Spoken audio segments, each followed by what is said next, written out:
Welcome to today's edition of Your Levels. Sensei Chicken 81, I see you've already tried to send a code, and I don't know why the bot has decided to choke on that. If you'd like to try that one more time, that would be great. In the meantime, while that gets sorted out, yes, great. Flaming Fortress speedrun, 10 seconds, great. You will be first up as soon as we are finished with a quick warm-up level. A thing that we usually do just to start off the stream and make sure everything is functioning. So we're going to look at something by Tino SMM, who is a very prolific and very well-loved maker of levels that are often on the easier side and nevertheless very well designed. So let's warm up with the don'ts and get into the spotlight, where new security systems can detect you with help of light sensors. Watch out.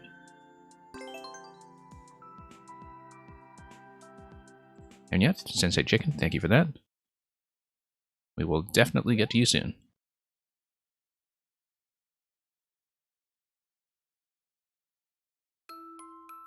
Okay, so we apparently need to watch out for the spotlight, so this seems to be a bit of a teaching section where obtaining the key will do something. It's going to block you off, and it's going to set off the alarm. Alarm is going to send you down here, okay. And that resets this. So it looks like the idea is that we need to figure out... Oh, I see. It's a sort of spotlight that is coming from the right side. Yeah, it's from an enemy walking back and forth, and I'm trying to remember who actually does that. But regardless, it's going to be a detection mechanism where if you kind of step into that spot while it's facing your way, then it fails to challenge. Okay, here's another switch reset. So even if you don't quite step into the spotlight, it is based on the facing direction as well as the vertical position. So we need to let this turn around, then we go. Now, let's see if this still triggers anything once we get the key. Yes, it does. Okay. Just wondering how that mechanism works. Ah, interesting. So it disables the exit door until you've also reset the alarm. So there's a kind of double protection here to ensure that you go into the next section with the correct on-off state. Okay, gonna have a boo there. And yeah, I guess we were spotted. So sometimes a little bit difficult to see whether we are going to be detected or not. JT Flamer, thank you for submitting to position 2 with 7-1 Red Blaster Rampage.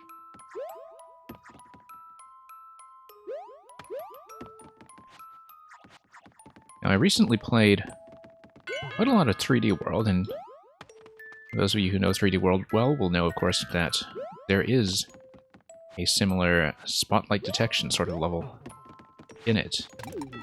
And I only just found out for the first time, basically, that... Oh, interesting, okay.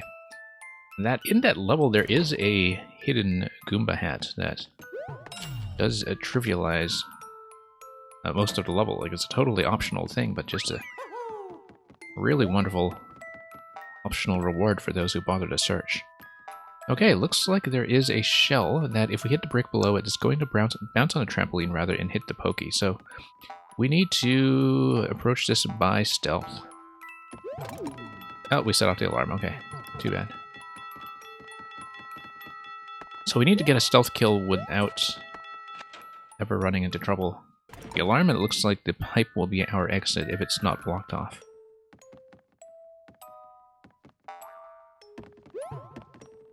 Okay, so if we stand sort of in the central section past the spots that are denoted by the blocks here, that basically works as a safe zone from the detector. I kind of like how the background decorations as well as the blocks on the ground here are used to give you kind of a subtle visual clue as to where you are allowed to stand. That's a very nice, subtle touch. Okay, once again, we're going to have the detection mechanism, and we're going to go for the POW block. Notice the blue platform. It does look like it's under a bridge that's safe, but let's not take chances here. Yeah, okay. Yes, it is just a static. And then the coins seem to be the safe zone here. Interesting. Yeah, so you really do have to use the background art, which is something that isn't done nearly enough in a very mechanically satisfying way. Okay, so we now have to race the light, and then we were too slow. Okay. Being too slow, we are blocked off once again from the pipe. Whoops, too slow. Yeah, too slow.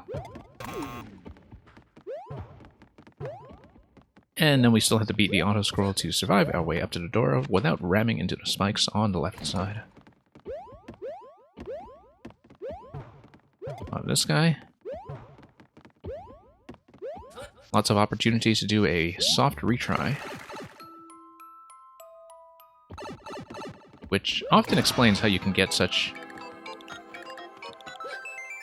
very mechanically satisfying levels from Tino that still finish on a very high clear rate. In this case, about 25%. Fail states have a very generous safety net or cushion to them, often. So, cool mechanic. Kind of want to take a look at the preview screen here briefly, just to see what's going on with this setup. Ah, yes, it's using the mechas in their night mode, I think. I never played much with that, so I didn't know the mechanic very well in terms of the spotlight setup. Let's get to the queue. Thank you for the GG. And let's enter the first level, which will be Sensei Chicken's CNV MS6 BCG.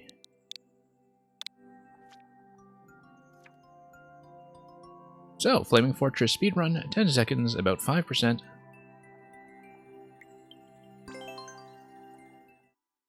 And you've got a cushion of about 0.1 seconds there if you look at the speed record by Raheem. Oh, whoops. A little bit slow on my jump button today. And hey, quick! Missed you as well. But you are here and I am here. And all is well.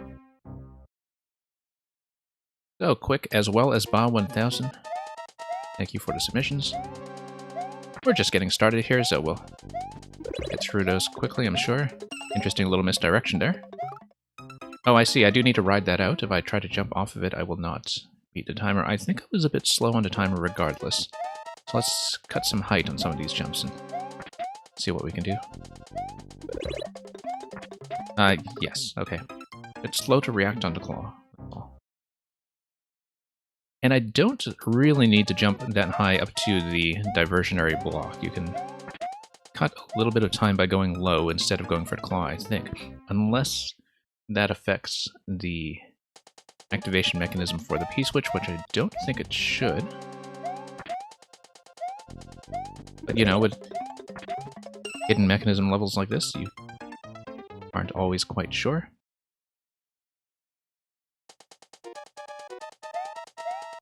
And yep, Ba1000, this is actually a fairly regular time for us.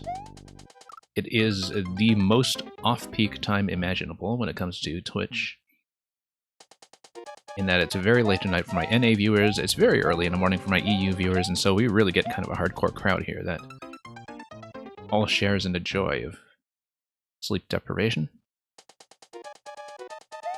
Quick, you wish I could narrate your everyday activities? Well, lately, we've had some requests to look into more rewards for channel points, because I haven't updated those in quite a long time, and people are sitting on quite a long stash, so quite possibly we could do something of that nature. Ah, yes, so you really do need to go up to the block in order to have enough height to trigger whatever is doing the off-screen P-switch activation. Okay, so you do need to go for that. Lost too much horizontal distance on that one jump earlier. And so yeah, pretty clear what needs fixing there.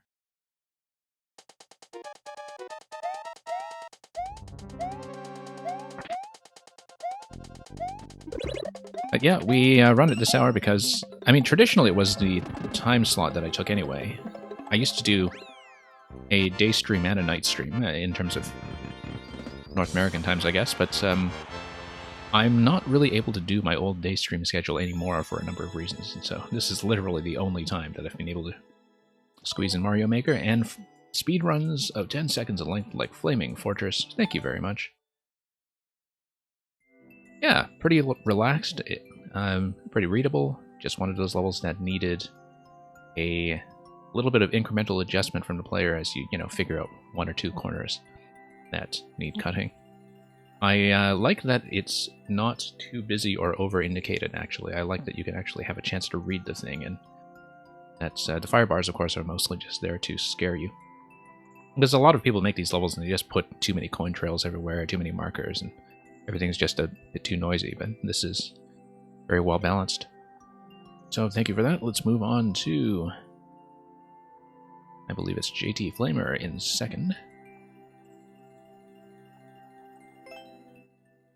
So yeah, anybody who is cleared from the queue, you are quite welcome to submit more, as long as the queue remains open. Oops. And we'll see if we get particularly stuck on anything tonight. This is going to be something down in 3.6 clear rate, except of course this is a very low sample size of players, and that will tell you just about nothing. Red Blaster Rampage. Beware the rising lava. Wild red blasters try to take you out. Well, they will try their best.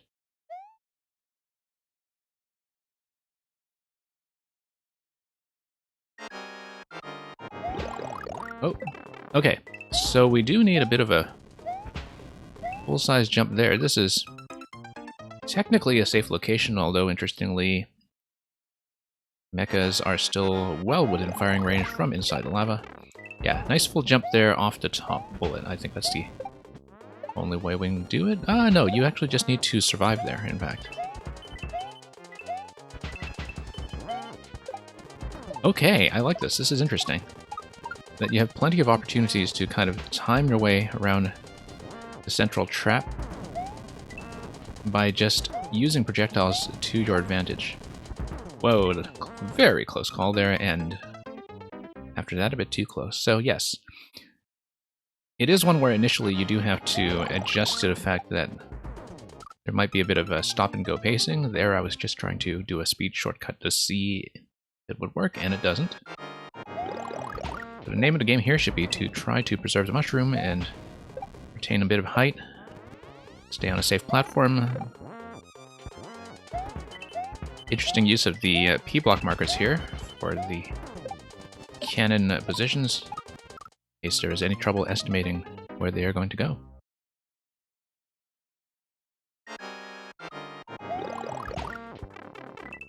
Oops, that did not go well. Yeah, kind of interesting that you have the cannon flight paths so clearly marked out. Partly, of course, that's for the purpose of visibility when the cannons are off screen. And part of it is because a lot of this survival segment does take a bit of planning, I think, and it's only fair. Okay. I did see that coming, but I thought I could beat the timer there. And that was not quite the case. Kind of like that buffer of the mushroom early on.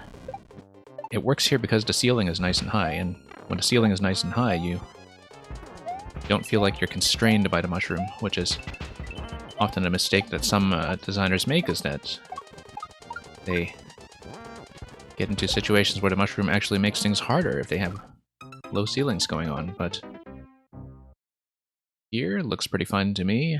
In that one location, when I bounce really high, the issue I'm having is that, of course, the lava level becomes off-camera. When it is off-camera, I have a little bit of trouble estimating my timing for coming back down, so I'm talking about this spot here. Obviously, I'm going pretty high for the survival challenge.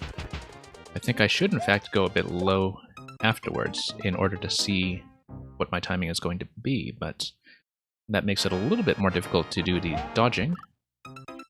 A Person 72, thank you for submitting. One Dash Finale, Piranha Palace.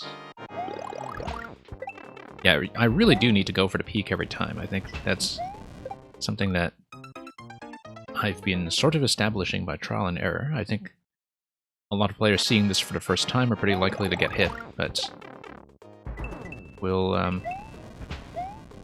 see what to do with it. Whoa! Got a bit scared off by that one. Yep, I definitely am taking this a bit quickly. And it's very true that in that segment where I couldn't quite see where I was going, that waiting an additional cycle would be the safe play if you're ever at all unsure. Yeah, no, I need to stop making that mistake. I really do need to go for the peak every time. Yeah, have to go for the peak or it will be a hit for sure.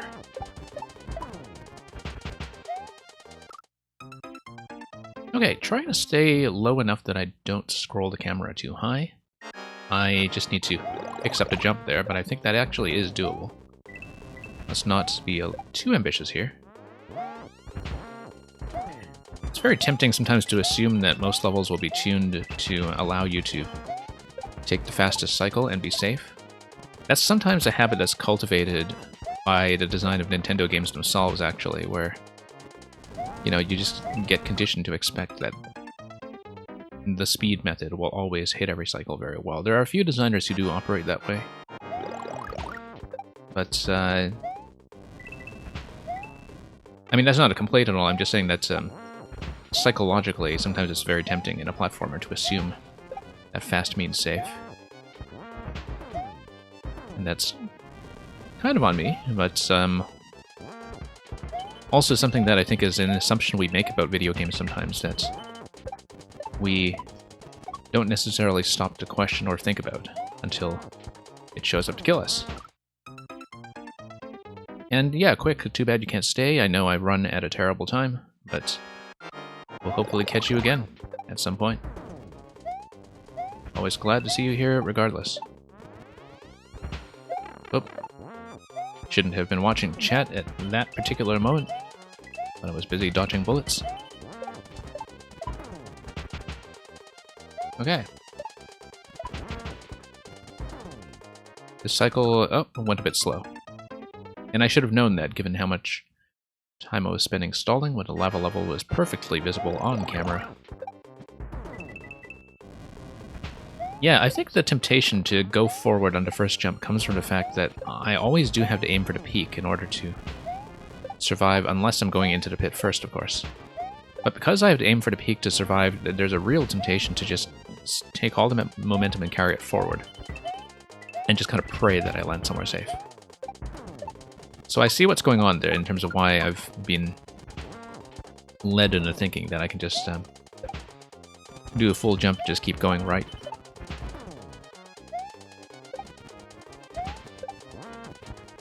Okay, there we go. Yeah, I got trapped. Hello, Rectendo. Thank you for submitting, well, submitting something. We'll find out what in just a moment.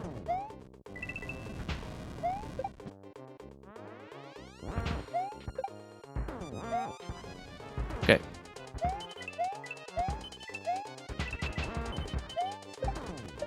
Interesting cycle here. Oh, whoops, went a bit early.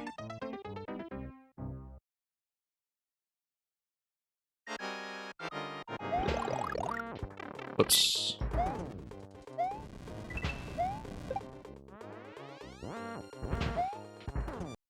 Okay, up we go. And we'll just stall here for a bit until we can see the floor. Yeah, this spot is a bit tricky, of course, because of how you are essentially confined to a few columns by the presence of the burners.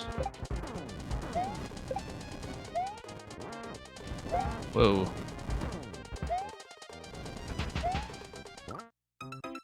Yep, and you do have to pick a very quick cycle there to go. You can definitely see part of the issue here being that very often, even when I'm sort of standing at mid-level, I can't quite see the floor in terms of whether the lava has gone all the way down yet, so sometimes it takes a little bit of guesswork when I'm falling on the way back down. Sometimes it is my fault for scrolling the camera too high, but often, sometimes even if you are in that sort of neutral, safe position, it feels like a bit of a risk. And that I don't quite know if I'm early enough or too late. So, that's okay. These are fixes that we can make over here on the player's side. But yeah, you can see a bit of a risk there just to barely beat this timing.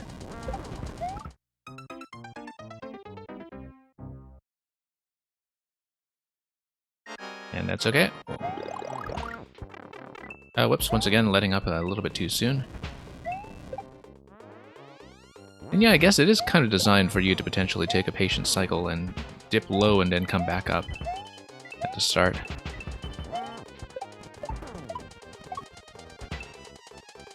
Okay. Quite a bit of dodging to do here.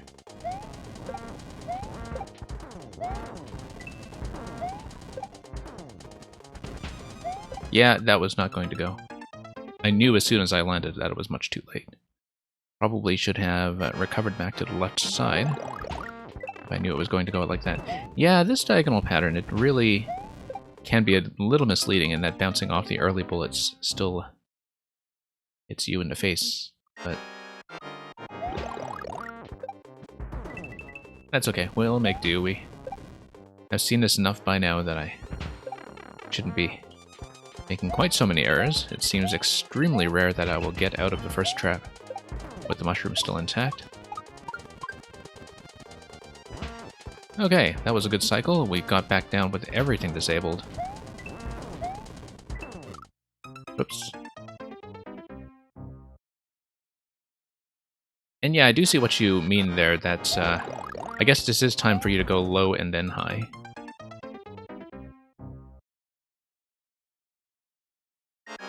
In light of that, though, I kind of like that you can reach first cannon just fine. Definitely, I think when a lot of players see a platform straight in front of them like that, they aren't going to assume that they should take the pit.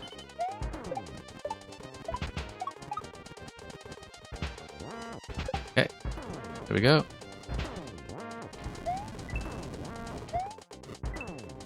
Yeah, it's a really interesting idea in general. I am having lots of fun with it. It's just the finer points of camera tracking that can be, you know, a bit of a point of tension between player and designer sometimes.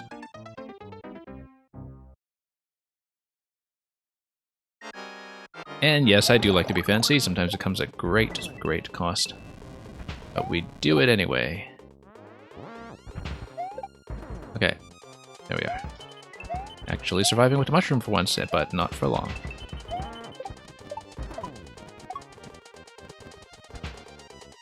Okay.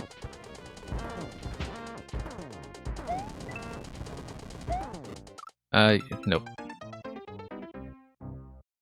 Tracking quite a few things at once when it comes to projectiles. But... oh. Bit too risky. El Ray Bob 69, thank you for the follow and for the submission. We'll hopefully see that soon enough. Speedrun 40-second hardcore jumps, okay. Looking forward to it. Assuming, of course, that we beat this. And 2 other submissions first. Okay. Forward we go.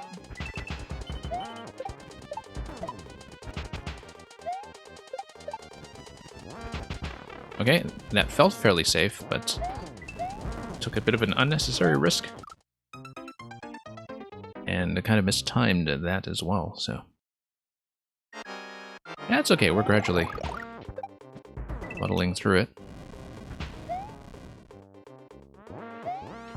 Nope, got pushed a little bit by the projectiles on the left, and thought I could get in ahead like that, and that was clearly not the case. Nope. Trying to go around homing projectiles sometimes can really be a bit of a bad call on our part. Yeah, interesting mix in this level between the Mecha Koopa missiles as well as the red bullets, in that they are pretty much the only homing elements in the game as far as I can remember off the top of my head, and it's sort of interesting to see them in tandem. Almost at the checkpoint. Okay, good to know. Yeah, just a few things that I need to fix up on my side, that's very clear. And often just a lot of little mistakes to shake out of our system. And okay, so there's main world only in this level. I see what you mean. Oops.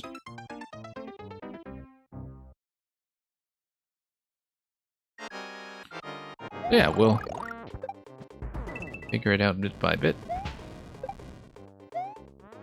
Sort of interesting, of course, that when the lava is up, the lava exerts a drag on everything, and that includes the cannonballs. And so the cannonball pattern is actually slightly displaced when it is fired through lava. The way that fluids exert drag on everything is actually one of the more interesting aspects of Mario Maker, I find. Checkpoint.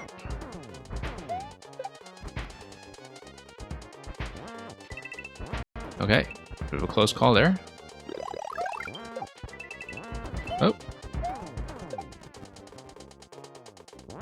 Okay, making a decent amount of progress. But yeah. Oh. Forgot about the fire bar there. I did see it on the way in. Terminator, thank you for shell surfing too. Looking forward to something from you that does not involve the Master Sword 4 change, I guess. You told me that you had been working on a whole new series recently, and so I do look forward to seeing it. Yeah, kind of an interesting first cycle after the checkpoint that is timed in such a way that you have to go down and come back up. I guess it's just because of the way that you set the starting position of the lava pattern throughout the entire level in order to make the first section work as well. Okay, let's stand on the left until we see what's going on with the fire bar. And slip up anyway. Yeah, no, you are supposed to go down and back up, I think. Otherwise you get into too many issues. You can, of course, always jump off the higher cannonball. I think that's also a valid tactic. Yeah, you can get very easily pinched, I think, if you don't jump on the higher cannonball. I think going in between those two cannonballs is not a great idea. When you are in the central position, you get kind of pinched on either side. Yeah, the other thing you can do is just stand off to the side, I think. And if you're not dead center, then you can let the first one pass and then jump on the second one like that. Yeah, much easier that way. Sometimes it is just a matter of finding good tactics.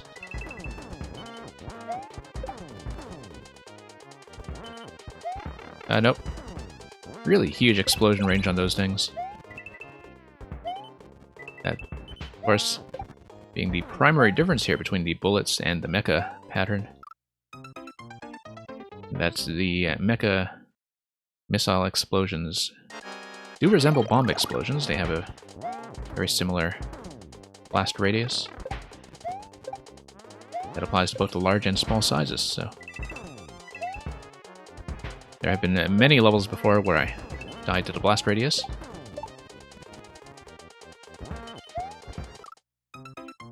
because when you start seeing that thing blink, it can be a little bit difficult to budget for it accurately and anticipate what exactly your safe zone is going to be. Whoops.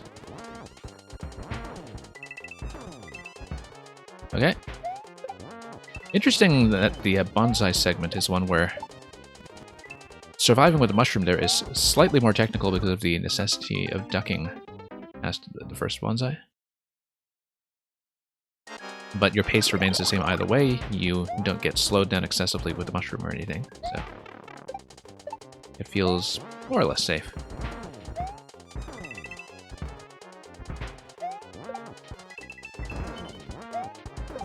Okay, we'll just survive it one cycle at a time, and we have to go, go, go.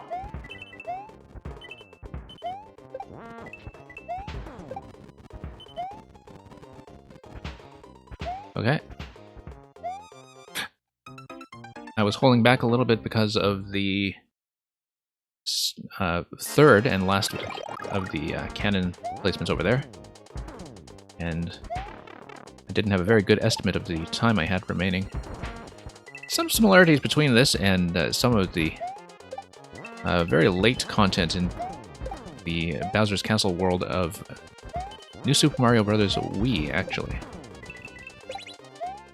Because that was a game that really loved its up and down lava mechanics as you got into the very late stages. In terms of that kind of stop and go play. It's been a long time since I played that, and I'm almost surprised I remember that, given that it's been about a dozen years since I last played NSMB Wii. Thank you for the follow. And Terminator's going to give me Shell Surfing 1 instead. Okay, that's fine. I will let you decide these things.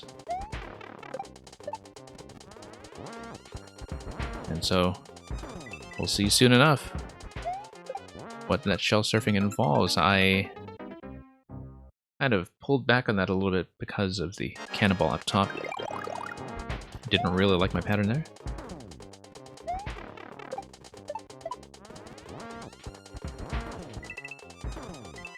Okay. Here we go. Next segment after this is going to be mostly notable for looking out for the fire bar.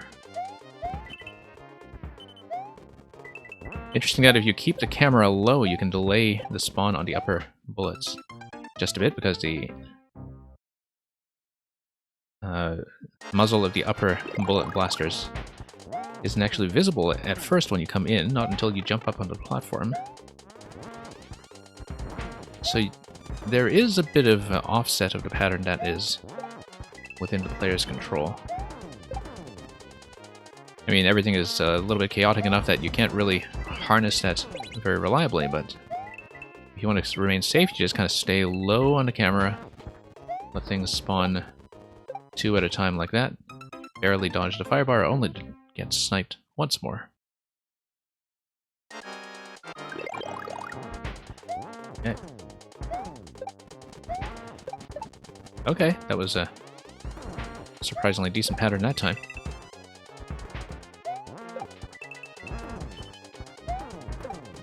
Yeah, staying low and delaying projectiles is definitely a valid tactic here.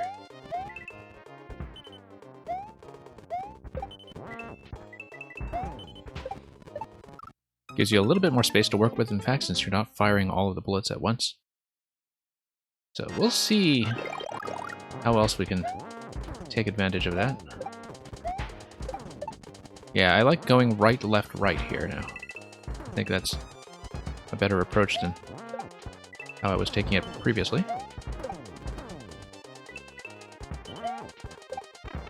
Nope, still not accounting for the explosion range.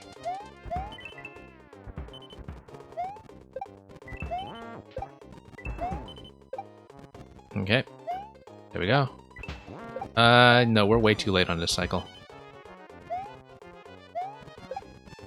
Now the firebar doesn't quite reach all the way to the end, does it? Whoops. Green Heroes. Thank you for Grand Poo World 2 final boss. I guess if you're doing a remake of the boss into ROM hack. I have not actually played the original Grand Poo World 2 because it is kind of beyond me, but thank you for that anyway. We'll see what to do with it. I think I have seen it on video because I remember when they were first launching Grand Poo World 2, they had the simultaneous stream of a couple of different Kaizo streamers racing for the first clear.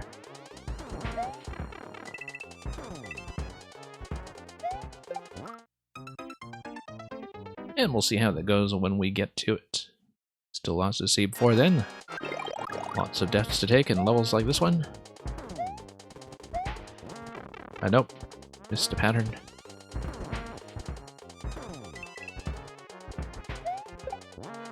Nope.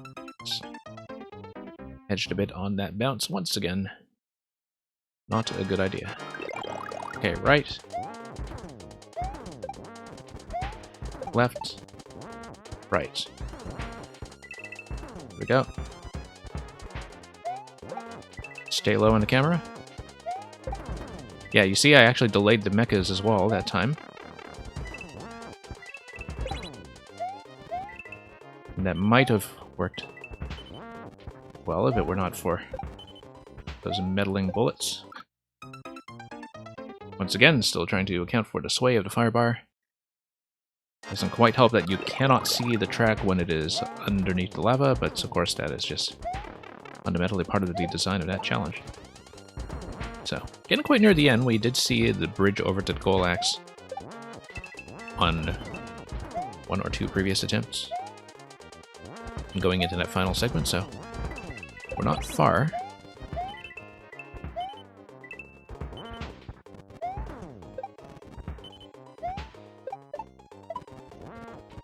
Okay, timing feels good this time. Here we go. And we did not get shot in the face at the very end, which is good because that certainly seemed like it was threatening me, so. Let's mark that as a win, and thank you for that, JT Flamer.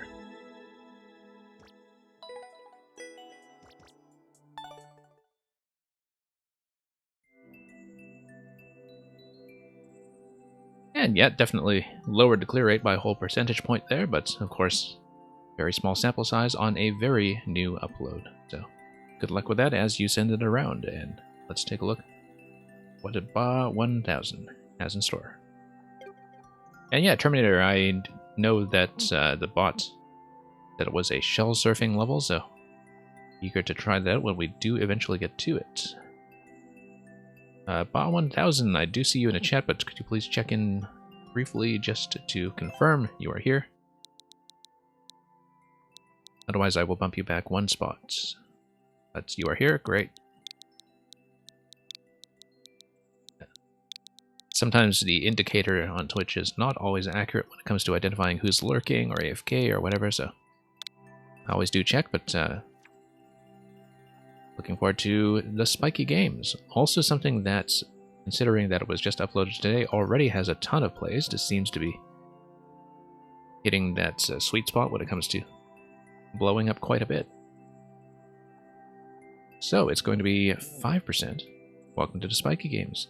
You beat 6 levels of spiky fun. Let's find out.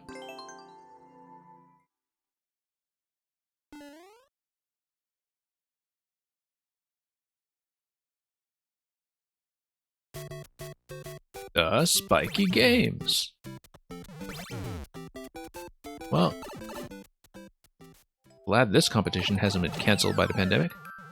Okay, looks like we will have a multi-checkpoint setup, safety coin in the bottom left. Let's just do everything one at a time. Interesting that yellow pipe and green pipe down below don't have coins attached to them in this segment, but they must be exits that point to, of course, the subworld and a key segment over there. So let's go hit the Poke Room. And yeah, these are games and they are spiky. And so I guess it is a back and forth challenge here, where you drop the muncher eventually and just kind of do the clockwise loop and avoid too many accidental inputs. Lead the targets down maybe, and no, bad idea. Okay, good idea. lead them up.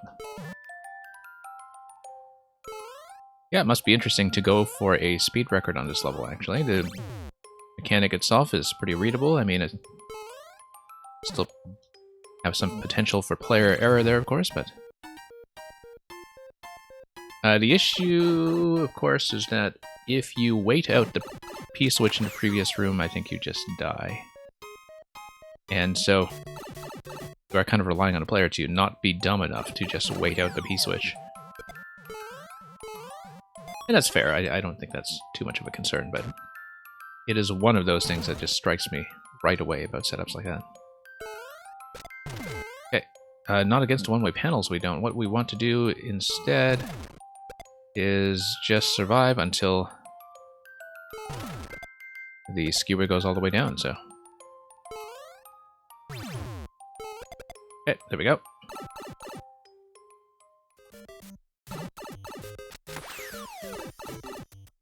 And that's another yay. Always like that you can see the relevant checkpoint coin for each segment before you enter the door, because that way you can see, at least on the first attempt, what you have already cleared. Yep, that was not going to go, I could see. I could see very clearly.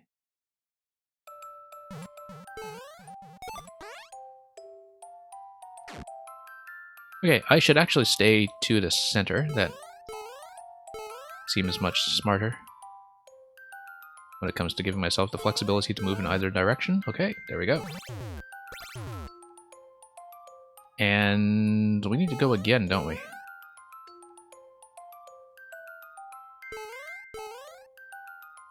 Alright. Let's just wait for a window of opportunity. There we go.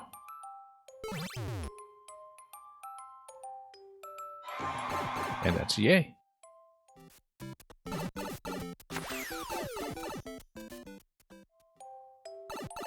Yeah, pretty nice series of concepts so far. I like the way that the difficulty tuning of each one actually feels pretty even. A lot of them are just about reading the level. Don't have to be terribly reactive. You actually do have a fair amount of control over what's going on, especially in segments like the one with the Pokey. This one went by fairly quickly.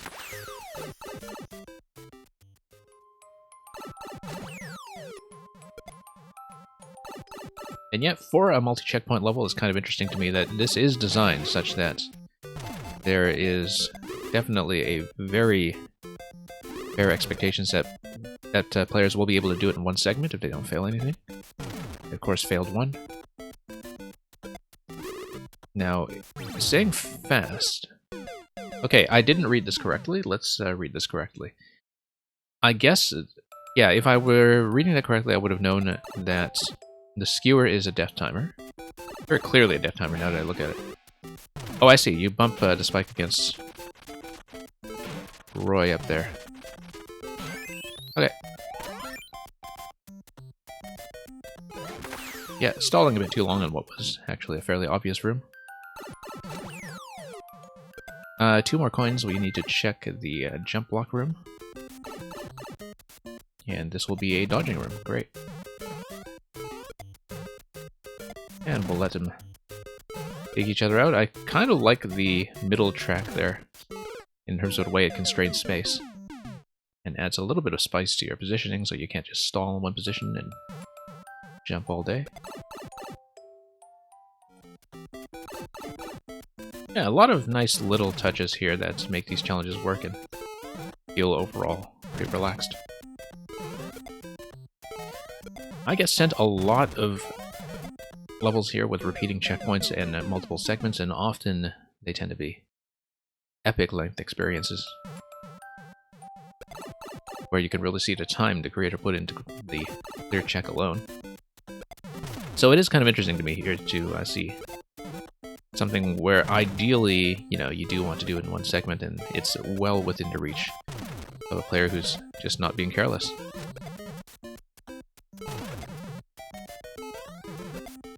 Yeah, because sometimes you kind of need to get out to the side when the middle blocks are pinching. I should have just gone for the door right away once the key popped, but lesson learned.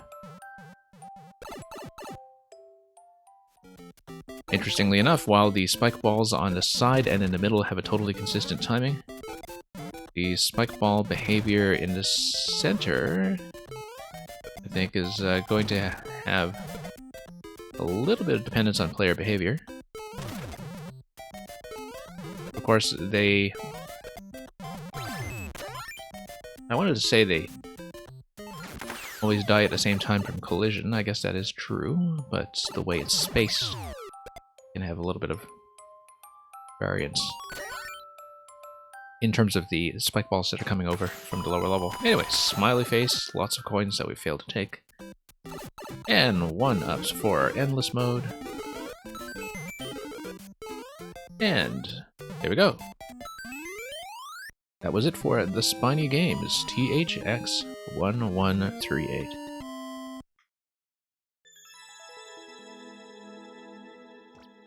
Okay. Thank you for that. Bah. And yeah, lots of plays just even in a time that I played this.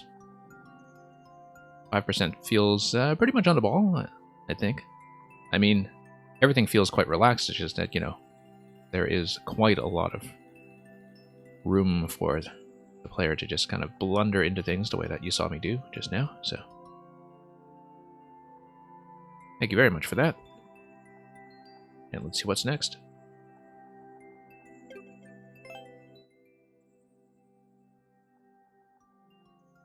Hey, Person72, thank you for checking in.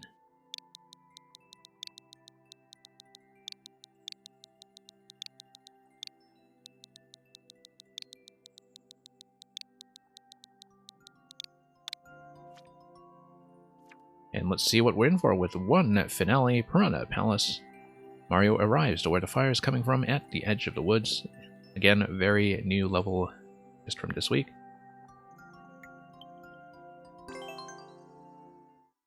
And it looks like it is, by implication, something that is part of a super world that you are building. So we'll see how it goes. Okay.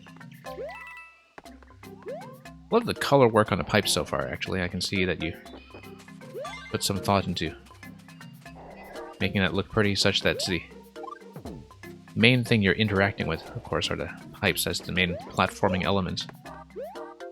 So, you want a little bit of variability to everything you're dealing with, and look at that, you're going to enter the palace that has an entrance shaped like a piranha. Oh, whoops. That was very easily avoided. But we didn't avoid it, so.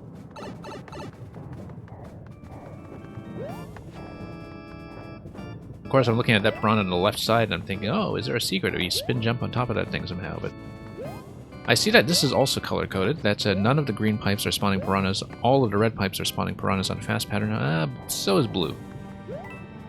But generally, it seems like green here is being color-coded as safe, which is kind of interesting.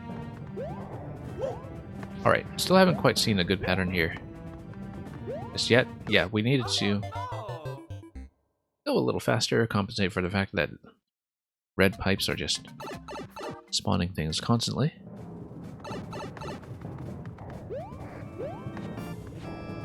Sort of interesting that pipe spawning in both of the Maker games has this special logic for piranha plants, just like they do in the original games, of course.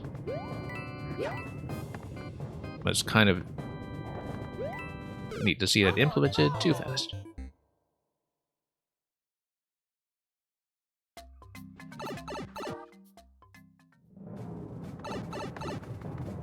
Of course, pipe spawning logic is in some ways just kind of all over the place when it comes to, you know,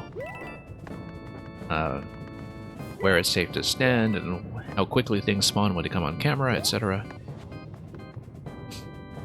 Anyway, let's...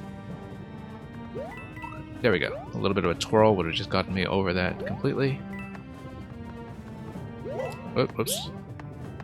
Not mean. Do that little wall jump there. Lots of visibility of that question block segment down low. Looks like we should be looking for potentially an optional on-off switch. It's sort of an implication that that's accessible, but that was a bad idea. Okay.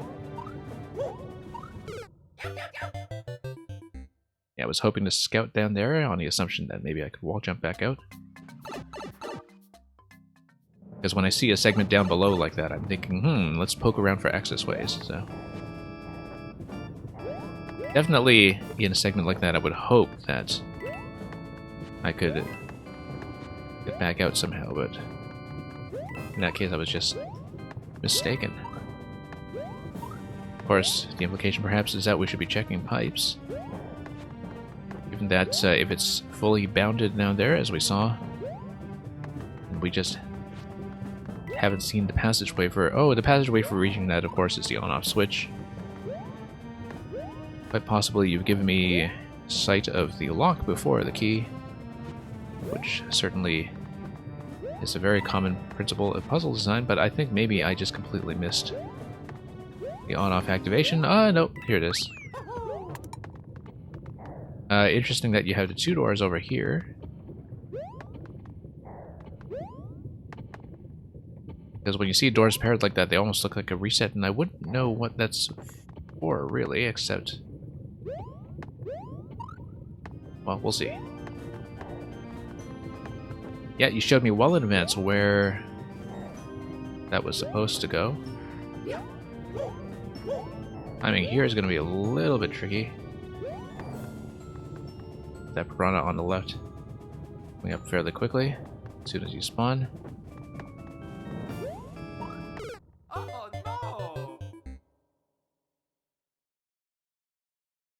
Yeah, red pipes. That's what they do. Oh, I suppose I should check the doors at some point, but... And you do have a coin trail there the first time in terms of suggesting to me that I should be heading off of the green pipe on the lower level. Sure, let's check this. I don't know if it's just a paired reset. Oh, interesting. Okay, no, it's it goes directly into the boss room. I see, I see. Okay, so the bonus segment locked behind the on-off switch was merely a bonus segment. Obviously, we're doing it. I'm not just leaving it. Oh no! Yeah, with levels on the traditional side, I think it is important to be doing optional content whenever we can. It is kind of designed with that expectation, and so we should do it. Whoops. Oh no! Now, depending on camera positioning as you go into those pipes, there is sometimes going to be a bit of inconsistency when it comes to the spawning synchronization of those two piranhas, the one on the lowest pipe and the one on the pipe after the gap, so... Yeah, trying to take off there, and you need to kind of work out that potential synchronization issue.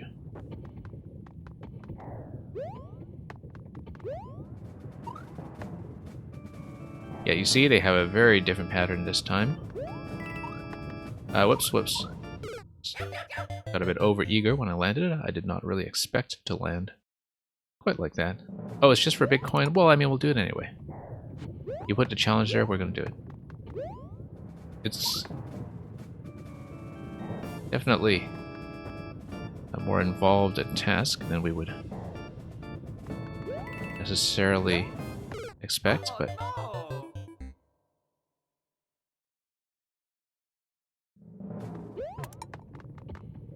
We want to show that it can be done, and also give you a decent playtest of what an attempt will look like.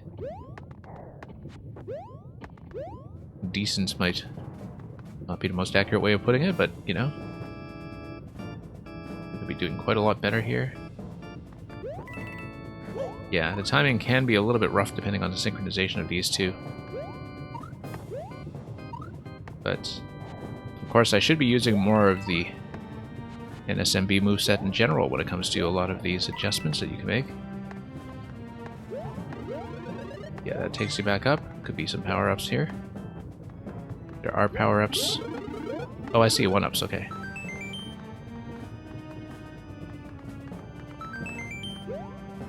Well, we have that. That'll make up for 3 of the attempts that we spent trying to get there in the first place.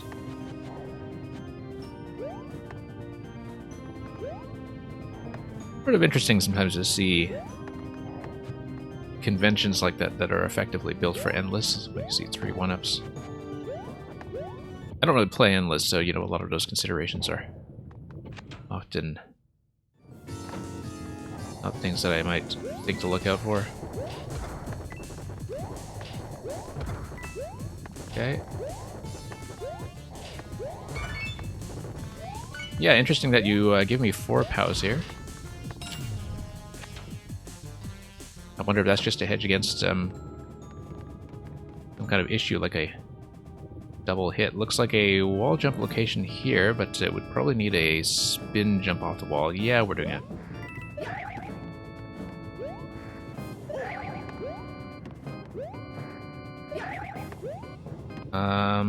Can I spin jump across that distance? It would be a bit tricky without a twirl, I think. Yeah, I think the idea is to twirl across. Okay.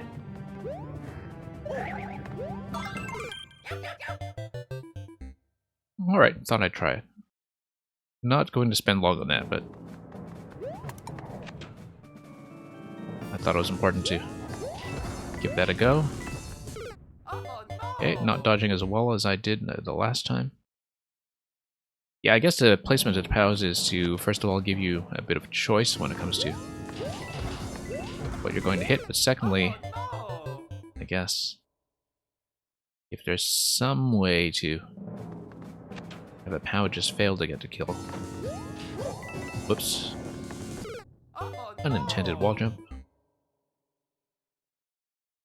Yeah, kind of an interesting bullet dodging challenge room here. Feels a lot more relaxed once you clear it out, of course.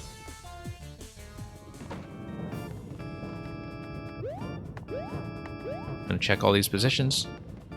Good thing I didn't ram right up against that piranha. Symmetry, yes, of course. Always nice to build around symmetry, given how fussy camera controls can be. I mean, the way they just gave it scroll stop only to leave us with always having to deal with tiles in the center. Especially given that, unlike Maker 1, we don't have centering options like we did with the old Podoboo centering trick. Well, thank you for that. A person.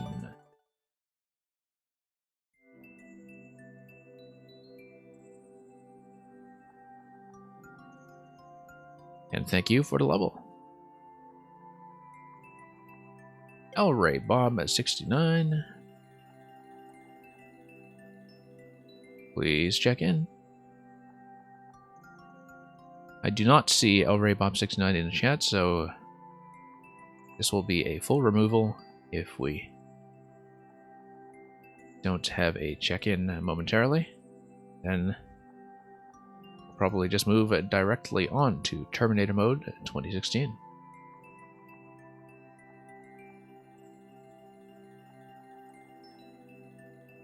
Okay, nothing from Elray Bob, so let's continue.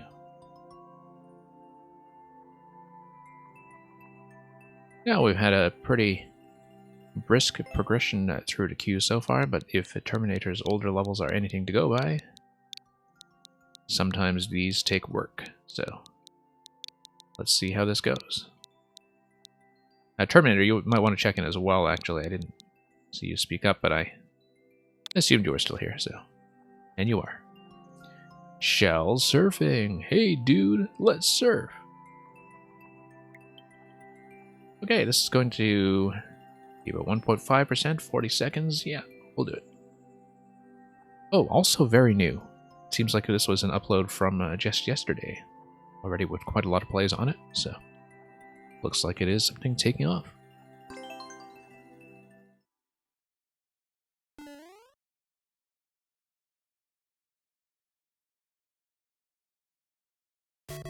Okay, let's surf. Bit of time pressure from the icicles early on. Yeah, very familiar kind of setup from... Oh. I was about to say very familiar kind of setup that was even in the Nintendo supplied tutorials in terms of shell riding being a very popular concept. And yet, so you do need to hit that accurately to get the P-switch activation.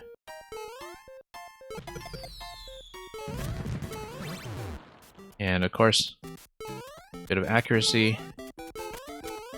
This is a lock spot, okay. It looked like a lock spot, but I wanted to check to be sure.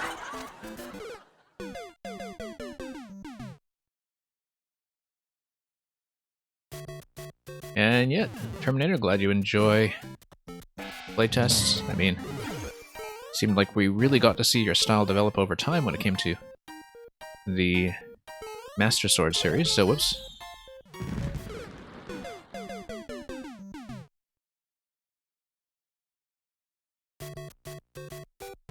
I've seen very few makers as dedicated to good old SMB1 Grassland as you are in terms of just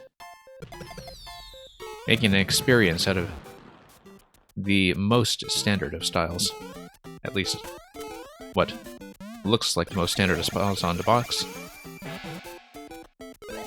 I wonder if we can afford to lose the helmet as one hit.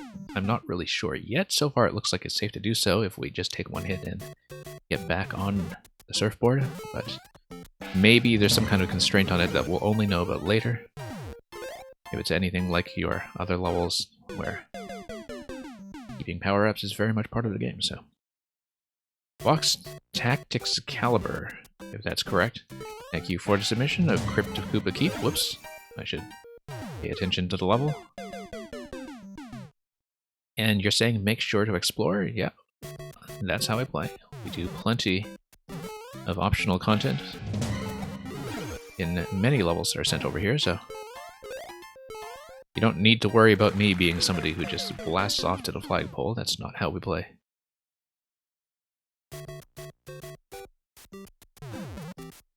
And okay, there we go. I remember when Maker 1 first came out, and, you know, you actually didn't start with the full palette, you just started with the most basic styles and the top 2 rows or so of the editor, and that most people just kind of cheated the clock and tried to unlock everything right away. But I actually did, initially, just try to stick with the intended pattern from Nintendo of only doing SMB1 for a bit and working with basic elements, just to get a feel for the editor on the self-imposed challenge of trying to make something decent with very few and very basic pieces. But yeah, those days of working with just a basic palette are, of course, long behind us. The thing that, of course, really makes SMB1 is the good old SMB1 music. I mean, it looks good too. It's always looked good. The spikes don't look so good, but that's because the spikes were not part of it originally. They're necessary for this to work, of course, this shell riding concept. But I've always felt that artistically, the spikes felt very out of step with a lot of the original artwork. Like, you can tell it was only introduced to Mario Maker. Okay, Twister time's coming soon. Yeah, I have to figure out a method for riding the Twister and getting back above the shell. I don't think I can just stay on it because I will be basically peeled off the shell by the Twister. So I can't just ride it out and expect everything to go well.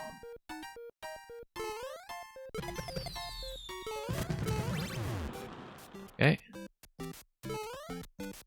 Really had to calculate your landings here.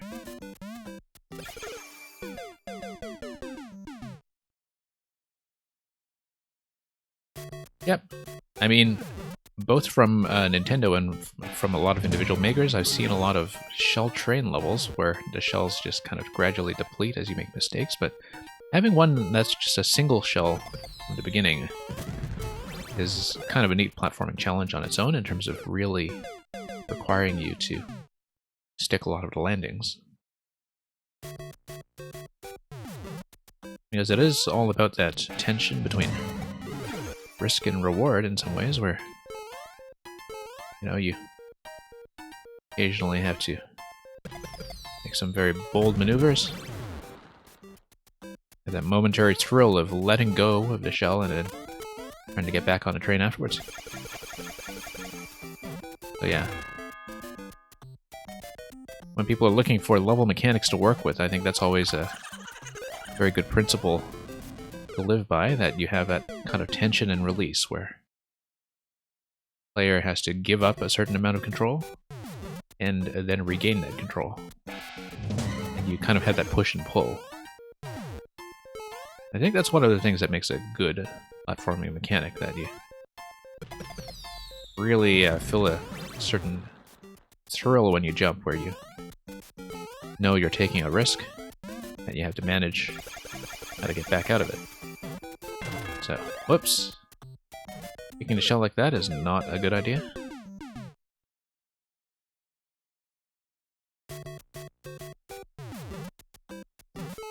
And okay, here we go.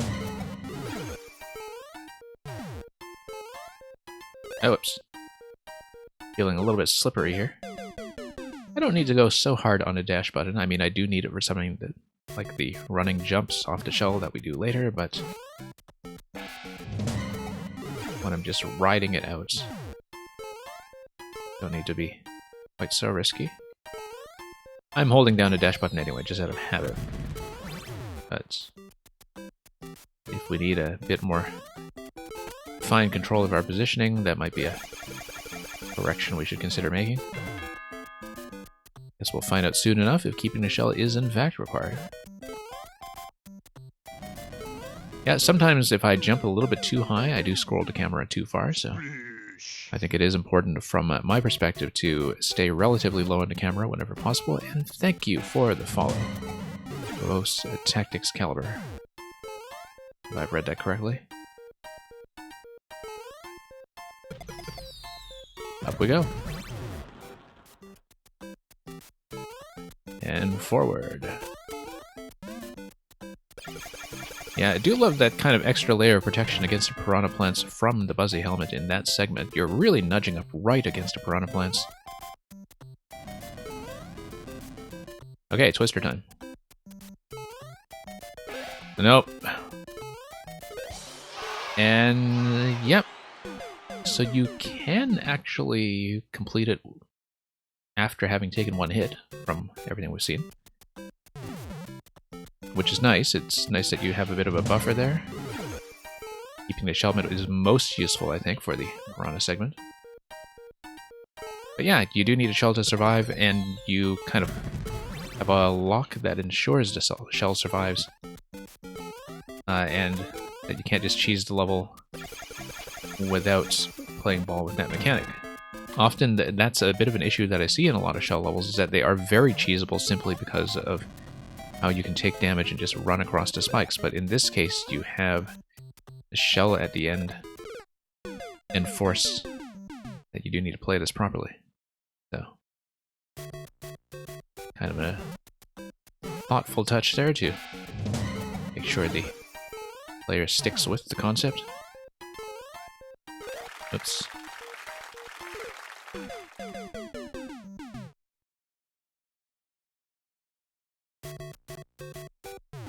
Here we go. Yeah, it's something that when people make shell train levels like this, they really do have to keep in mind. They need to make sure there isn't a reason for the player to just cheese the ending.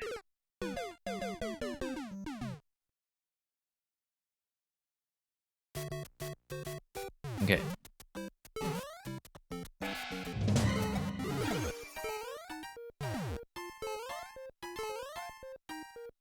Okay. Getting there. Just a couple minor adjustments to make. Whoops. Yeah, bouncing on the left is something that kind of kills us every time, and we did not successfully get back on a shell that time. Okay, again. The synchronization of the helmet landing on you feels really quite good, actually. Like, you can kind of see that's what's supposed to happen. And it doesn't feel like it takes me any work to get into position. I just need to get on shell and let things happen. Nope. Flubbed the bounce once again and couldn't get back on the ride. Yeah, because looking at that jump block setup, it's kind of tricky to set that up in a way that, you know, makes the player feel like it's safe and that you're not just going to get whacked by the shell. Whoops. Okay. Partly salvaged. We may be in trouble now, though. Yep.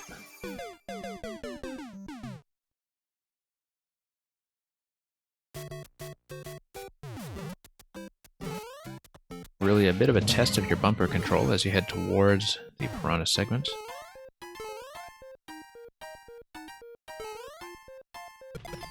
And... yep, getting there. And whoops. Yeah, once I fell off there, there was enough going on the screen that I couldn't quite see my own positioning in terms of trying to get back onto shell. Whoops. Jumped a bit high that time.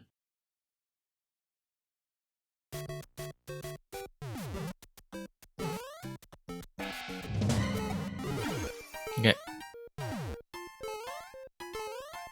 Here we are.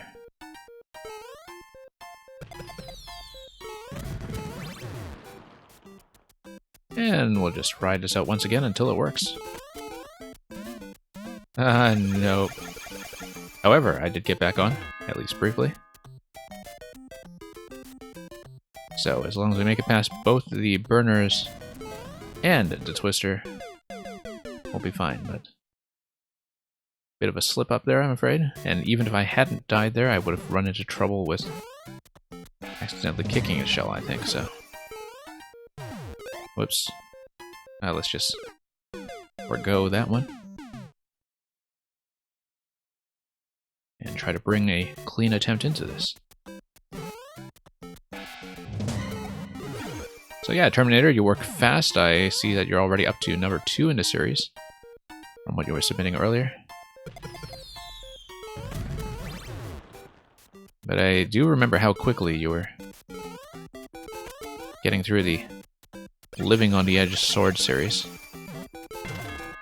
For those of you new to Terminator's levels, for much of last year he was sending me a whole series of levels that were about escorting the Master Sword. Like, you would just tap the Master Sword item across the entire level. And it would be a gate activation. Ah, okay, so you do need a Shellmet because you need it to take the final damage boost. Yes, okay. I misread that earlier. Anyway, nice and smooth.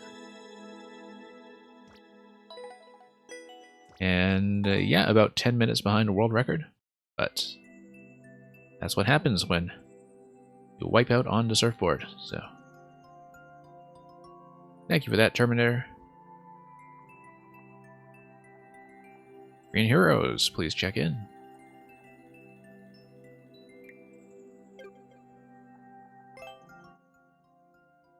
Thank you for checking in. That's going to be XY0, and thank you for the GGs. BJS. Thank you for the 9GG.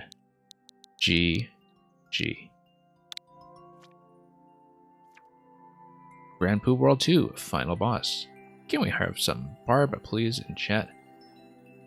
Well, I mean, if any of you have a sub to Barb and the relevant emotes, quite welcome to do so. Of course, 3.26%, it feels like it's going to be quite a bit higher than the original Grand Poo World 2, and that is fine by me.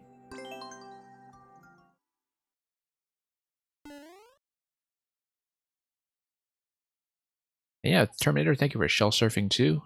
Looking forward to more. I think it's a pretty solid concept. It's much less fidgety in some ways than the Master Sword one, and the Master Sword one was pretty interesting. Anyway, gonna load in a music track here with this entire falling segment. So yeah, get custom music here, like you would with a ROM hack. Nope, bad idea. Wow, that is a long stun lock.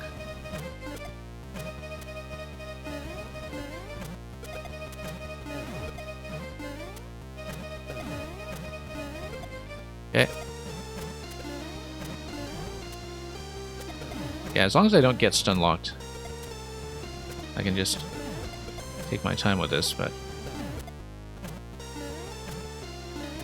There we go. Yeah, I love the mixing on this track.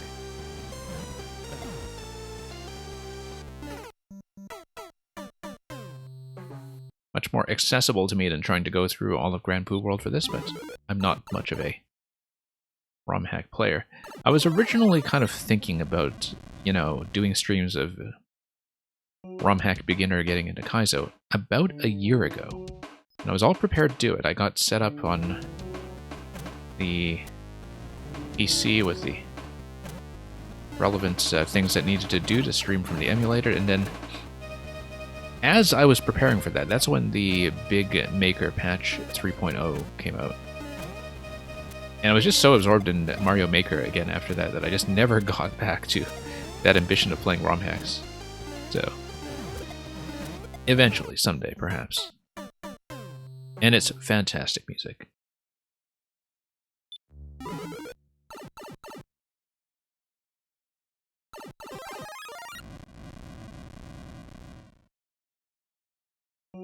Okay, all the way down.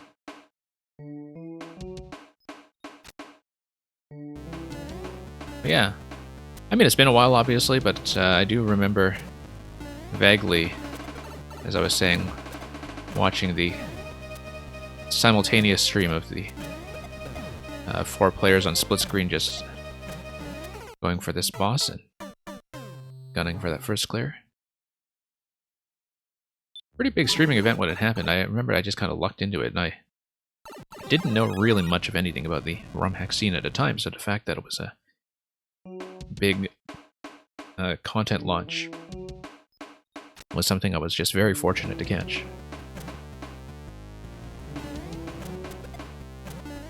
But anyway, let's get over here. Okay, works for me.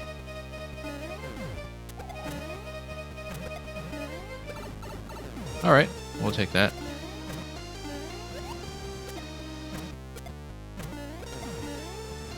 Gonna take a bit more punishment before we get this sorted out.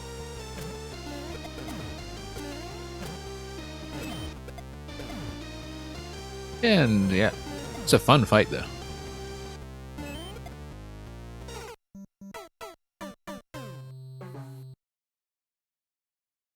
Just the right amount of spatial control from Ludwig.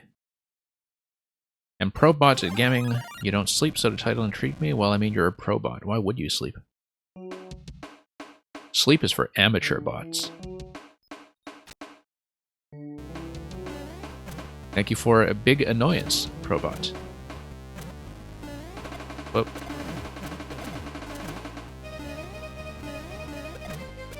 Okay. Let's get around here. Try to avoid the stun lock once more. Yeah, that did not go well. Ludwigs are simply on a timer, it seems so, yeah, because they're all just synchronized with the track anyways, so...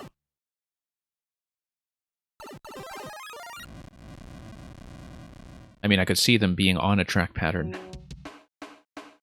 as they were peeking in from the walls.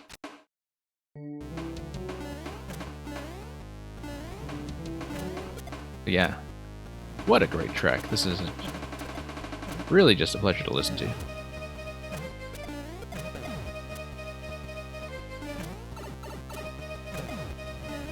Yeah, in general, I feel like I should learn more about the ROM hack scene, but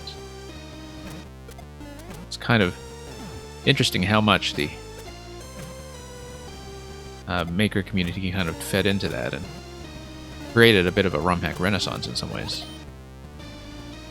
And you know, in the end, when Nintendo servers come down, and like it's already happening for Mario Maker 1, like, ROM hacks may be less accessible, but ultimately they are going to outlast a lot of Mario Maker in terms of being able to play it in the long term, and so...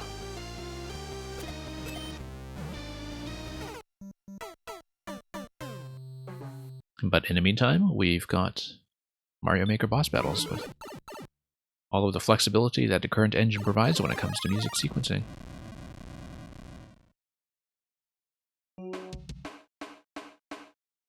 Yeah, I definitely paid attention to that E-switch up top that was loaded onto the snake block, presumably to stay loaded in that position, but I have to kind of think about my knowledge of the vertical loading rules here when it comes to keeping things on global. But yeah, it seemed like it was something like that going on. Currently these P blocks look like they are just acting as the shell markers, though, and not as some kind of timed sequence we haven't seen yet.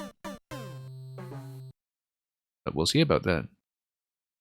I mean, when you're just watching the music track on your way down, there's only so much you can catch about how the level is going to work, but you can sort of see some tracks being swirled off screen there for perhaps the Ludwig segment.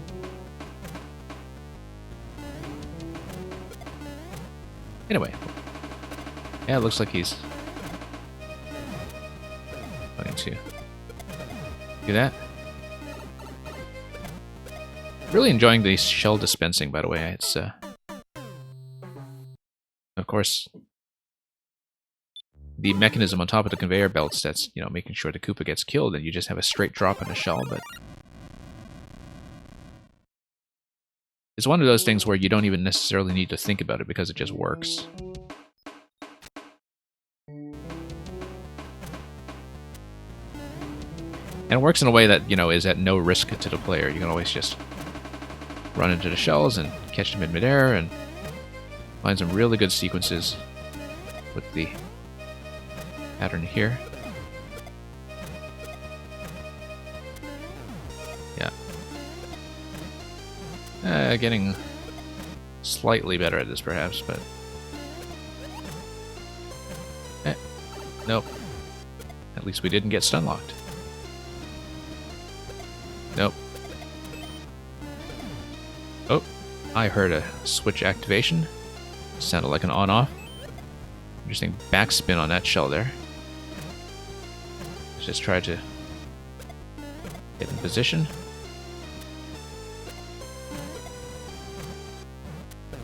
Okay, that was kind of a lucky rebound. That was not a lucky rebound. Whoa, whoa! Couple of close calls here. Nope. Didn't manage to get out of that trap. Used a burner on a timer to make it stop playing after a while. I see, yeah.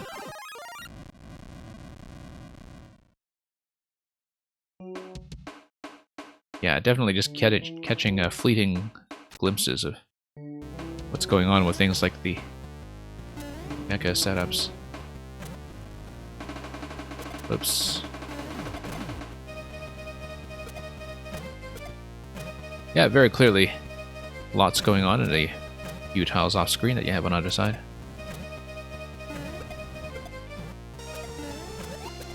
Anyway. Let's try to actually hit him for once. That would be very helpful when it comes to attempting to beat this. And get back to shell dispenser zone here. Oh, that was not the kind of shell dispensing I expected. But I guess that's where the backspin was coming from.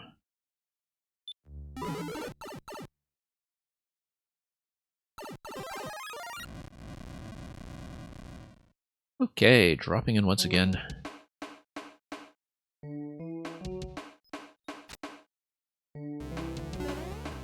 Yeah.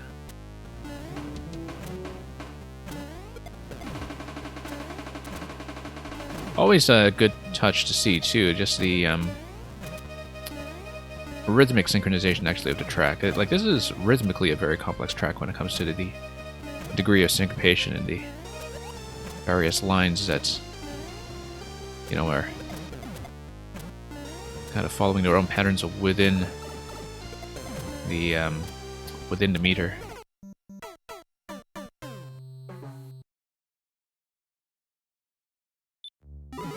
It really is a pretty interesting piece of music, in fact, just in its own right. But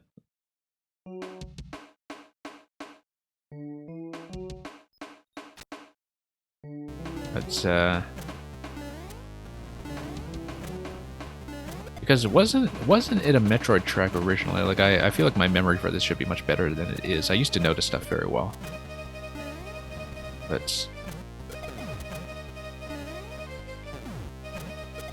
yeah, when the loops get bigger and they still have to be synced. That's right.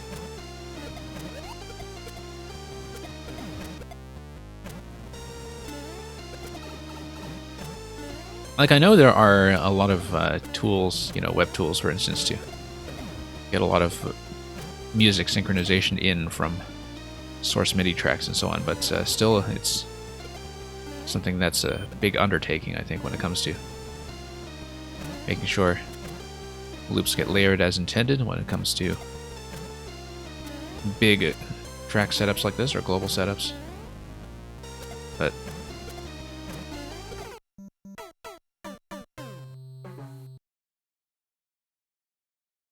of course, this is a level that benefits from just keeping you in that one room for the fight. So for the fight. So you don't need to worry too much about the music being loaded as you intend, given that the player's position at least is constrained for the entire gameplay segment here. Okay, we've got to work on this. Definitely making a bit of a hash of this for something that is still down in about 3%, so. And of course, a lot of this is that we've been putting in, you know, decently long attempts most of the time, and so something like a 3 to 5% clear rate for something with many lengthy attempts is, of course, quite different from something like a 10 or 20 second speedrun. So you just calibrate your expectations accordingly. Oh, whoops.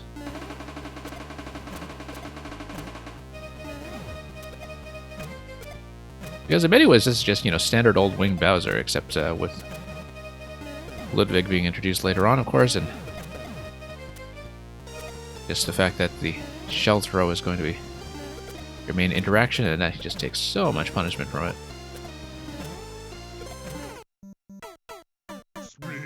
But thank you for the follow.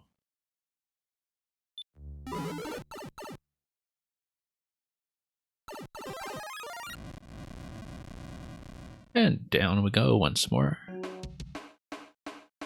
We'll beat this, just a matter of cleaning up a lot of the mishaps that we run into in successive attempts. Whoops. Probably not a good idea to stand too close to Mr. RNG here. That would be a recipe for disaster. Like I said, not a good idea to stand too close. But and there we go.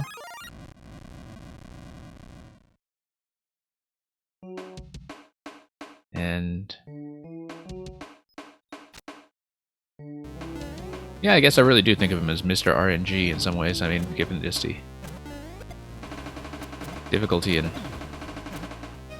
getting reliable patterns off of Bowser Fire sometimes, but would hate to be a speedrunner who tries to, you know, take records on levels where Bowser here in Mario Maker is a critical element. It seems like it would be one thing that you wouldn't want to play around if it's in a very critical, time-dependent segment. Okay. Okay, something just toggled in on-off. Way out of the way. Oh, let's catch the backspin. And miss completely. Because he's just going to get to jump on me. So, okay, let's just try to get another shell dispenser out here and just run right into the projectile. Big Bowser takes 14 shells. I thought so, because it's basically like icicles, right? Like 40 hit points and 3 damage per shell. Gives you 14 hits. I remember sort of mentally measuring that out with icicles back when they were introduced, and that, you know, yeah, you do have some pretty easy to remember units of damage just by knowing that he's got 40 points, and that things will just kind of deal that amount, and you just round accordingly to sort out the rest. Whoops. But down you go. It's one of those undocumented things that, you know, isn't too hard to figure out if you actually bother to look at it. But okay. That was a fancier exit strategy than I intended, but we'll take it. We will definitely take it. I feel like I had one attempt that was reasonably close to 14 hits. But yeah, stun lock is going to be quite the thing to play around.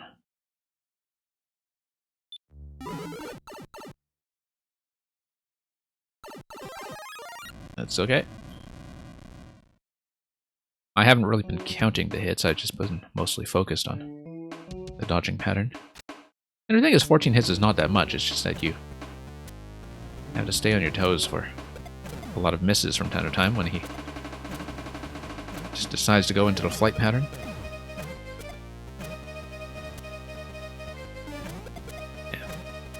Yeah, it's the misses that really get me sometimes. And yeah, Ludwig is just going to come in on a timer and, you know, put some pressure on us. Okay.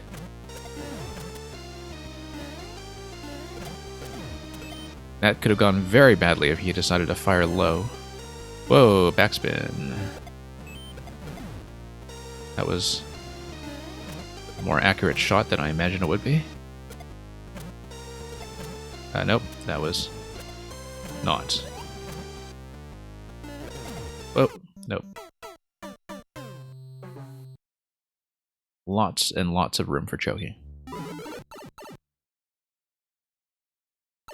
Fun fight, though. Definitely doesn't feel unfair or anything. It's just something that requires a fair bit of consistency, and that's just something we have to play around. Consistency against a little bit of time pressure from Ludwig coming in. And of course, consistency in terms of having this asymmetric relationship, I guess, with Bowser, where you have to be on your toes, but he can just do whatever he wants and shoot wherever he wants. So, he's going to be terribly inconsistent. We can't afford to be. Whoops. But it means that you have this fight that is just constant reactive play.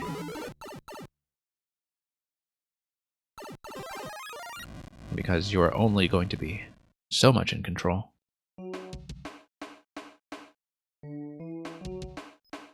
Anyway, down we go.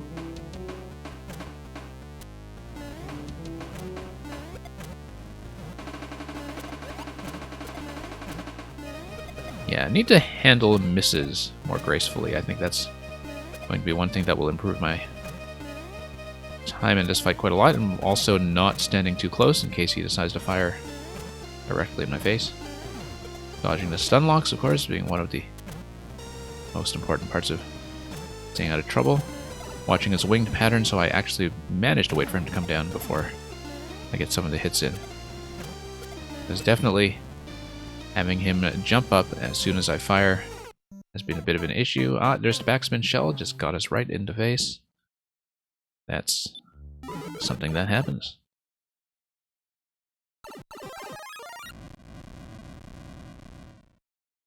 Alright, down we go, once more. But hey, it means we can rock out to this all night until we manage to nail it. Nope, bad idea. Thought I could have enough room there to Head to the left. That was not the case. Okay. Let him come down. Nope. I mean, that attempt was kind of blown pretty early, so...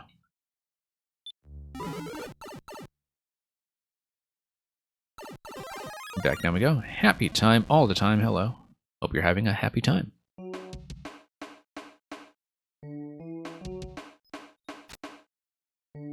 Okay.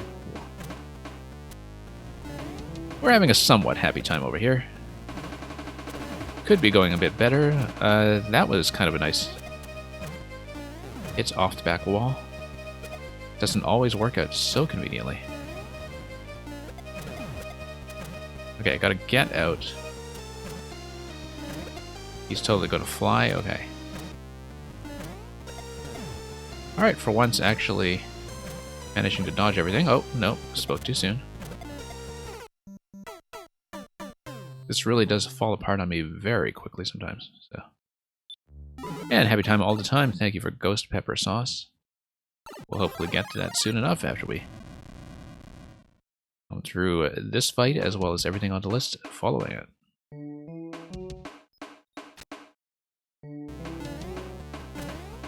Alright, let's do it again. It's really not that hard, we're just occasionally kind of falling apart all at once when mistakes do start coming, and just need to avoid failing to things that are avoidable. Okay.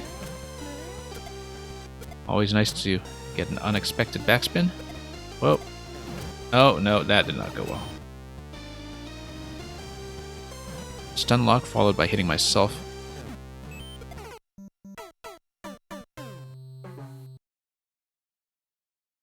We'll hopefully not be here for too long. I mean,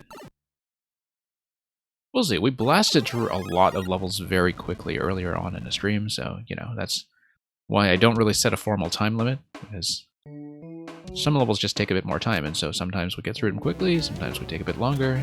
It balances out in the end, and hopefully the queuing experience is not too painful for those of you who have submissions waiting. But okay, there we go. But we'll see. I mean, it's kind of nice that we can have this music to listen to in the meantime. Oops. Nope. Getting slightly better, I hope. Oh, no, no, no. Thought I was going to dodge a stomp there, and instead it was just a bit of a short hop from him. Yeah, I feel like I'm often just kind of rolling the dice on this. I don't think I'm necessarily getting better or worse. It's more that I don't have the consistency yet, and, you know, until we settle on that, we'll just have to take one hit at a time. I mean, he does just take a lot of punishment. 14 hits doesn't sound like much for most purposes, but then the dodging patterns are long enough in this that lots and lots can go wrong in that time. Especially when you miss with a shell, which I've been doing often. Okay, I have to remember not to get sniped by the backspin shell later. I don't know if that's an intended behavior, actually, to have that one very unfriendly shell down. Yeah, right now. Oh, it actually hit him in the face, so that was surprisingly friendly. Nope, no room there. I got zoned out. That's completely zoned. Just had a Ludwig projectile right in front of my face, and that just put me to a stop. Let's get your rematch.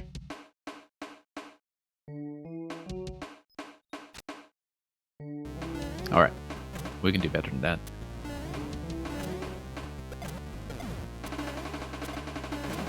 Avoid the stun lock whenever possible.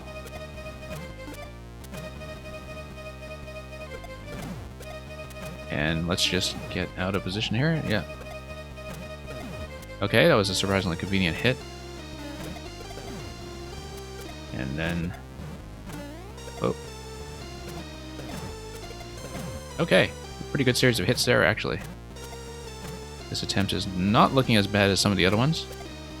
I won't say good just yet, because you know how quickly this can fall apart in seconds. Even when we just have things like the backspin shell come at a very inopportune moment. Yeah, nope, got trapped. Thought it was off to a really good start, but that did not last.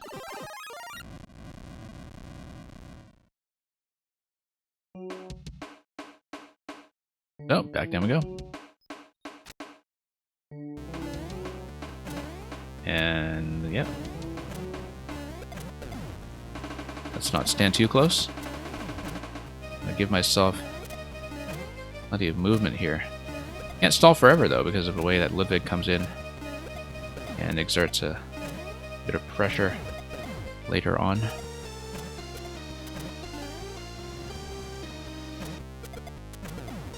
Yeah, learning to time some of the shells relative to his flight pattern a little bit better. I'm having fewer misses. Fewer does not mean none, of course. We do still have some problems from time to time. Luckily, was not caught off guard by the backspin shell that time, but stun lock became a problem. Okay. Oh wow. Close call there. Good thing that Ludwig's projectiles have a hitbox that is a bit smaller than our work. A bit smaller. Not small enough, and once again, got zoned out.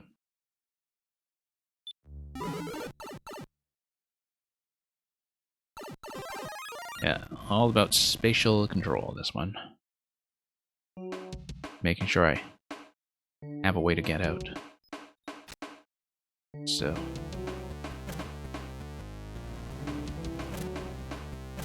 okay. Hit number one. Let's get a shell over here, perhaps. That would be ideal. That's gonna be 3 hits, I think. I don't know, trying to mentally count this up will make it go any better, or just lead me to choke. But we'll figure it out. Whoa, okay, no. Nope, thought I could run under. That was a bad idea. I just didn't think it would go that low on that hop. We are getting closer. We are getting closer. There are some things that are beginning to be cleaned up a little bit, but once again, very easy for the mistakes to just collapse on you like a house of cards. So. Okay, there we are. Right side.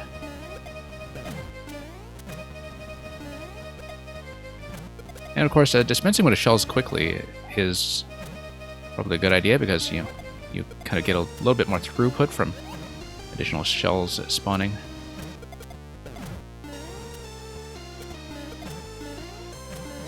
And oh, whoops, lucky hit there. Nope. Okay. Nope. Once again, standing a bit too close. And I am the Supernova. Welcome back. Yeah, Supernova, hope the streaming and the making have been going well lately. And thank you for the submission. We had a pretty brisk queue earlier today, and then I've got installed on this one, which is a remake / tribute to the finale of Grand Poo World 2. Okay. Let's grab this guy. Bit of a close call. Still very satisfying to actually get a hit off the back wall from time to time. Doesn't happen all the time, not really something that we can rely on as a strategy, but you know, every time it happens, I will take it. Oh no. Yeah, positioning was kind of awful there.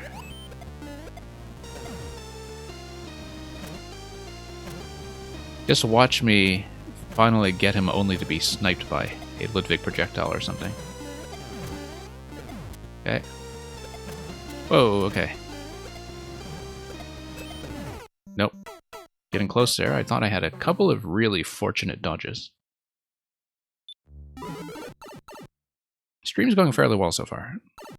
Like I said, got through a lot of stuff quickly, and then now we have one that just takes a bit more work. And spending your weekend finishing 3 levels, wow, you're working quickly. I've been kind of dabbling in the editor again. I haven't really finished anything in ages, but there was one concept that I thought was a bit too janky that I think I might actually have a way to make work, so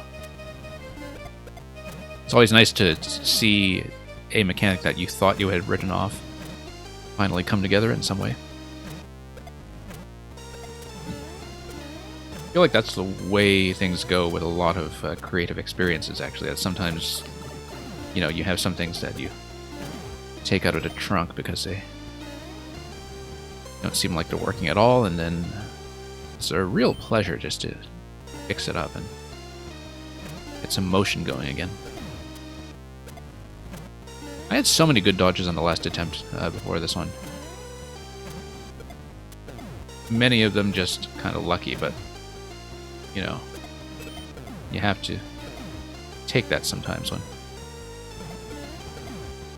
there is some degree of randomness here that's going to constrain your movement. Okay, really have to watch out for the backspin shell as well once it does come in.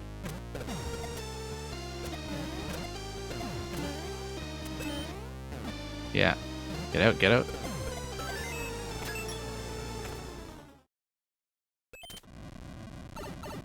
Okay, phase 2. I thought I was kidding about phase 2, but no, of course there's phase 2.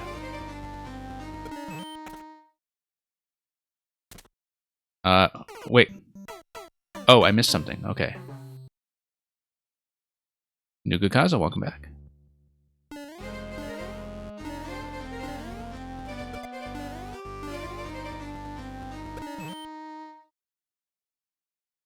Wait, the door is a reset though. But then it's a reset with the on-off state already toggled. Yes, okay, I see. Because it gives you a secondary part of the track. Rocking solo at the end there.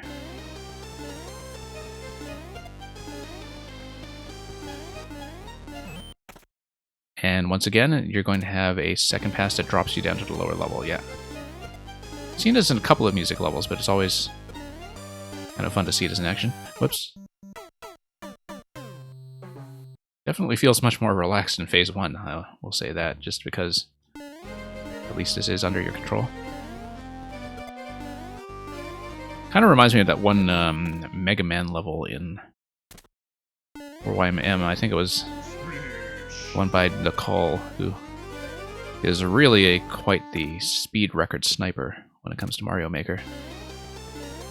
Of course, I know this is something that a lot of music makers, like a lot of advanced music makers, have been doing in terms of having that double loop of the new tracks. And thank you, Cryptic Crash, for the follow.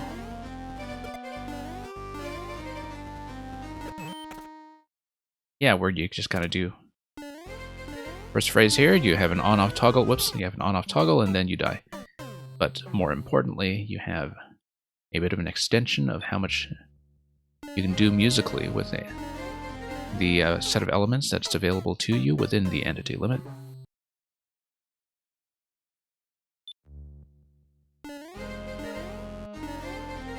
And I am the Supernova. I suppose that something about underground hogs is going to involve Monty Moles or Rocky Wrenches, which they have a lot of really interesting mechanics in this game.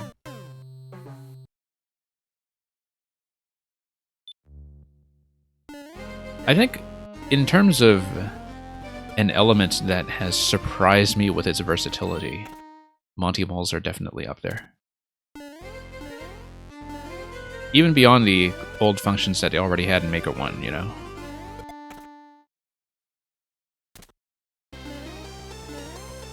But it's one of those elements that really feels like it's punching above weight when it comes to what your expectations might be going in. Okay. Hit the axe and we're done.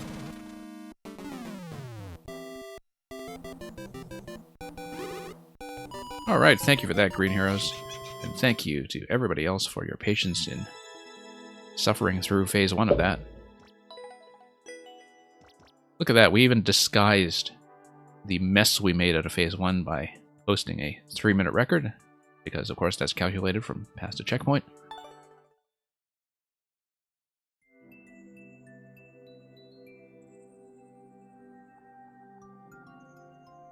Great level. Let's see what's up next. So, doing a lot of space recycling throughout all the music levels you've made? Yeah. See that you've probably had a fair bit of practice with that by now. Okay, Tactics Caliber. Vos Tactics Caliber, I guess. Vo SC Tactics Caliber. Something like that. Let's take a look at 7 NH 73 Y X FF. The high clear time, yeah. Okay, Crypt of Koopa Keep Review 2.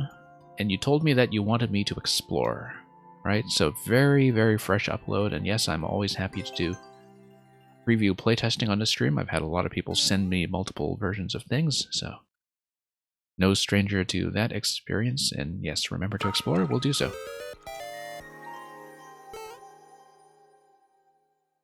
We'll grab this guy in just a moment.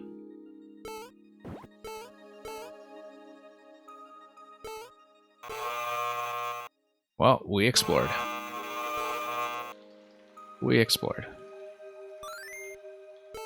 And unfortunately, without a chain throw, I'm not going to be able to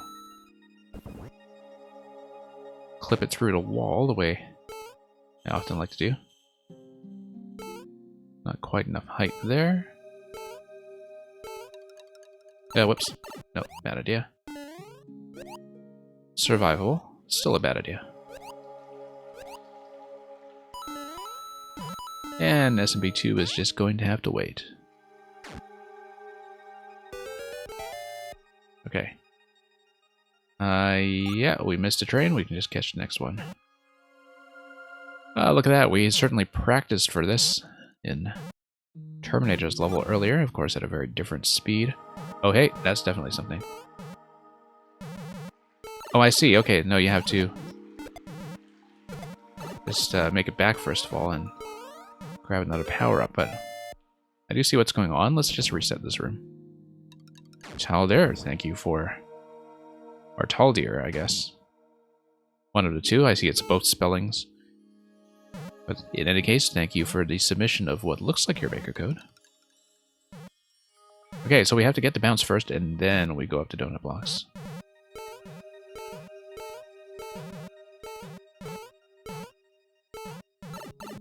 Nope.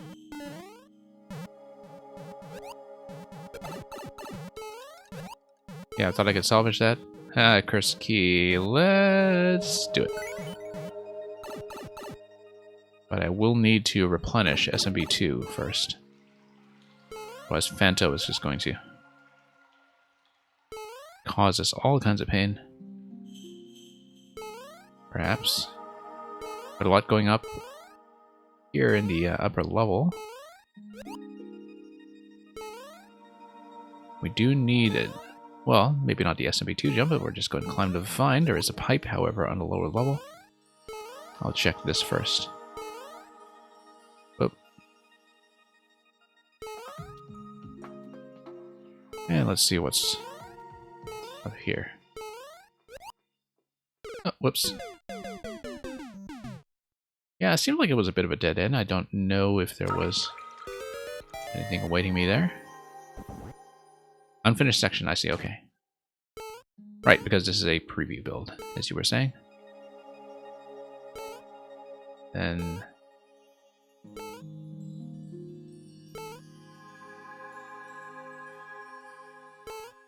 Yeah, that's not going to give me the height I need. Let's not kill the Buzzies, given that I do need them. They are my friends. And we don't kill our friends. Often. Not very much. From time to time. Maybe just once a day. Sometimes Phanto charging from off screen, well, at least you are always given a chance to see which side of the screen he's coming from, as long as you're paying attention. Nope. Okay. I feel like in this segment that if I take a hit like that, I do need to just come back for SMB2, and the issue here, of course, is that since that mushroom is still alive, I'm not going to get another one spawn out of the pipe. I know that the expectation there is probably that the player is going to die if you take a hit anyway.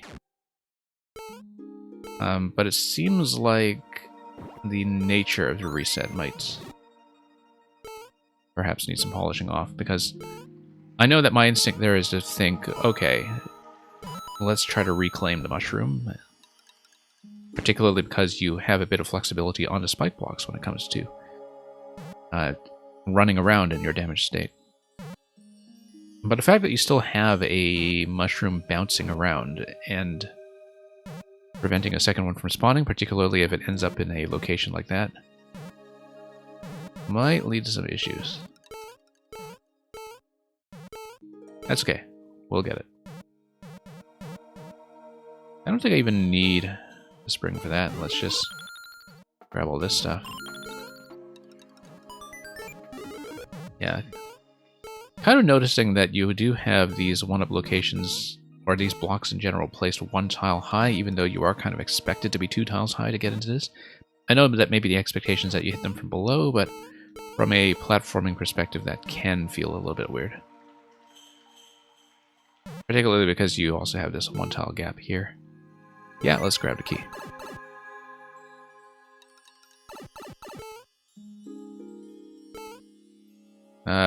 Yeah, trying to do a bit of a parachute ride there. Not a good idea. Neither was that.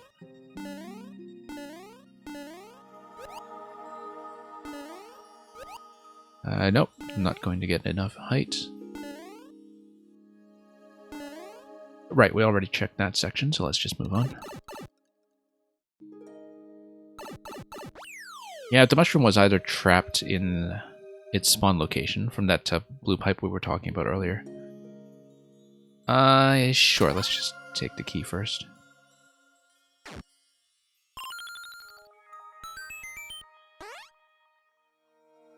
Okay, so much for Phanto.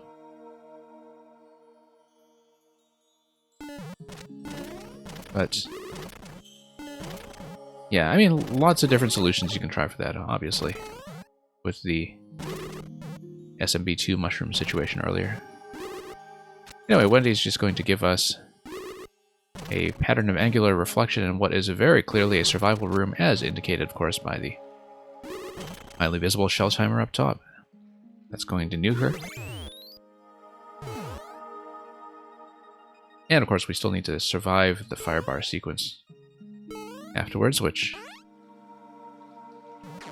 feels perilous, but that is done. So, thank you for that.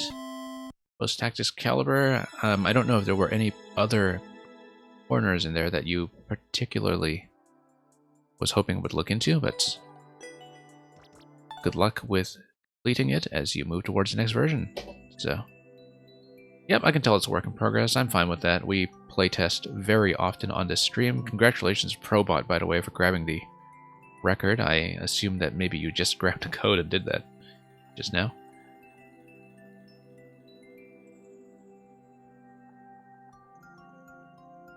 And yeah, as viewers, you are all always welcome to race me too. First clears and other such delights.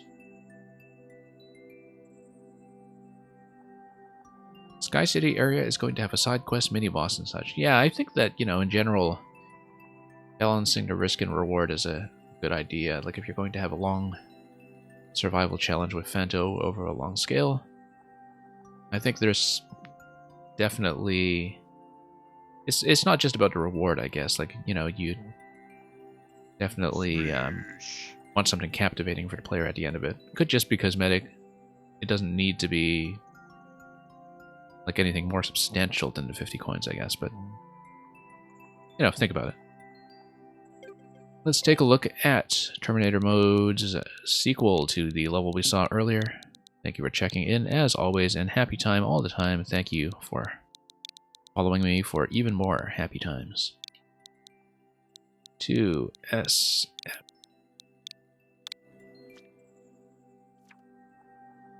Shell surfing 2. Okay, that's going to be down to 1%. So was the last one, actually, but this one's slightly lower. And also very freshly uploaded. Waves are wild, man. Cowabunga.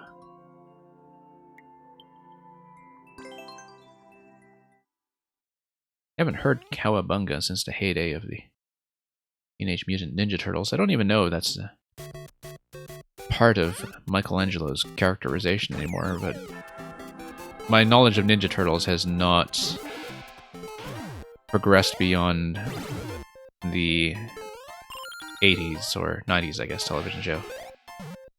Anyway, we know, given that this is a Terminator level and given the gates at the end of the previous level, that we are almost certainly supposed to keep the shell intact.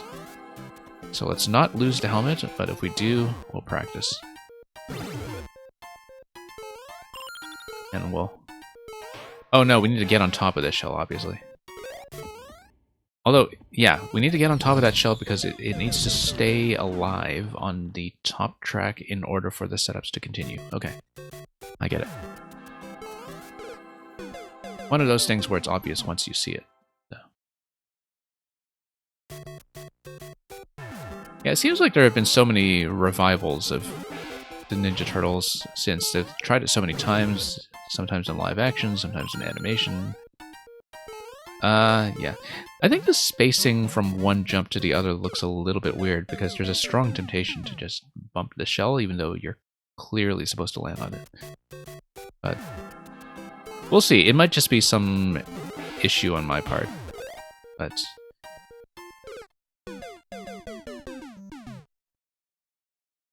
the jump from the bottom to the top shell for the first time does feel a little bit weird for some reason that I can't place quite yet, but we'll just, whoops, be aware of that, and in the meantime, accept the little slippages. Last time you heard Cowabunga, it was while watching the Rocket Powers. Rocket Powers? Interesting. Not sure what you mean by that, but maybe it's something obvious that will come to me later. Whoa, wow, yeah. It is a bit of a strange jump arc because you do need to go to the left of the shell, but maintain enough forward momentum to land on it, but also cut enough momentum that you don't slip off of it. So, I mean, that's just part of the challenge of the level. Oops. No, I know what's supposed to happen there, I just missed. I think sometimes I have to make a call as to whether to get ahead or get behind of the shell that I'm targeting. Very clear to me that I'm supposed to get ahead of the lower shell. But we will do this and we'll see if that is in fact the case. Yeah. Yeah, something about the jump arc feels a little bit unnatural. I wonder if it's just tuned around the expectation that maybe you've let up on a jump button, but we'll have to play with that a few times and see how I can clean up that arc. It's funny because you can see that the shell on the top track is horizontally about a tile ahead of the shell on the bottom track, and you would think that synchronization would give you all of the information you need in order to time transferring bottom to top or top to bottom, but the way I'm playing it, at least, it's surprisingly misleading, even though the spacing should be very clear. Yeah, you need to jump off the top shell before it gets bounced up, which means you need to get ahead of it. Which is itself a little bit weird because of the way that the bottom shell is one tile behind. So you kind of need to think about it like a loop around where you jump ahead of the top shell, trusting that by the time you land, you will have a safe landing location down below. So, yeah, very unconventional jumping arcs here in terms of having to really curve your way around these midair. But Rocket Power is a cartoon from the Nickelodeon channel that aired between 1999 and 2004. Okay, that's why I wouldn't know it. But one thing you don't really realize until you're older is how short-lived most children's programming really is. Like, that most of those shows do not last very long. But of course, you know, in childhood, they feel like a much bigger presence in your life. Or at least did back when watching television on a scheduled basis was actually a thing. I don't know if people growing up with streaming will have a very different experience, but... So the arrow is telling me to go up and then back down, as if I'm supposed to let the top shell slide under me first. I haven't quite found the ideal pattern there yet. I wonder if there's a better way to signal it through coins or something, but of course you wouldn't want to do that with the P-switch, because P-switch would just mess around with coins. Oops. Okay. Interesting. You were 6 years old when it finished, okay. I just find it very interesting to see what a huge age spread there is when it comes to the Mario Maker player base. That's... You know, given that you actually have a significant number of makers and players come into this game in spite of the fact that, like, they would have sort of lived through the period when 2D platformers were kind of at their weakest in terms of the supply of official content. I'm not sure about this. Because the spring is catching me by surprise quite a bit. I know it drops down from the note block up top. I don't know what my target location is there, but I'll have to sort that out. Just have to figure out these things from time to time. Whoops. Trying to get around that and let it slide under, and I just missed.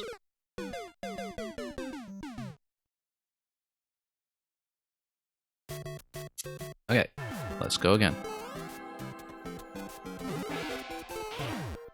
And again.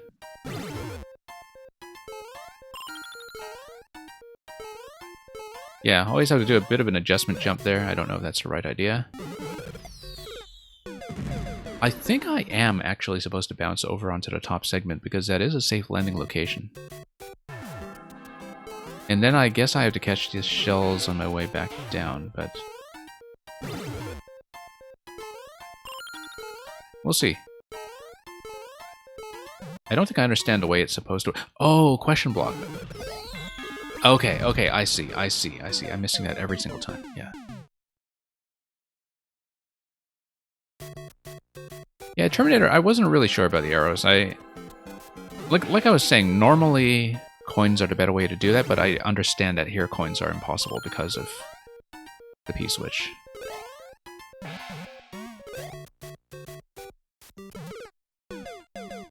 But, yeah, just kind of thinking about that from a signaling perspective and wondering if there's any way... or really, if it's something that needs to be clarified. It's funny, because the first time I was here in this segment, I was thinking, there are too many arrows, you don't actually need that many.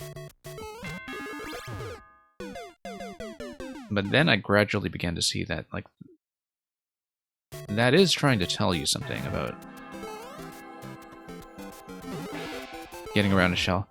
Now, the thing about the P-switch, though, is that you can get around that by giving me something else to reach for. Oops, like a 10 coin, 30 coin, 50 coin. That if you sort of had something for the player to grab on the high location, that you're just still able to grab while the P-switch is active. I think that works better than arrows, but I mean, you don't need to change this level. I'm just saying for future reference when it comes to signaling systems. That's maybe something that would be easier to decipher, but as you were saying, I did kind of figure out what it was you were trying to tell me after a few attempts. But okay. On we go. Getting a little better. It is a bit of a tight fit, I would say, both getting onto that segment and getting off. It's a very peculiar diagonal in some ways.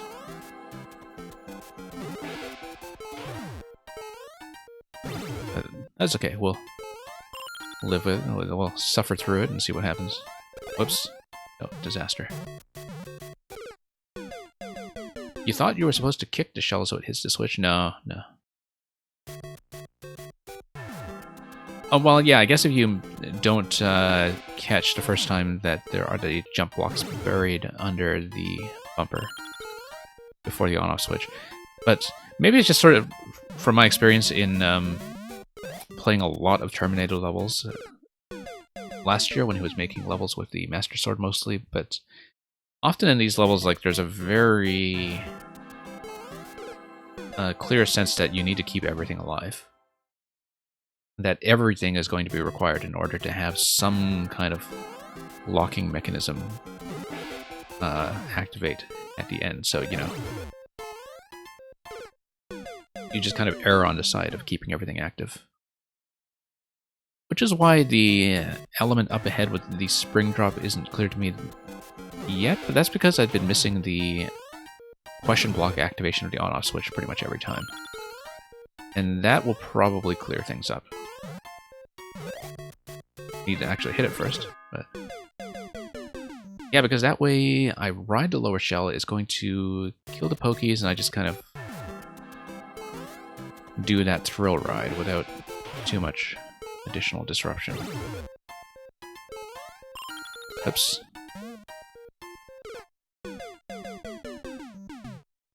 And GN, thank you for submitting 4-1. I don't remember if I already played 4-1, but maybe you know better than I do. If we have played it, we'll just pick another code from you. But I know, GN, you sent me a bunch of stuff from the Snow World earlier. That may have been one of them. That might not have been. Oh, can't do that, huh.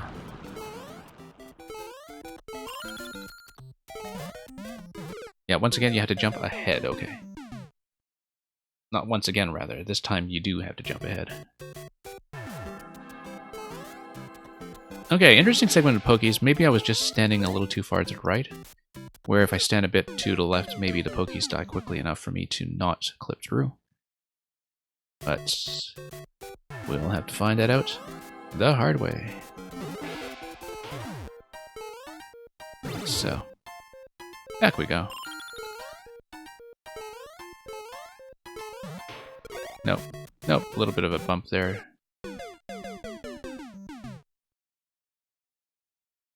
And yeah, I know the sort of extra jump in the middle of that top segment isn't strictly required, but I feel like I often have to make that adjustment just to get my movement back into a neutral position after the landing here. And yeah, I'm having a lot of trouble slipping off the bottom shell when I fall in, partly because the bumpers are just so large in terms of restricting your falling direction, but there are definitely a lot of weird controlled falling arcs in this level where you just have to kind of shift briefly to the left and the right.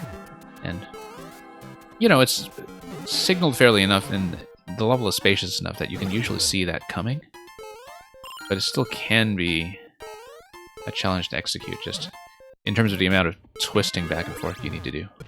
Like a lot of twisting left and right. So. And it's one of those things that, you know, it might not be obvious visually, but when you're playing it, you definitely feel it, like the amount of mid-air directional adjustment that is actually required.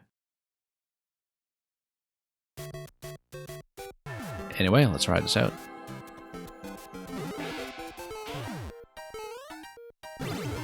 keep on going.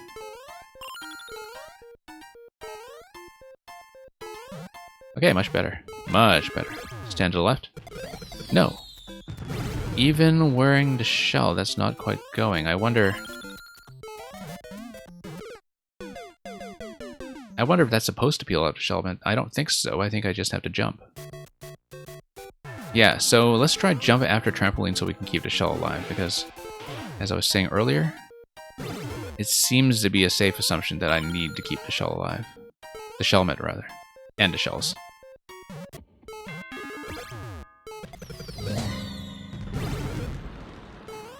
Right, because successfully hitting the on-off switch disables the spring, as we've been seeing, so we have a slow pattern going into the pokies, but one that does allow me to properly manage my height over the shell as it's traveling at normal speed without having been bumped. So, SDGML, it's going alright. Had a pretty good run of levels today. I feel like we've been receiving some pretty decent stuff all day, actually, so pretty good mix of, you know, traditional levels and some that are a little bit more technical. Yeah, I need to do a higher jump there. I'm psychologically kind of hedging against bumping the red block ceiling, but I actually do need as much height as I can manage in order to get clearance over all three of the pokies. We'll just have to do it that way. Yeah, look at that art. That's really a very strange one. But I guess that's what the arrows are trying to trace for you. Like, the arrows are trying to tell you to jump arc in terms of, you know, doing that weird curve upward and then another weird curve downward. And a lot of strange acrobatics here. SDGML, you still haven't made it to bed? Well, that's why you're here. Although, anybody watching in bed on their mobiles, you're quite welcome to be part of the fun as well.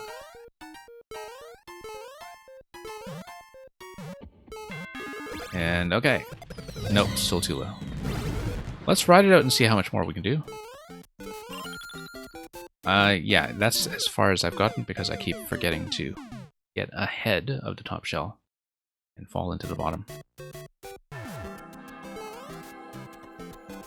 There you go.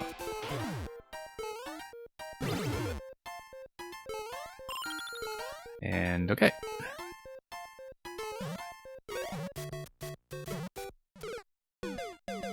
You know, I just imagine that the way Nukukaza would tuck you to sleep is by, like, smushing you with pea balloons or something.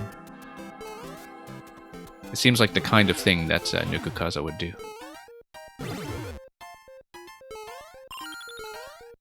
Gonna give you a nice warm hug with a pea balloon. Nope, still not high enough. Yeah, jumping over to Pokey there is still not working out for me, and I know that losing the Shelmet here is going to bite me. Okay, so first shell is down at that segment, and you're down to one shell. Okay. Yeah, let's assume I need to keep the Shelmet, but I'll keep going anyway and try to make it past that.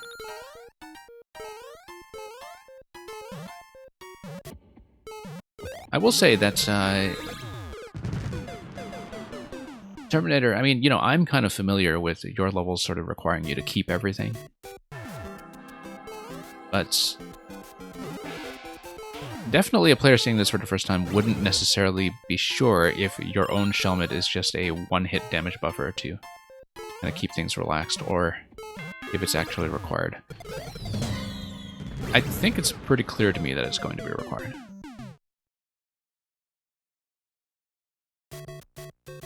A propeller hat hug. Well, I mean, as long as it's not with the blades, right?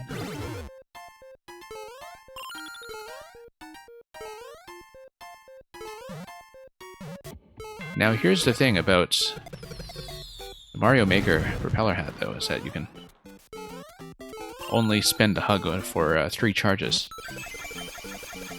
Before landing, that is. And then once you land in bed, I guess, you are entitled to a few extra charges. Oh, I'm supposed to ride it out, okay. I didn't get that, yeah. Shell hits the bottom, and then you need to shell it in order to bump the swamp end. I guess this locks us before the initial checkpoint, but thankfully there's nothing before the initial checkpoint, really. That's unfortunate. But it does reset my clear time. So I guess we'll, you know, thank the soft lock for resetting my clear time.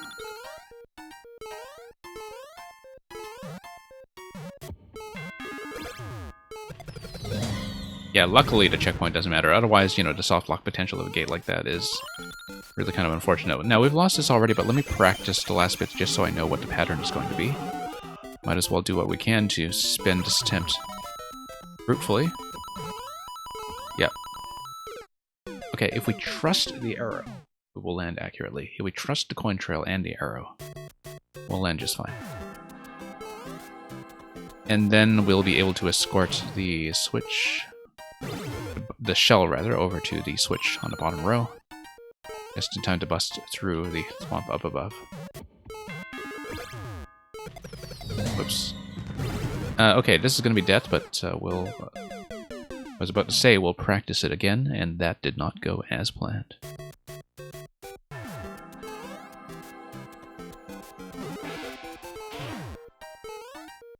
And, yeah, there we go.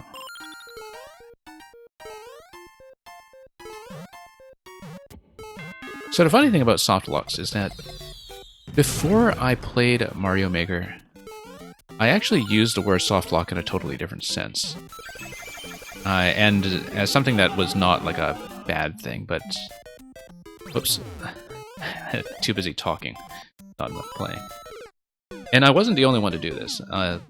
So if you've played games like Hollow Knight, you would know that part of the sequence breaking potential of those games comes from the fact that you would have a substantial number of pathways that are not really like strictly locked behind your movement skills, but that are based on things like combat challenges, where, you know, if you're good enough, you're allowed to take a certain shortcut.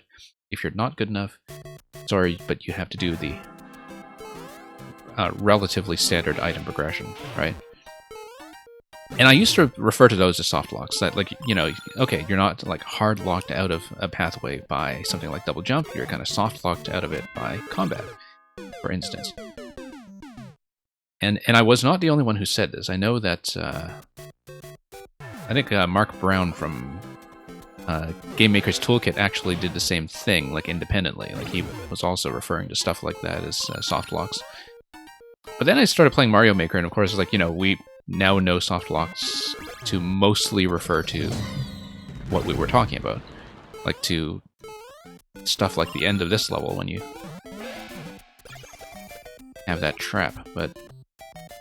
And so now I'm just so much more accustomed to the Mario Maker lingo that, like, I no longer have a term for describing the sort of thing in Metroid-style map progression that I used to call a soft lock. And so I need a new term for that. Because now, to me, like, soft locks just sort of unambiguously mean the Mario Maker thing, where people are putting you in situations where you'd have to run out a timer or hit restart. Anyway, kind of like the suggestions in chat,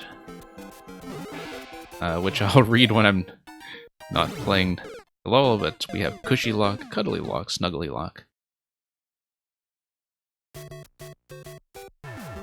I'm sure we can come up with a bunch of other ones. Kind of a warm hug of a lock, you know?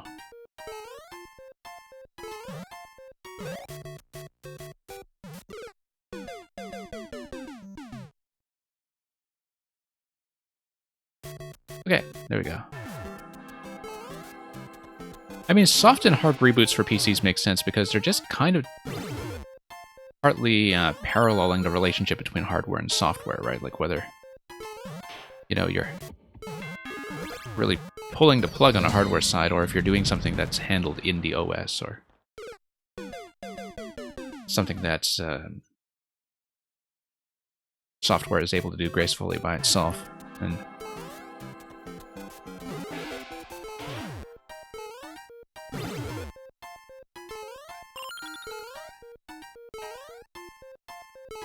oh, whoops.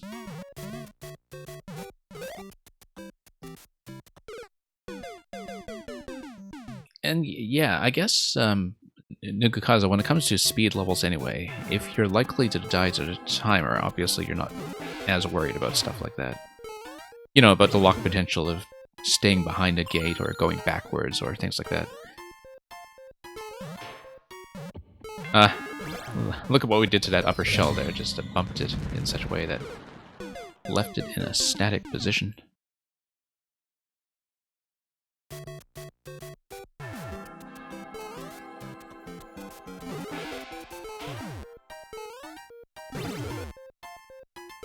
But yeah, sometimes, you know, I do wonder if the popularity of making stuff like really time-constrained and path-constrained 10-second speed levels and such is that from a maker's perspective, they require a lot less quality checking. Like, there's a lot less that can go wrong on a QA side, but of course, that's not a judgment on the people who do send me speedrun levels. I think that when people do send me speedrun levels on this stream, they tend to be way better than average. Like some of the ones we saw earlier on this stream, in fact. Way better than average.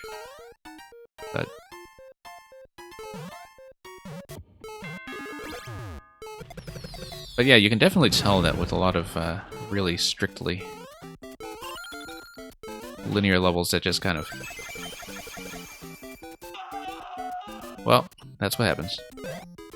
With very strictly linear levels that, you know, just have tight timers that don't allow you to play around. You can tell that for the makers it's a much more straightforward experience in terms of just getting the upload down and getting things to behave as intended. So.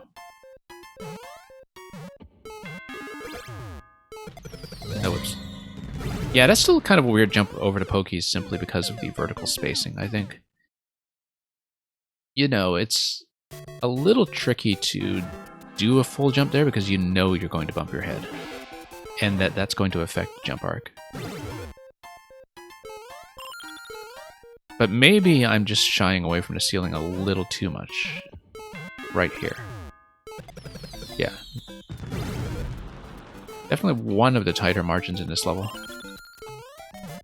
Okay, this time we didn't bump, but oh yeah, no, I was too far ahead and I was trying to pull back a bit to give the Koopa segment a little bit more breathing room so I wouldn't get hit, and when I tried to pull back on that, I just fell off completely. Okay. Getting there.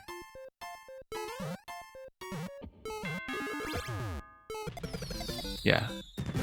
Once again, a lot of really weird jump arcs in this level where you are kind of pulling back and pulling forward constantly. And that's okay, it's just that like it's testing a skill set that often isn't as vigorously tested. That's a win. Floofy locks, I like that. Kind of like snuggly locks though. We'll come up with some kind of terminology eventually, I'm sure, and it'll all be very cuddly for everybody. You can tuck people to bed with the soft locks. Nothing like a good night's sleep on a soft lock. Waiting out the timer. Waiting out the timer until your alarm goes off and kills you.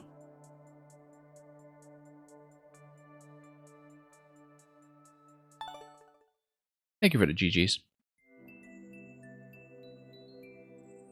And Probots. 5KB 17790H. And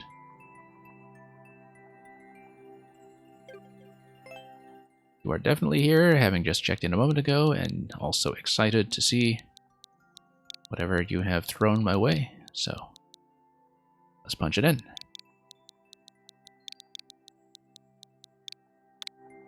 Q will probably be closing relatively soon. Let me just see who else is in the list. Yeah, Q is going to be closing very soon, in fact. I will play a bit of this level first. 4-second clear. Huh, interesting. 4-second clear on what does kind of look like a big annoyance. We'll play it. But this is going to be last call for any remaining submissions. I will be closing the queue probably partway through this level. And even so, I don't know how much I'll get through. I always hope to get through everybody. I don't think I've ever actually failed that, but I also don't want to overpromise. Well, I mean, we can only interact with so many parts here. There is, of course, just this whole donut passage. And then we get through here. 4-second record, really? I mean, I guess the P-switch would maybe change things in a limited number of circumstances, but... Oh no! You saw Refreshy speedrunning this level. Well, Refreshy doesn't seem to have the record, so...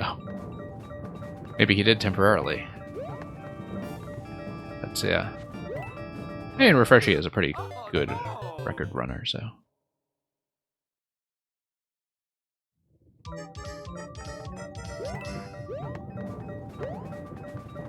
Okay. Let's see here. We definitely don't want the bounce. Although if we run across the first tile, maybe. Yeah, there we go. And then we have to get through the door before the activation of the P-switch. And... yeah, I feel like it's just... It doesn't look hard, to be honest. It's just a matter of visual perception more than anything. I remember seeing a level that was kind of like this, except it was all underwater. That one was a bit of a pain. But this, you just need to be careful with some of the moving parts. And it shouldn't be too bad. Door to the left, actually. Except, yeah.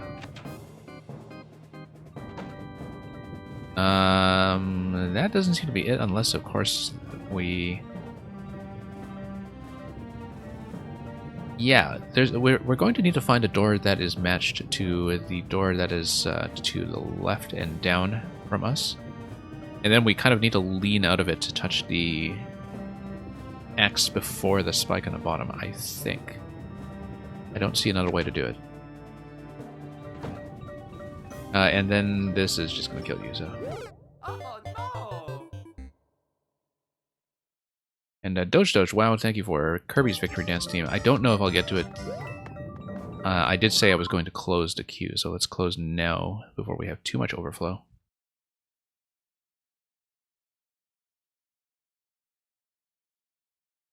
And we will see. Let me update the stream info and reset Warp World first, so we don't leave anybody the wrong impression about how open we are. As people who have been here regularly know, my usual policy is that if we get through the remaining levels surprisingly quickly, and I have some time left over in the stream, then I will reopen for anybody who's stayed till the end. I don't know if I'll be able to do that today, just given the length of the queue. But let me just reset the warp bar.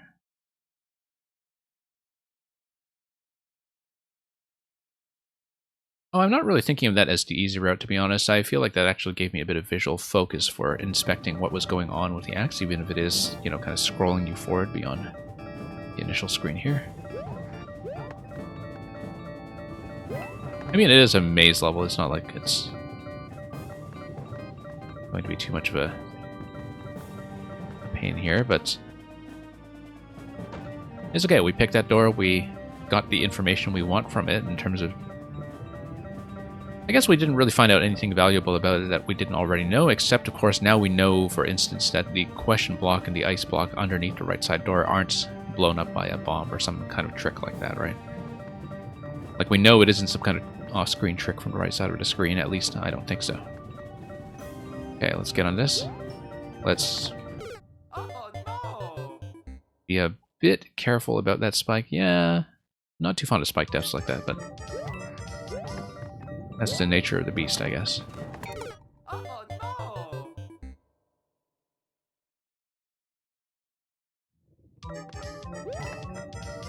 Yeah, I mean, if you were able to just kind of... so, for instance, if you had a donut block under this door instead of a cloud, then you can get back out safely. And I think that maybe feels a little bit better, although, of course... Well... We'll see what happens. Kind of seems like on the left side that you can take that POW block, in fact. Can you? Yeah, you can. So is there a location where I can use this? I'm not about to find out just yet. Oh no! Okay, I was hoping to lean right in that location, but, well, now we have the appropriate door.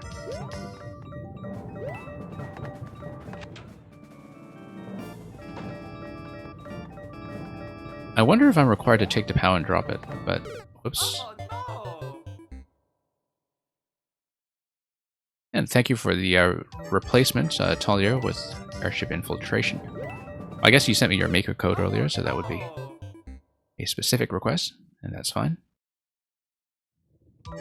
And Merlin, it's going alright. We've actually gotten through a fairly large number of levels tonight, relative to my usual pace. Had some trickier ones in there, of course, but, you know, that is how things go sometimes. You'll just have a decent mix.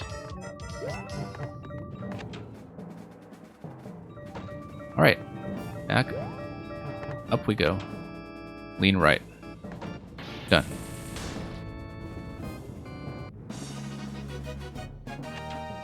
Mario #1! Yeah, I mean, you do have the Picador segment, and you do have the strangely obtainable POW block on the left, and those are just kind of red herrings and a bit of a micro stage. I've seen much bigger annoyances than this. Much bigger annoyances. Nukukaza, what the sort of water equivalent of this kind of level? I wonder if you had sent me that previously, or if I'm thinking of somebody else's level entirely.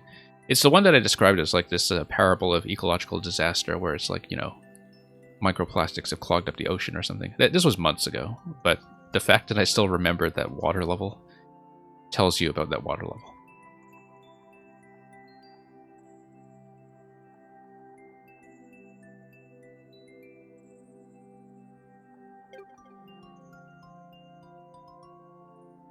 Happy time. You are here. You just said GG.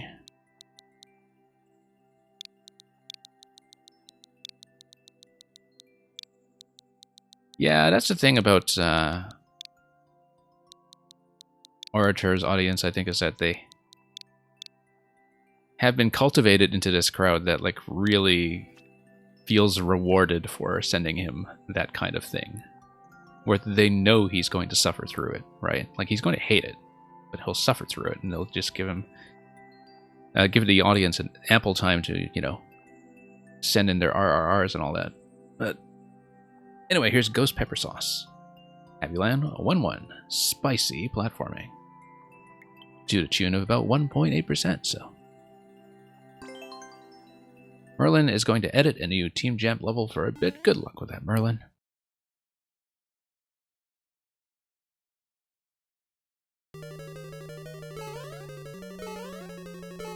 Okay, here we go.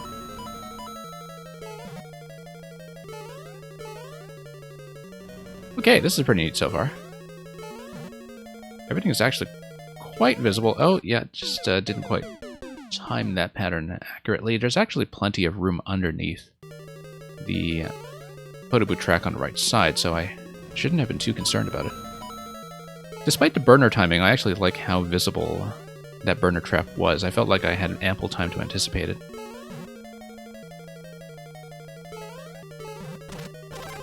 And of course the swamp is mostly just there to scare you. This isn't going to be too much trouble, except of course you do have a bit of a time constraint on getting out.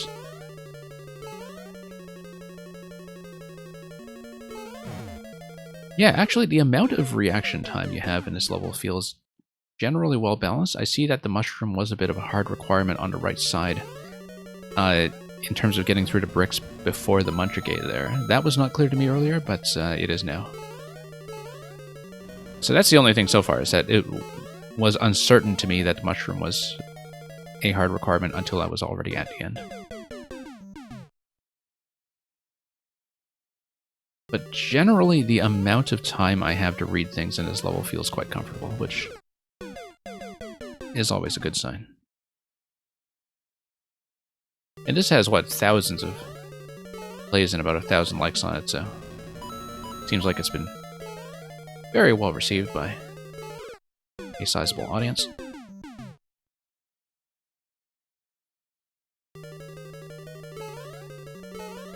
And yeah. And yeah, Green Heroes, as you can imagine from, you know, this being my regular operating hours, that's... I think Orator was one of the first streams that I really kind of watched on a regular basis back in Maker 1. Like, one of the first Maker streams, I would say, that I watched on a regular basis, because he would tend to be the one who's running in the times when I would have Twitch on. So I know that he came across one of my levels in Endless a little while ago, and he booted. I found out afterwards, but I'm not terribly surprised given his opinions about checkpoints, because it was the first thing that I uploaded in Mario Maker, and he ran into it like at the very beginning of an Endless run. And it was one thing that was, you know, I was very excited about using clear conditions and made like this giant Indiana Jones epic with no checkpoints. And if you've watched Orator for any amount of time, you know his opinion on not having checkpoints. Shall we say. And, yeah, Tolier, okay, I see. You just made the level you sent me, and you were doing the clear check, I guess, if I understand you correctly.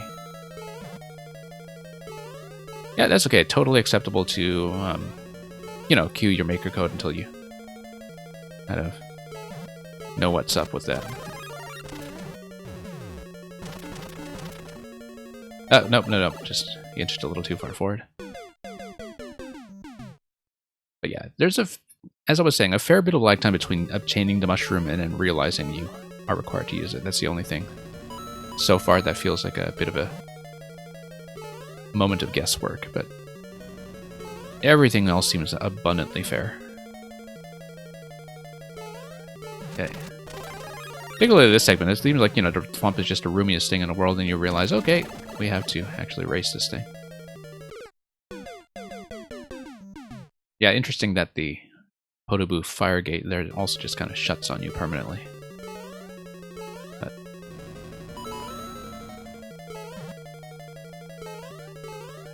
anyway, let's move forward. Whoops. Kind of interesting to have boos there just as big untouchable 4x4s that you can... Not 2x2s, rather, that you can clip through. Or in general, just having the boos here for, you know, cosmetic reasons, but without really doing the boo movement. I guess they do serve a very specific purpose in terms of being an enemy where you don't need to worry so much about collision, where, you know, they're going to cut through the walls, they're not going to squish you the way munchers do. They do have a very specific function, and they're almost unkillable except with things like the Spiny Hat, so... Actually a very functional enemy. It can be very difficult to use sometimes, I think, simply because the boos feel like they don't interact with a lot of the other moving parts, but... I mean, they basically act like fire here. Except they're static pieces of fire. And it makes sense to have boos next to all this fire, in fact, because they perform such a similar function, design-wise. Okay, I do need to get ahead of the fire. It's very clear to me now that I cannot stay behind it, and I'm just a little bit slow every time in getting through the bricks. And Green Heroes is almost 4 AM for you while you have a good night. And thank you once again for the boss level earlier. Hope to see more from you as the days go on. We'll be hopefully back in the same time slot tomorrow, except as I was saying to some people elsewhere, North America is on daylight or summertime 2 weeks before Europe gets on summertime. So if you're in Europe, you're going to be 1 hour off my usual schedule, but it's actually going to be later for you, I think. Which some of you, like Merlin, were requesting anyway, that, you know, I start a bit early for you on weekend mornings. That's okay, I know this is like the most inconvenient stream ever when it comes to scheduling. So. But okay, let's get rid of the Muncher stack. And whoops, a little bit slow on the uptake. And Green Heroes, you're in Quebec. Okay, Quebec. When it comes to time zones, I don't really even understand Quebec, to be honest. So I don't even know what they do anymore, shall we say? I thought they were just on Eastern, but I don't know if Quebec has something going on with daylight time these days.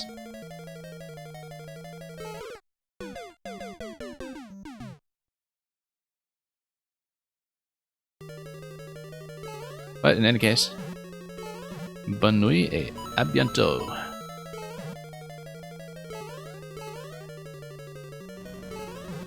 And we'll see how things go tomorrow, if I can run the stream on roughly the same schedule.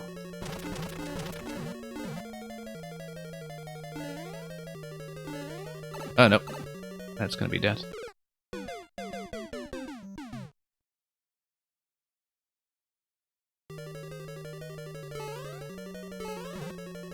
Okay, up we go.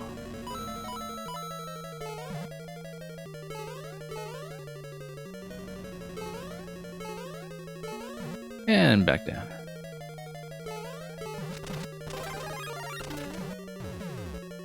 Nope. Yeah, gotta be much quicker on these when it comes to repeated jumps, especially later. I could tell I was stalling far too much. And tell Jared, no, Green Heroes was just telling me that he was in Quebec. Which I guess was French a couple centuries ago, you know, but...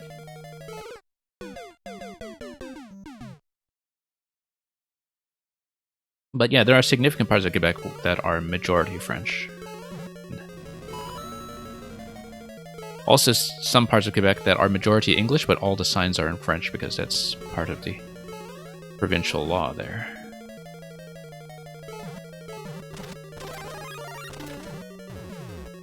Okay. But, yeah, Quebec language policy is, shall we say, very interesting. I'm not from Quebec, but it's definitely something I've interacted with in the past, shall we say. So it reminds me of a story, actually, about how back when The Legend of Zelda Phantom Hourglass came out, the province of Quebec complained about the localization. So Nintendo tends to do different localizations for Quebec French and French French. Not anymore, I think, because the Switch has all these global releases now. I think just go with French French. But definitely for a lot of games in the past, they had a special sort of Quebecois division within Nintendo of America do the French language localizations for the North American releases. And I remember that the Quebec government made a big stink about the localization of Phantom Hourglass because they thought the French was too casual or too colloquial.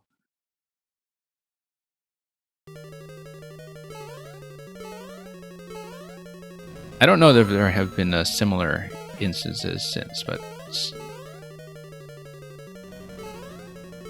basically the province of Quebec, they can be purists about language in ways that are totally different than the Académie Française in French is also a bunch of purists about French. Like, basically, French is a very regulated language on a global scale, so...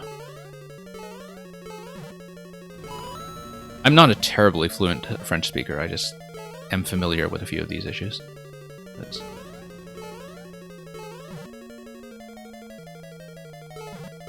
So, you know, for example, most of the technical terms in computing in sort of, you know, French, they were kind of regulated in such a fashion that it would sound like they originated in French rather than as borrowings from English, which is why for download you would say télécharger, and for a CD-ROM you would say CD-ROM, and so on, but...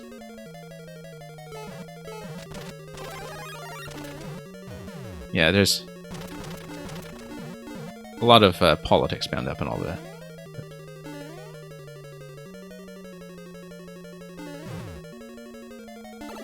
Whoops. Okay, missing that once again. Almost there. Almost there. Duck jumping against the blocks of the pipe will help, you say. Okay. Interesting. We'll see about that.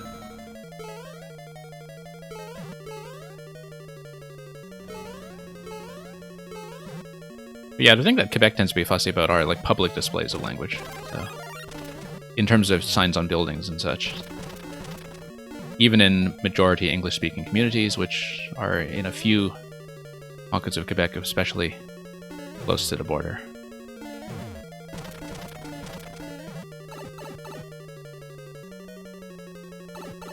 Okay. Whoa! Boomerangs! I remember this mechanic, actually. I remember this particular gimmick from, well... Maker 1, actually, but I think the setup for this is quite different, because of course it's coming from, block spawns, right? Block spawns that are from the chain chomp, yeah.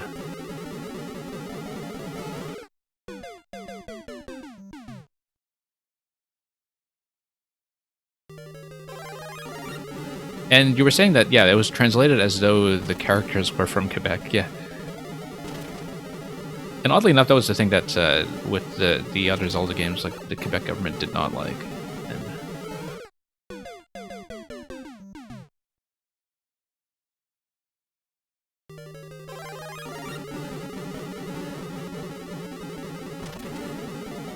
But yeah, that's because, that would be because, it's Nintendo of America hiring Quebecers to do the English releases, but as I said, I don't think that's been the case at all in the Switch era. And if it is, that would surprise me, because...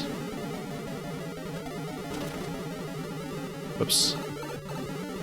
Just because, you know, if you have something like Breath of the Wild, for instance, if you switch it to French, it's just going to be the localization that was done in Europe, because they had the region-free carts that are in a global release. I think so, anyway. I'm not totally clear on this, but...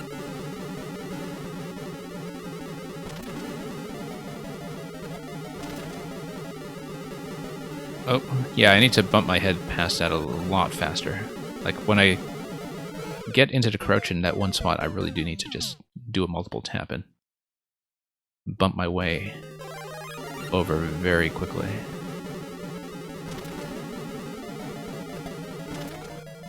Yeah, no.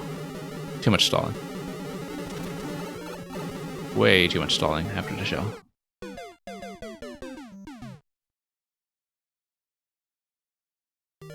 Yeah, and I'm the Supernova. I definitely remember this in Maker 1. I don't think I saw Julian's take on this in Maker 2. I've seen most of what Julian has made, but maybe this was one that I had not caught up on from earlier on in his portfolio.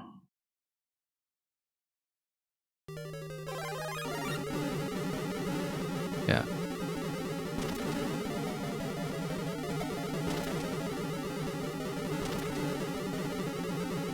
Anyway. Luckily, we can damage boost off the booze as well as the spike.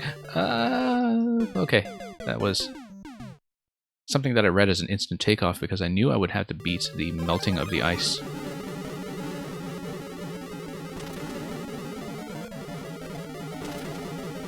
Yeah, I gotta give myself enough distance just to get through that. Okay. Oh, that was too high a jump. Yeah, I needed to cut a little bit of vertical height there going over the small boo.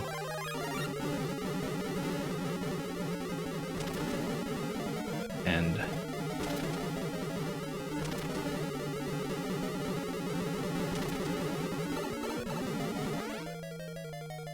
forward we go. But hopefully without some of those slip-ups along the way.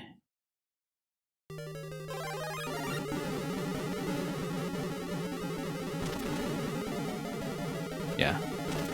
Cool effect to be sure.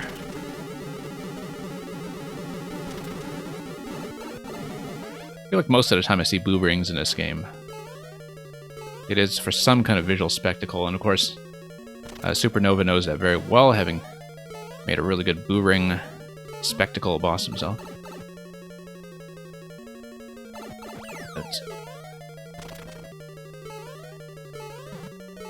Okay.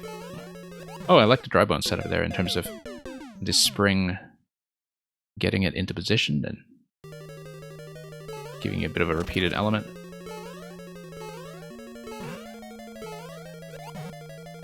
Whoops, no, that's totally misread that. Totally misread that. Just kind of dove towards that claw without really properly looking at what was already in it. Yeah, let's just get a slightly better arc out of the dry bones. And we'll see.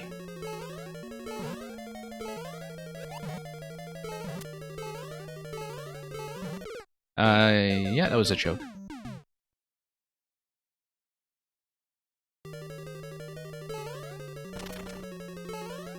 Okay.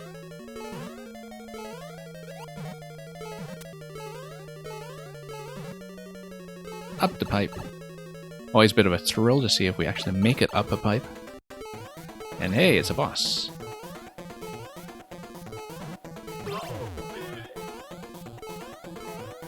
Okay.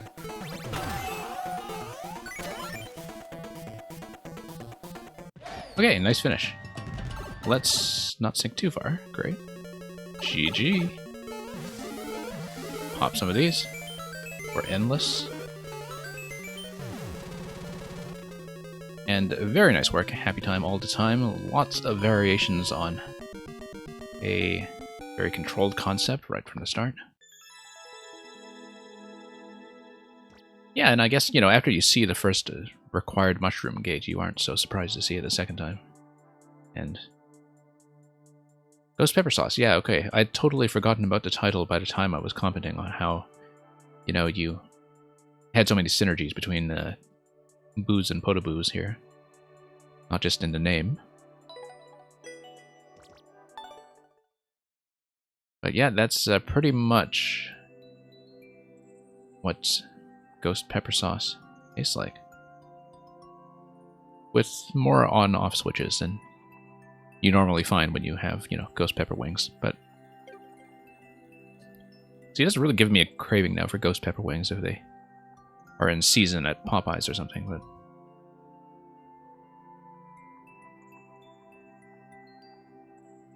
thank you once again for the level and for all the GGs.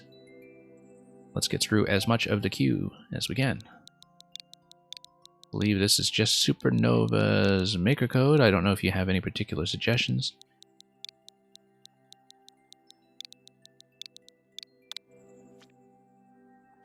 Supernova's not here? Okay, pass.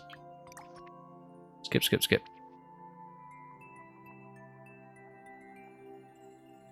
So yeah, I don't know if you have any particular recommendations or if, you know, quite a few levels behind and catching up with you, so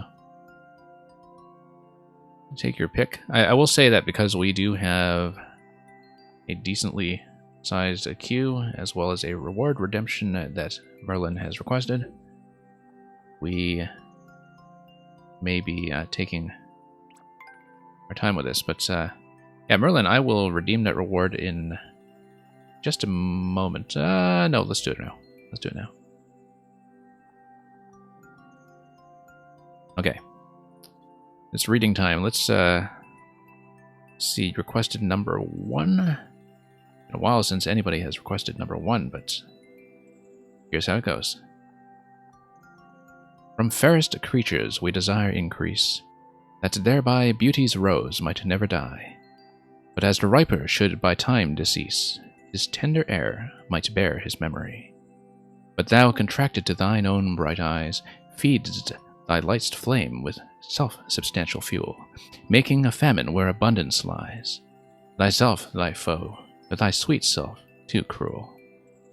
Thou that art now the world's fresh ornament, and only herald to the gaudy spring, within thine own bud buryest thy content, and, tender churl, makes waste in niggarding. Pity the world, or else this glutton be, to eat the world's due, by the grave and thee. Thank you very much. That was William Shakespeare's sonnet number 1. And I'm glad you liked the channel point reward. Happy time. I really need to come up with some more. I haven't improved our selection of rewards in some time, and Merlin has way too many points worth the dumping. Let me mark that as redeemed quickly, and then I will get into the level itself. And I hear that SDGML there is responsible for the description where catapults go brr. Now, with the catapults go brr, what do the trebuchets say? I guess the trebuchets go snap. But anyway, let's take a look.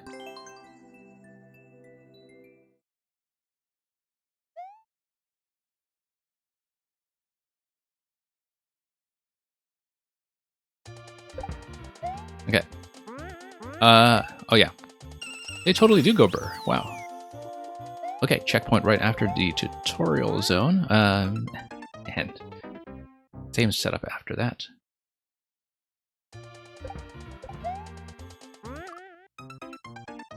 I see, yeah, because you hit the jump block and then that drops the trampoline, and then the trampoline is what triggers the mechanism itself. So it is timed according to the player. And so it's always going to be this sort of two-step time sequence as you go from the block, jump block or note block as it were, to the rest of the catapult. Spin jump, yeah. Spin jump, he says, as he does not spin jump. But... And yeah, Taldir, we actually just need more emotes in general in this channel. I need to basically do a lot of the meta stuff that's been neglected for a long time. I only recently got back into streaming after a few months off, and so there's a bunch of channel maintenance stuff that I haven't actually had time to look at yet. Yeah, I was just too busy reading that segment. It's just going to be straight over to Shell and then over to the Naked Koopa. The undershirted Koopa, I should say.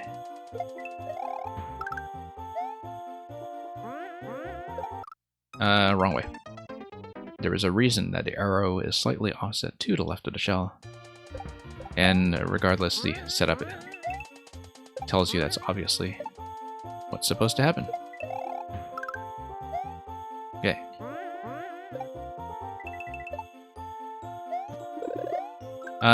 Yoshi and then jump off Yoshi. Okay.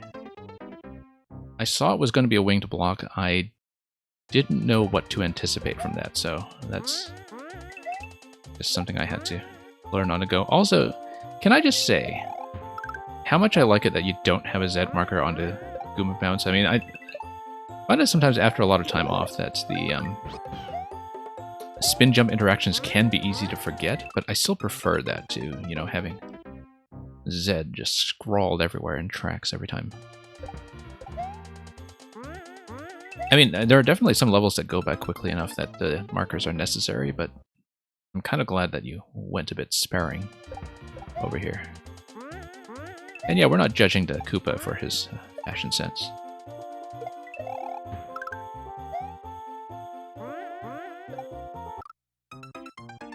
Pajama Koopas, I guess. Chomp Stumps are wonderful. Chomp Stumps I think are often a bit of a hack for the fact that Nintendo just didn't give us some kind of puzzle block to manipulate, you know.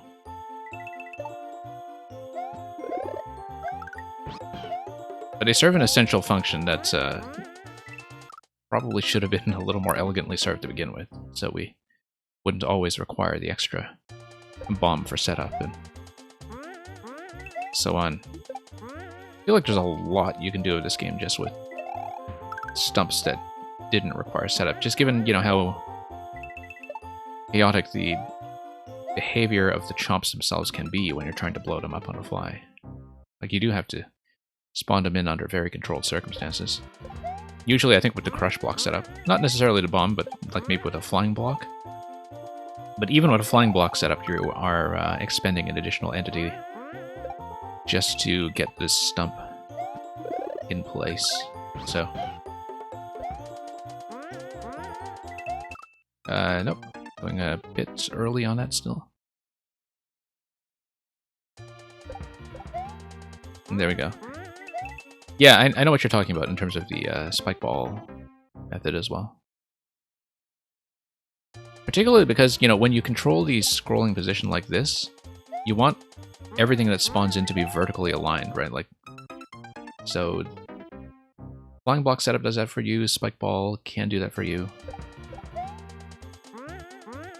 Depending on how you do it, but like the most important thing is that like everything has to spawn together in synchronized fashion, which means they have to come together as a stack.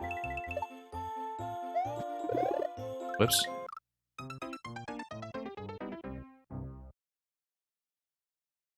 It's funny because SDGML, I initially read that as Yoshi murder equals bio, as if every time you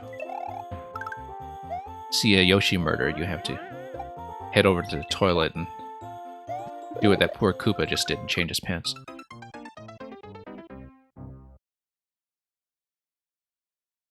Spiky meatballs. Oh, the spike balls, okay. Wasn't sure if you were referring to that or something else.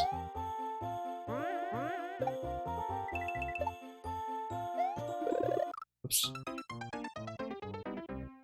Just trying to find a slightly better approach to make sure we get enough height for the Yoshi. I should just ride out the Buzzy Shells and let them lift me, but we'll see. We'll go back until we have a comfortable method that I trust.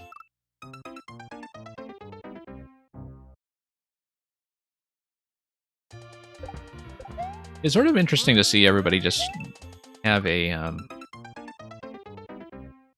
terminology that did develop on their own like that, you know, as streamers, where they, especially the more popular streamers, just have these habits here and there.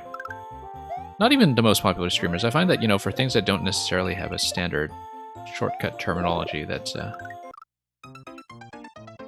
everybody just has their own habits. Like how I always refer to dry bone shell as bone shell, and some other people just refer to it as dry bones. Even when it's just in shell form, or they might call it something completely different, I think. I was saying something about this a while ago, but I don't know when the term new soup for NSMB caught on the way it did, because, like, you know, as somebody who always just saw it in writing, I'm just very accustomed to calling it an SMB, or I mean, you know, on stream it's less convenient than just saying new soup, but I don't know who made that popular.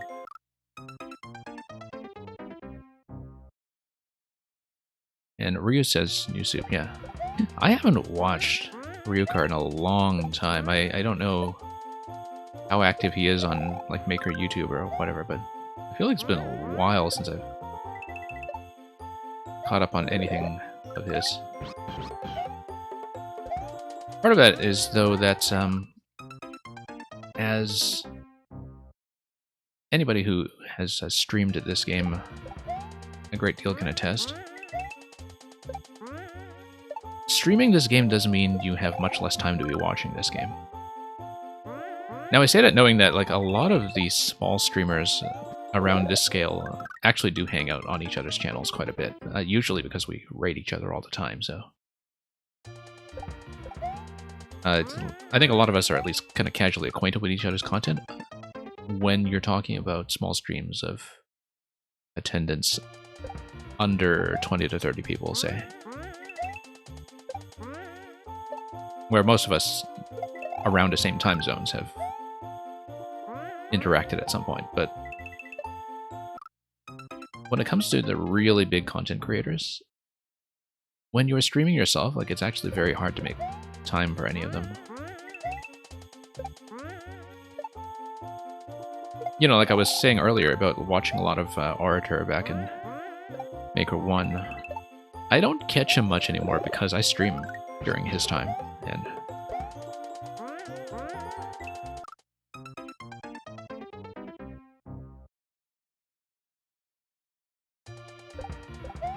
yeah.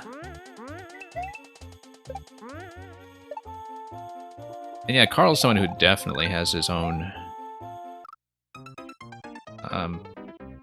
community in many ways, like a very self-sustaining community that does its own thing. But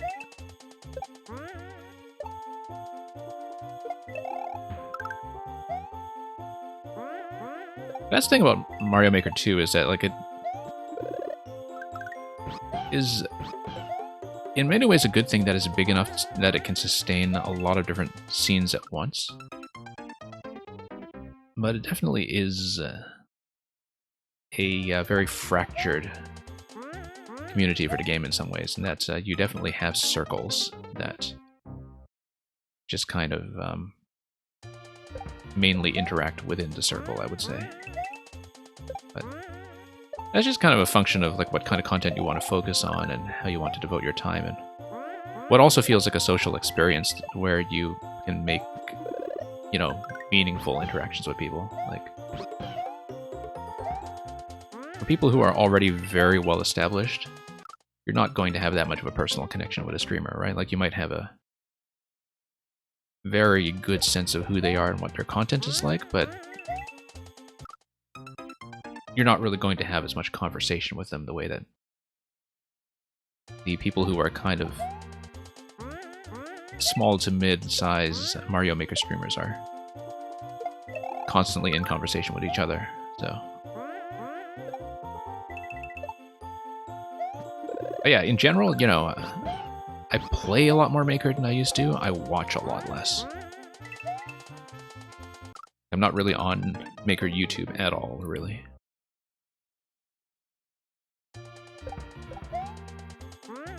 Yeah. So it always surprises me sometimes when people pass along some of the really popular levels, for instance, by people who are big on YouTube, and you can sometimes tell that they're just YouTuber meme levels in some ways.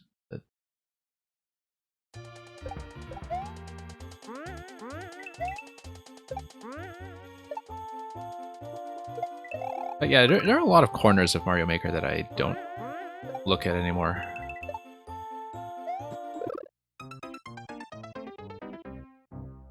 So for instance, you know, Mario Maker Reddit, I don't really see a lot going on there anymore that is going to give me better content than what I can just get on Twitch or from people I know already. And it seemed like it used to be a bigger deal back in Maker 1 that Reddit was more of a hub, but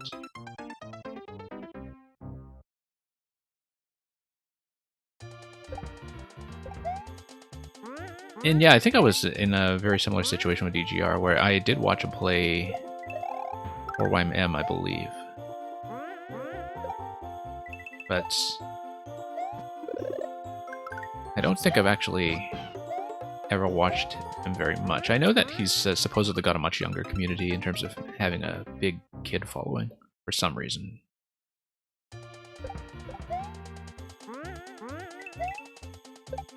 But I think maybe it's just that, you know, he's more overtly family safe than, I don't know, Barb, for instance. But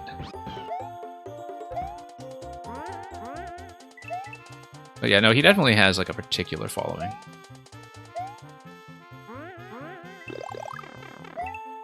Yeah.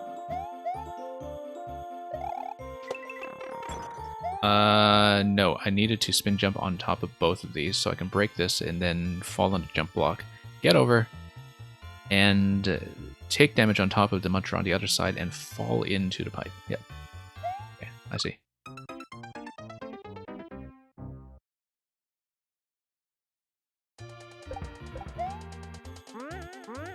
But yeah, I mean, there's enough content going around that everybody's entitled to their favorites. When it comes to, you know, people who really match the sort of content or personality that you want to see. But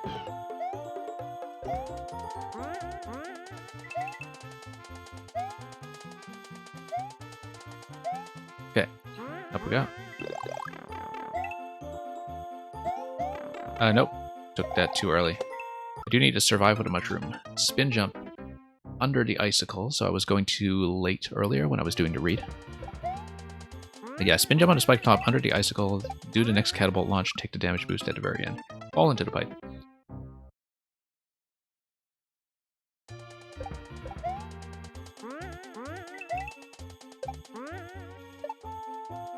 But yeah, as I was saying earlier, since we're on the sort of subject of family friendliness, the age spread of this game is one thing that really kind of astonishes me relative to most video game communities. There are very few scenes, I think, where you will find as big an age spread as Super Mario, but that's because it's this sort of transgenerational thing where people play it with their kids, right? Make levels with and for their kids, in some cases.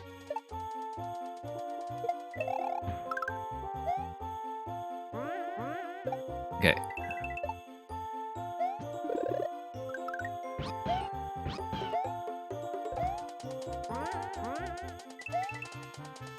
Okay, up we go.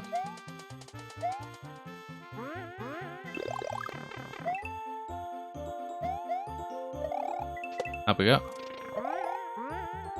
No, I missed my opportunity. As with all of the other catapults, you have to get it on the first bounce. That's actually pretty clear to me, but yeah, it's going to be a spin jump landing on top of the jump block, and so I have to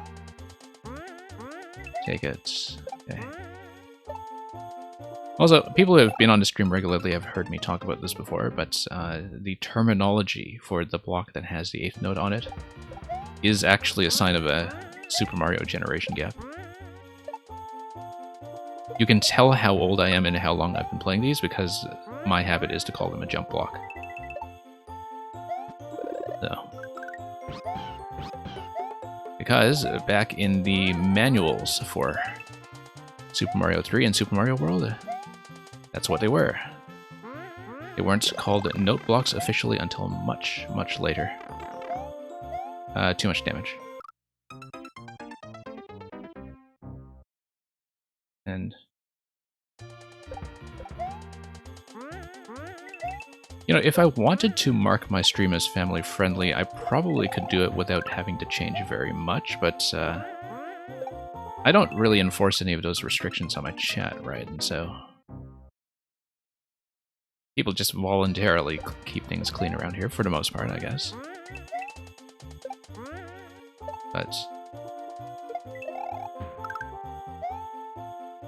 I mean, I don't operate this stream on a scale where that's going to matter, given that this is very much a playtesting stream for makers anyway, for the most part, so. But it does make me wonder, like in terms of Twitch statistics, like how many people are searching for the family-friendly tag and constraining their stream searches, especially. What would I call the pink note blocks? Good question.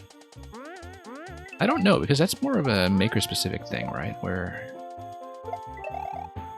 I don't even know what the little voice in the editor calls the pink note blocks, actually, because I don't make music levels, so or rather, haven't made music levels, so I play with them so rarely.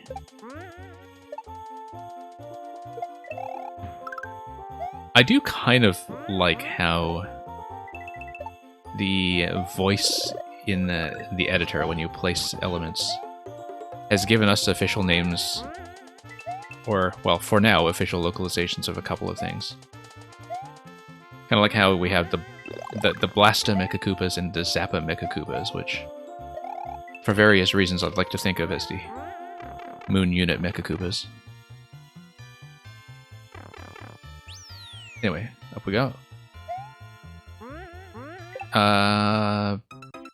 Yes, I can bounce safely, get over to the other side, throw the snowball onto the on-off switch, and then activate the switch. Okay. Just needed to do the initial read. And spin jump off the spike tom, yes. It took me a moment to remember that I do pick up the snowball safely. Oh, right, because of the mole burial under that. I see it now. Ah, there's a Z marker. That one's a well-placed one, though, since you can't necessarily see the Piranhas coming. Okay, it's going to be a loop around and then get under the spike top by going right to left. I think that's how I understand it. Very subtle mole placement there, to make that setup work. And yeah, SDGML, I do refer to them as pink coins, even though they are red coins in a lot of the coin collection challenges that those are not exactly based on, I guess, because typically the red coin challenges as have existed since I was about to say Mario 64, but actually since Yoshi's Island, like, they wouldn't be about giving you keys.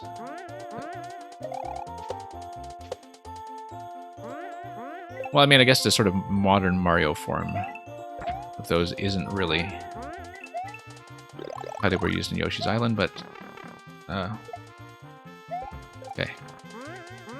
No, need to jump with that and then toss it. Okay, just need to read through some of this stuff for the first time. And miss.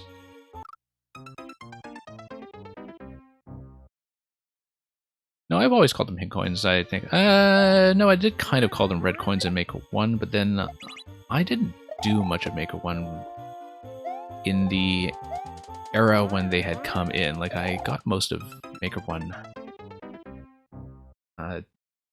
sort of played in its original launch state, which, you know, didn't even have checkpoints, and then I was kind of off it for a couple of years until just before the announcement of Maker 2. And by that point, of course, it's just a whole new game, right? Because people had actually figured out the tech, and you would have an actual, you know, basis of community knowledge that didn't exist before. I need to run... I need to jump directly off that stump as soon as I pick up the bomb. Okay.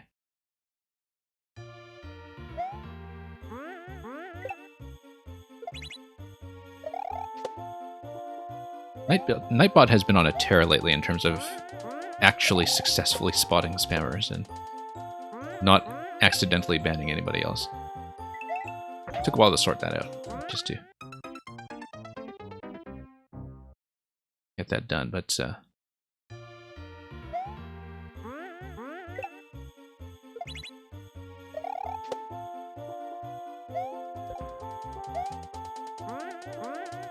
yeah, poor fellows out there that are supposedly their target market. So desperate for views that they would, you know, just want to buy follow bots. It sounds sad, but the thing is, the thing about spamming is that, like, they do it because there actually are people who will buy into it, I think. I remember thinking the same thing about, like, people who bought gold in World of Warcraft, for instance, back in the day, that you have so much, you know, gold selling spam all over World of Warcraft, and if you play even barely competently, you realize, like, how little value that offers, because, you know, it's not hard to make money in that game for the big stuff. Not hard at all. And never has been. And yet, at the same time, you realize that those businesses are so successful because their spam actually does get customers. So it's not hard to imagine, like, you know, that you have like people who are sitting around at 1 or 2 viewers, and they are just absolutely desperate to get affiliates so they can start reading Shakespeare's interviews for points or something, and then they are just, you know, tempted by the call of the follow bot. You see, Mario Maker, you don't need to do that. You just say, I'm running viewer levels, and then, you know, you get a certain viewership just from people who want to show you their stuff. And it's just a very interactive community right out of the gate. And I was always very impressed with just how good this game is for small streamers. We just got a raid of a party of 0 from Nugukaza. Thank you, Nugukaza. You just bopped us with a P-balloon. Or, no, party of 4. What am I talking about? Party of 0. The indicator on Twitch was totally off with that. So let's give you a quick shout out. And here I am thinking, like, weren't you just here? How did you have the time to run a stream, gather some people, and then come back and raid? It's like a very quick lunch break of a raiding party, but much appreciated. And nevertheless, welcome everybody who came up with that, and maybe you'll be here just in time to see something of Nugukaza's get played. But if you were in the queue, I thought you were in the queue. Ah, clear checking something, okay.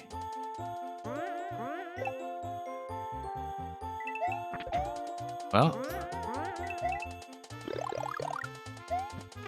we'll see how that goes if we wind up seeing it at some point. Whoops, nope. Needed to throw again. Alright. And Luigi Tanuki rated you. Okay, well, Luigi Tanuki, thank you for following Nugukaza all the way over here as well.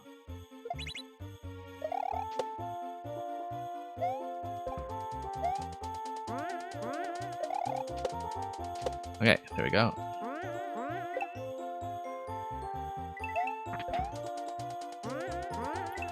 And we'll just smooth out some of these things along the way.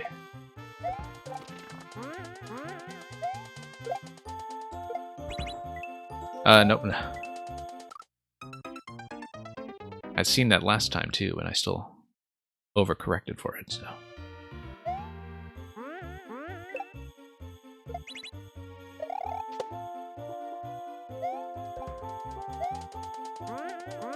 And there we go.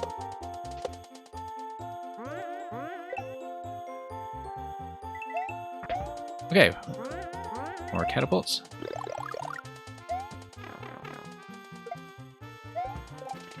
Yeah, I'm slightly behind on a few things in chat, but we'll get to that soon, I hope, after we actually get past the top corner of this level, which looks like the exit. Imagine how fast he would be if he weren't overly inflated. Well, I mean, yeah, given that the P-balloon is going to give you some movement that is often slower than average, but not the way Nugukaza plays, though, given the amount of P-balloon tech that is exploited in some of those levels to serve momentum. Thank you for the subscription. Who was that? Luigi Tanuki, thank you so much for the gift. We actually do have sub-priority in this queue, by the way. Like, we do have next to sub next, but the thing is, because I just came back to streaming after a few months, we had almost no active subs. And Nugukaza, thank you for paying it forward. And that'll be a welcome surprise for Underflow if they come back. I was actually just playing some of their one-screen puzzles earlier in the week.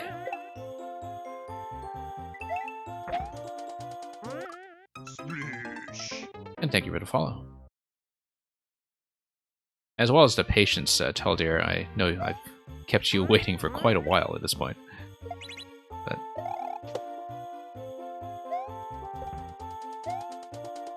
yeah. Alright, I am slightly behind in chat just while I am in the zone here. I'm in some kind of zone, maybe not the zone, but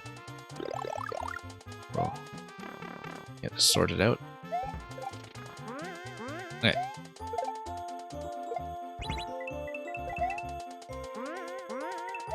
And there we go, 50 coin. And looks like we are done. Sure, we'll take it. Thank you for that, Supernova.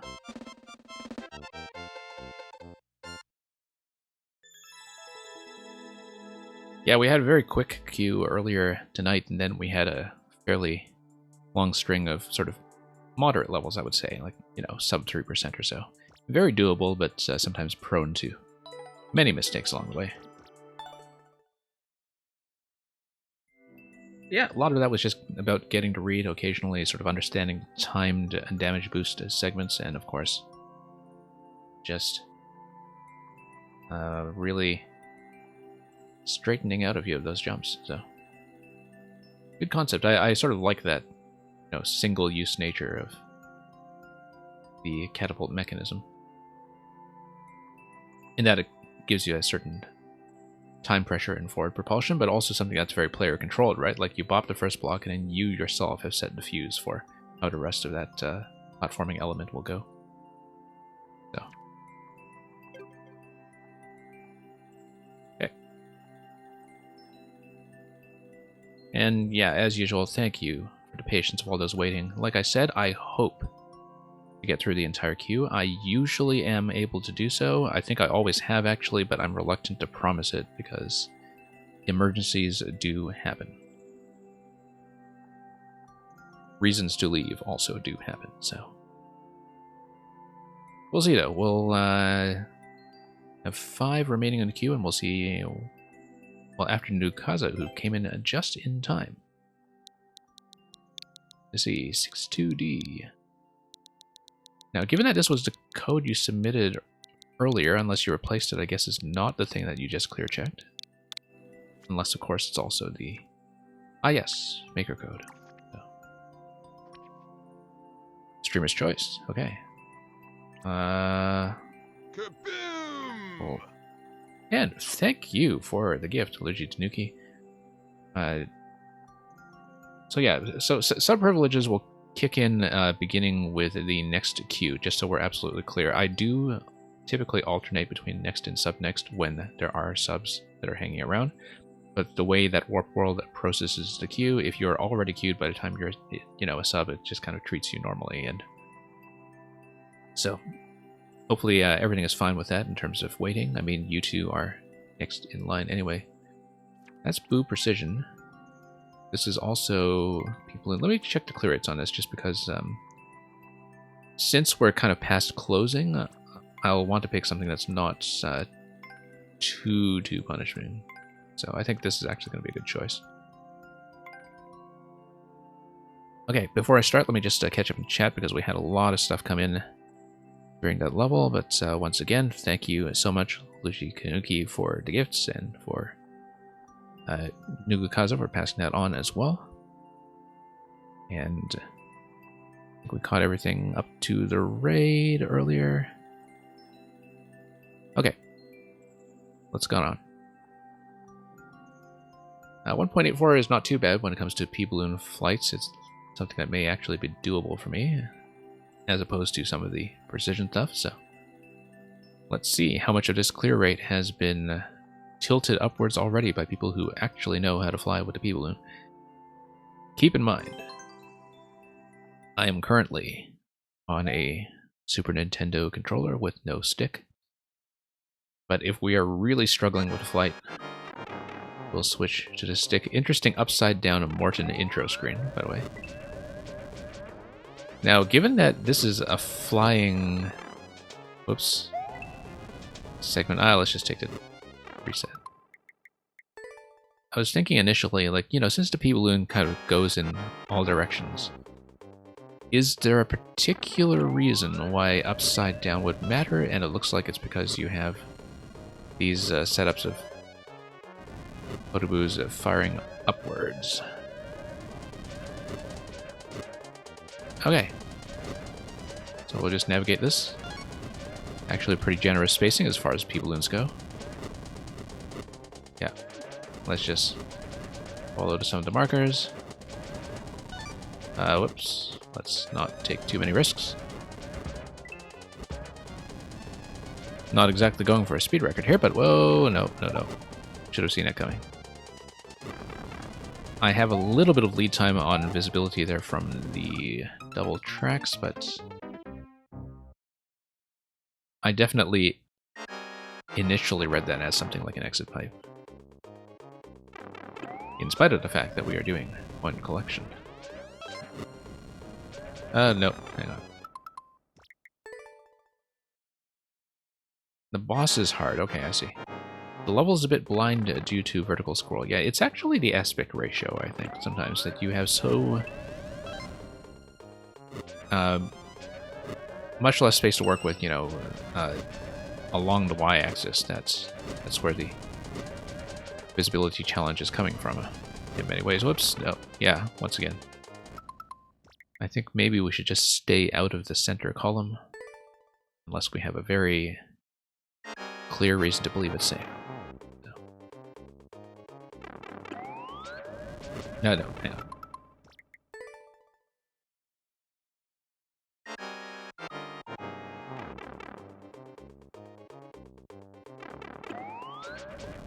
Okay.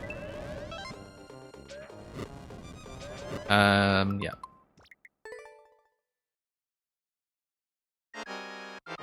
We'll eventually pay attention. Someday. Okay, let's let everything drop out. The balloon, of course, has a rather different hitbox than what the artwork would sometimes suggest. The icicle definitely was kind of blind.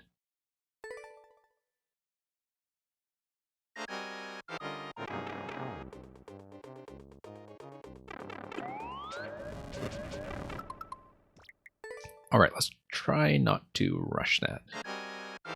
Rushing it is not working out. And besides, we do need to do the coin collection still, so. And let's just make sure we, whoops, stand out of the way of some of this stuff. Okay. Up we go.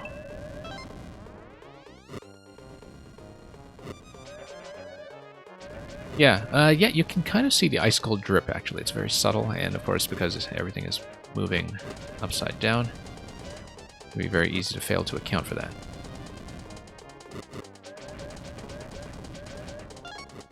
Yeah, I guess these curves were leading me to expect that you would still have some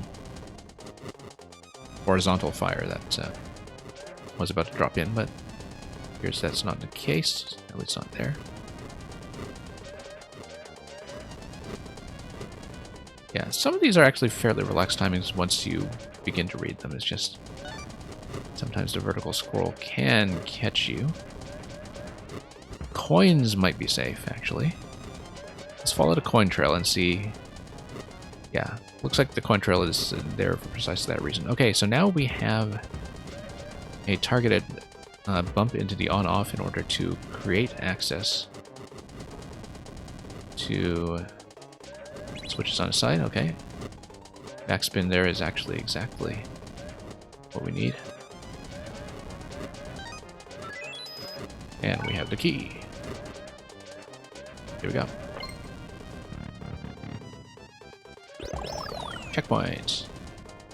Claws look like they're going to drag you into the saws. I think the claws are a big no.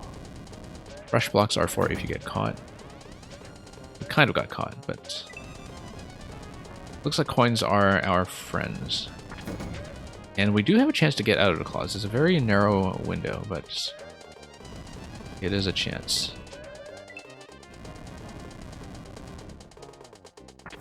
So yeah, aim for the claws, aim for the coins rather, whenever possible. Let's not aim for the claws unless we have a very good reason to want to reposition.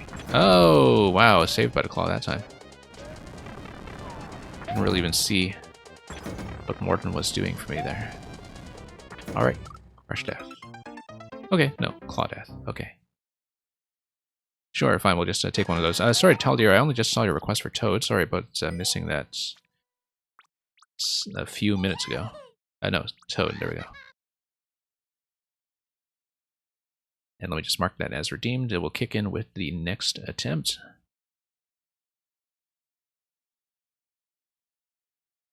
And yeah. Let's not hit start over. That would be not the best idea I've had today.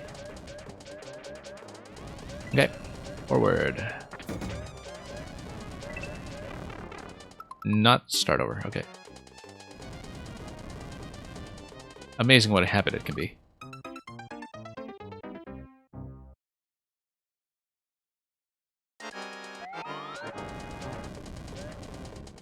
Okay.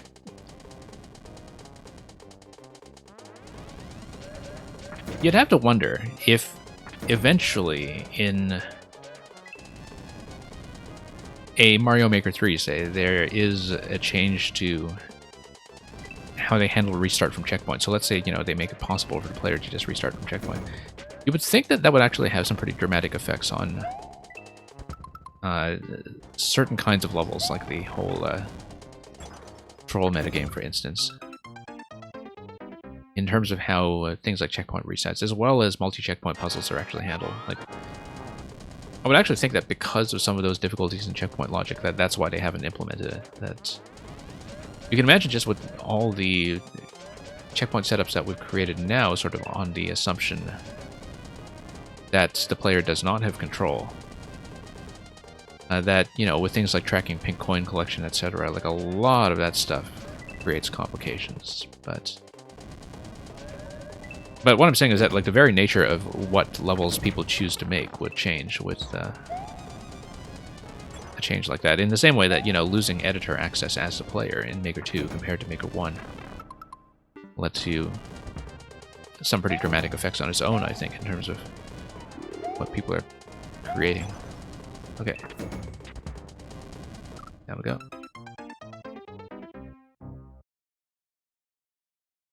Yeah, Driflow, I see you just came in and saw that you received the gift, so... And indeed, you can thank Nugukaza for passing that on. Driflow, we actually did play through about half, I would say, of your one-screen puzzle world on the puzzle stream a few nights ago, so... Hoping to finish a bit more of that. And... whoops... SDG, I think if Nintendo said, "Are you sure?" before starting over, that would just annoy people even more, given that the reason that people hit start over to begin with is to save that additional second sometimes from watching the whole respawn from death. You know, looking at a lot of video games that really do handle sort of quicker instant respawns, it's interesting how much of that effect, in games like Celeste, for instance, like, you know, games that really go instant when they get you back into the action. A lot of that is actually very dependent on the music continuing to run in its current loop during the reset. Like, it's incredible what a difference that makes to your sense of how instantly things are happening, that the resets feel faster when the music doesn't stop. I don't think they'd ever do that in Mario Maker, but it's a neat little thing in game design that doesn't get talked about enough.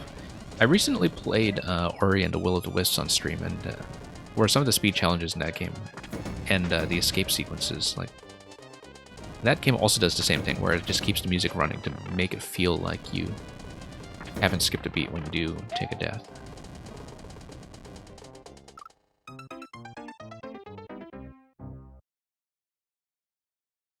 But yeah, if it's something that's just triggered by, you know, having obtained a checkpoint already, that kind of makes sense, because then, you know, that's something you would only want to do if you're really quite deliberate about it.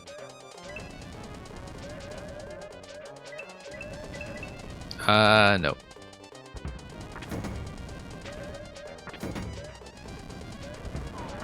That icicle is...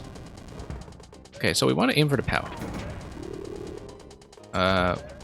Wow. Lots of fire. Lots of fire. You know what? We'll do it that way. Can I get up? No, I can't get up. Wait. Set the POW down. Set the POW down. No, I can totally do it if I run. Watch, watch, watch. No. We've got a third POW. We've got a third POW. Let's take the third POW. Except I don't know if I can take the third POW safely. Yes, I can, because I can get up onto Claw. Hang on.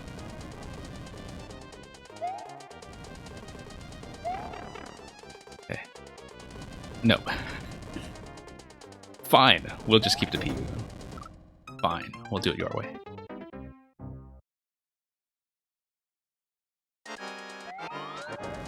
But it's nice to know we have a contingency in case. I feel like if had a more accurate dash, that's a 2 POW stack looked like it should have gotten me up there. But it's very difficult to perceive distance sometimes when you have upside down to deal with on top of everything else.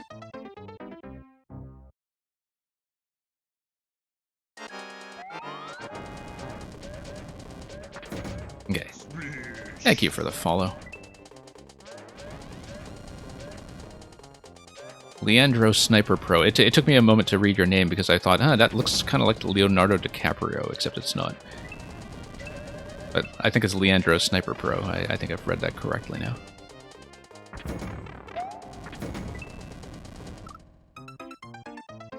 Can I speak Italian? No. I think we get some Italian speakers on this stream, though, from time to time, so if anybody wants to translate. I can't say very much in Italian except, you know, buongiorno, I guess, if it's actually Italy that you are from.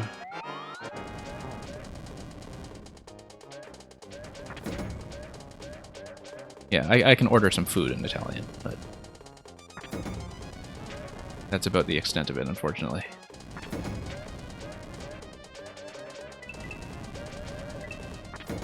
Okay. Yeah, we're cheesing it again. No, we're not cheesing it again. Okay, fine.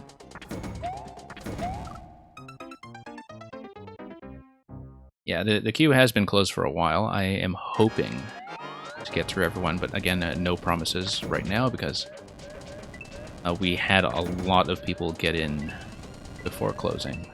And I closed later than the time I usually would, too.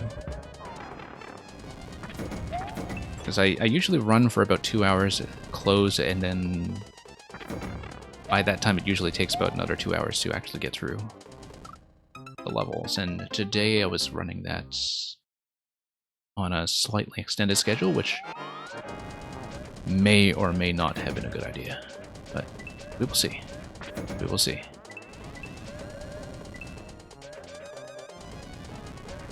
Okay. Oh.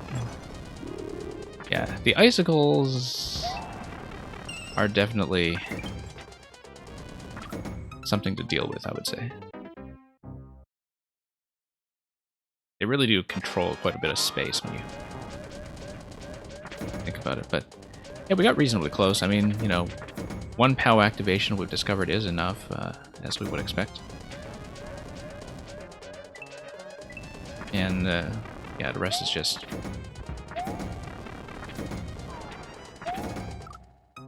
If I were right side up, it would be easier to do it the cheesy way, but the fact that it's upside down actually does complicate things just enough to make the standard E-balloon solution just look like the thing you should be doing.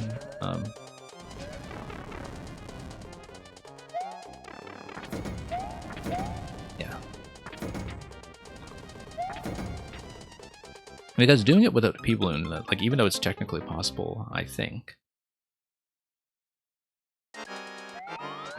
does not feel easier to execute if you are at the same time trying to adjust around upside down play. So that is a kind of subtle effect that the upside down is doing here, is that like it is kind of forcing you to engage with a mechanic. I mean, all the damage is also forcing you to engage with a mechanic, but in a way that isn't necessarily very strict. Okay.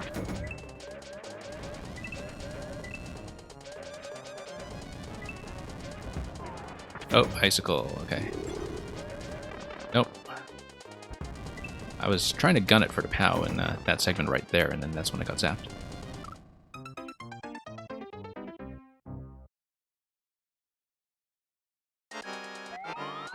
Yeah, because I guess if you were specifically trying to avoid camping the edges, I don't know that is a big problem if you are allowed to camp the edges. I know that it might feel a little bit passive if you are trying to keep the player in constant motion. But given that Morton is sending projectiles, and you're always going to be taking a bit of a risk anyway to go towards the POW, I don't think I necessarily mind that there is a rest stop in the occasional corner. But, you know, I can kind of see that part of what's going on in this level that is that you really are trying to force constant motion.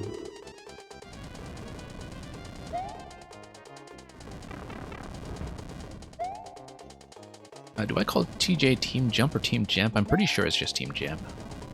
I've only ever seen it tagged as Team Jamp.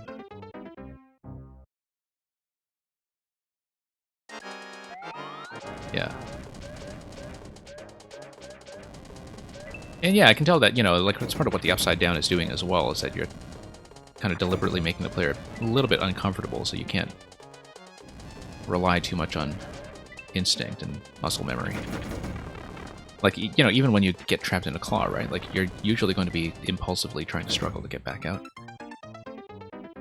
When things go wrong, you're going to impulsively try to make some kind of correction. And the Upside Down can really throw off a lot of that stuff that you might be doing on autopilot, so...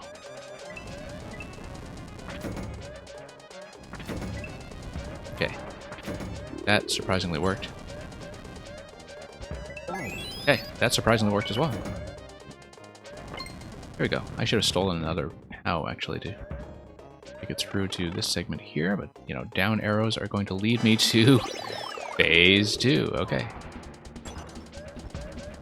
Alright. So this is just going to be alternating on-off switches, I'm sure.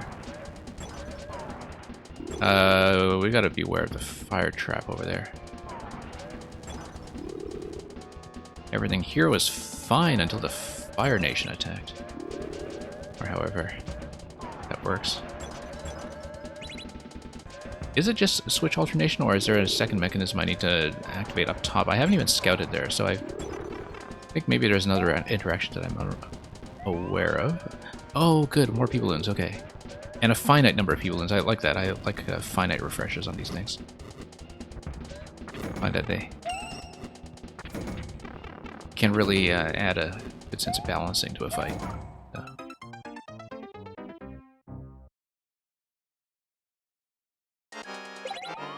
Okay, I don't actually know what the kill mechanism is yet. I haven't really looked at Morton closely enough to see what the sequence should be, but it seems like, yeah, on state is going to get me through to the top layer. I want to get to the top layer and then get into the center section.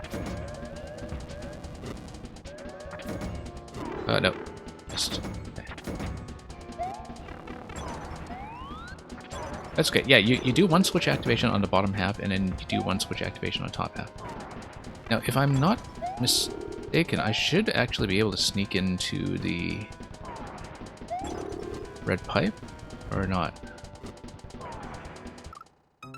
Because I'm trying to jump into the red pipe under the semi-solid skulls so I can reset the room. And I don't think I can quite do that anyway, so... Okay, top section. And no. Oh, I see. P-balloon going up and you hit the POWs, yes. I see how that goes. Okay. Tap this. And tap this. Oh, okay. You missed it. Well, and we missed. Now, we have P-balloon refreshes on the bottom half, but none on the top half, so it looks like you're locked to death if you commit to the top half and then hit the switch. Because you can't actually reactivate and drop back into the bottom section if you've already taken a hit up top, if I understand that correctly. No, there's a reset door. Reset door. Okay. I did not see that. Alright, reset door it is then. And yeah, because you have the power-ups on the tracks, that's going to retain that finite amount, and then we'll just take the death. Well, I'm going to try to get into the pipe anyway, just to see. I don't think I can. Yes I can. Hang on.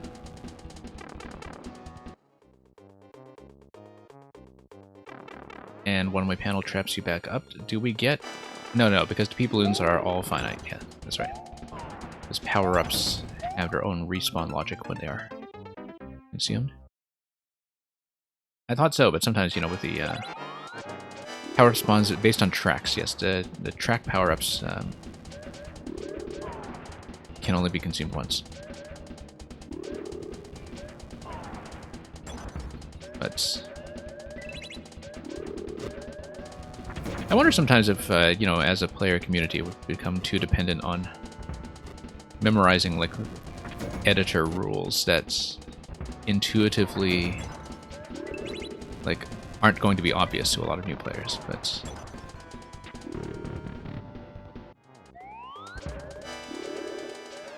And a lot of respawn logic falls into that category. It's okay, we'll just take the death.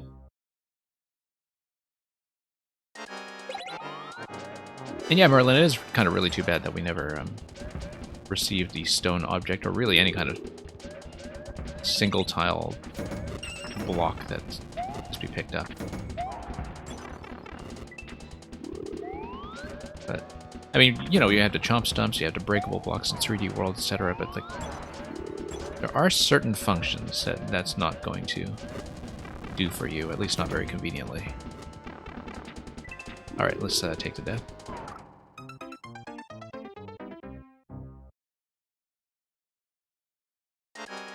You do have to wonder if they had additional plans for Mario Maker that were cut for pandemic reasons, or if the support timeline was always what it was. But I feel like the decisions about patching Mario Maker would have been made early enough, though, that the pandemic was unlikely to figure into it as heavily as people suspect. Like, you don't make snap decisions about how to implement SMB2 based on stuff like that, right? Like, it's too big a decision to be made in that short a span of time. Okay. Nope. Sniped. There's a lot of dodging going on. It, oddly enough, feels a lot more relaxed than some of the earlier segments, but I think that's because, like, there are more spaces that allow you to pace yourself a bit and dodge at your own pace. Whoops. And also because you're dealing with 2 screens of height rather than the vertical section, that's the amount of visibility you have for what is off-screen above your head or below the screen is a little bit gentler. A little bit. Definitely still a lot of falling fire that you do need to deal with from time to time, like there. A lot of fire.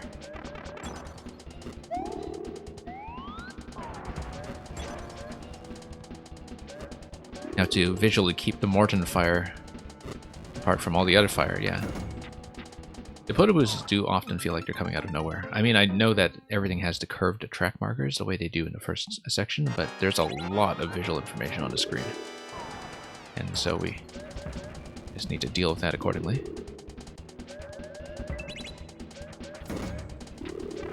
Yeah, because look at that huge falling arc on the Podoboo. That, like, it comes out of the curved track, but the falling pattern goes all the way down to the claw, and so, like, it's something that can be very misleading if you're trying to fly through. Now, if it's trapped on the claw, though, it's not going to spawn additionally, so I think the idea is that I want the fire to be trapped on the claw as much and as often as possible. And Oh, as you were just saying in chat, that you made it so that the first one gets caught in the claw. Yeah, so I should maybe stop dropping that off the claw. And out of icicle range.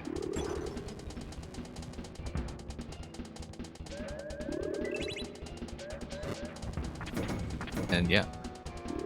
And I see it also that's unblocked by the on-off switch given the blue state block row that is immediately outside of pipe up. Nope. That was not going to go. Nope. That's stuffed right there. Nope.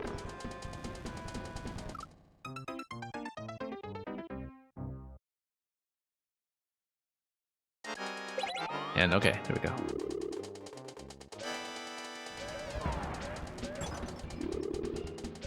And yeah.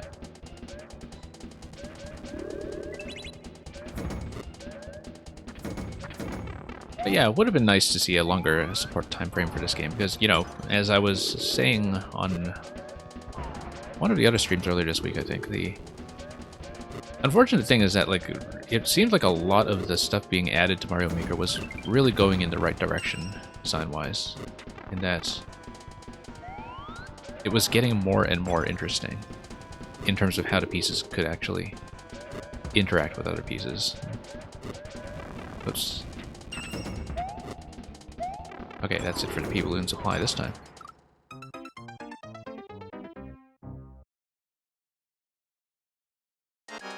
Yeah, pipe spawn visibility in general has never been great in Mario Maker, I think. Like, it's such a shock to go back to SMB1 and just see how different the timing is when it comes to, you know, basic things like piranha plants on screen. Or SMB3, same thing. Like that, same problem, rather.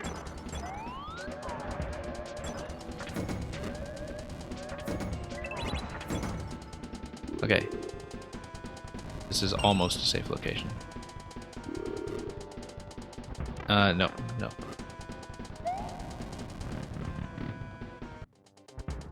And that's death. I mean, all I need to do at that point is navigate up to the POWs. You would think that it's not going to take that much work, but there's a lot of dodging. So, yeah. Okay. Nope. Nope.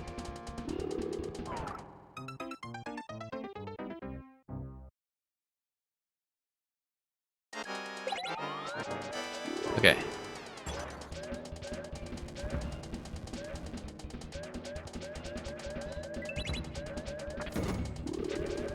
Well, we'll just have to some extent focus, but to some extent just, you know, get a decent draw on some of the fire timings that we run into as we come in from off camera. Whoa, no. Okay. Nope, wrong way. And yeah, like the thing about the upside down is that it definitely punishes panic movements, for sure. You really can't play too reactively here. Nope. I should not go above that either. I should always go below the saw.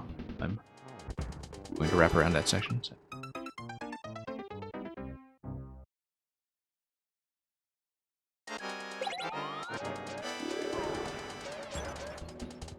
So yeah, Tellier, basically the way that track logic kind of exists on its own layer of the game, basically. And so, you know, when you have objects that are on the objects that are on the tracks, then they're also considered loaded into the tracks layer. And that's a very rough sketch of the explanation.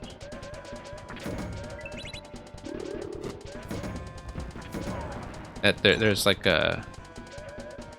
The best way I've heard is described as like a tracks world. Like, you know, there's a sort of main layer and there's a tracks world, which keeps its own objects alive.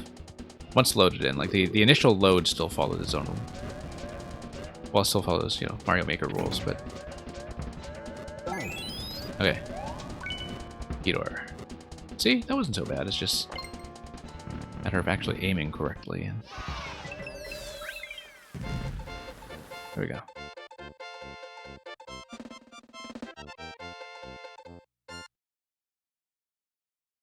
Well, thank you for the GG. That took some work, but there was Morton's meta-globalized machines.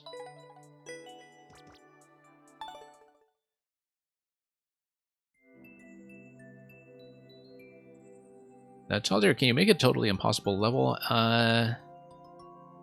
Yes, but it would be deleted by Nintendo.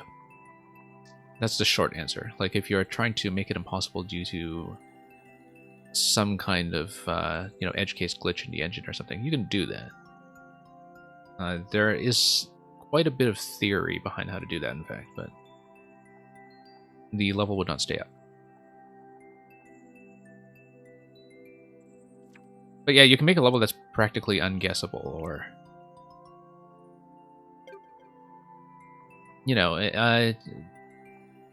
you can make, in Mario Maker 1, something that is totally RNG.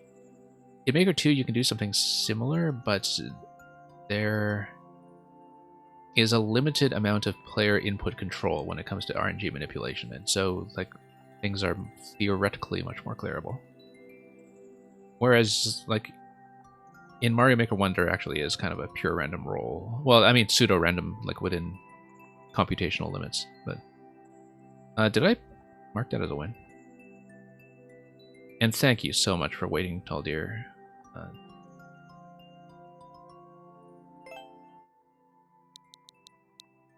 I always say this, but I kind of wish that, we had so much public information about levels exposed like they were with the web interface that is being phased out for Maker 1, and which is being deleted at the end of the month. Because the old bookmark system would have things like clear rates and such that are publicly available, and which would kind of lead to some creative possibilities when it comes to clearing the queue efficiently in terms of making sure that people aren't stuck waiting on the hard levels too long, basically. But anyway, here's airship infiltration. Bowser is once again infiltrating with airships. Help Mario defeat him. I see that this is a fairly fresh, clear check.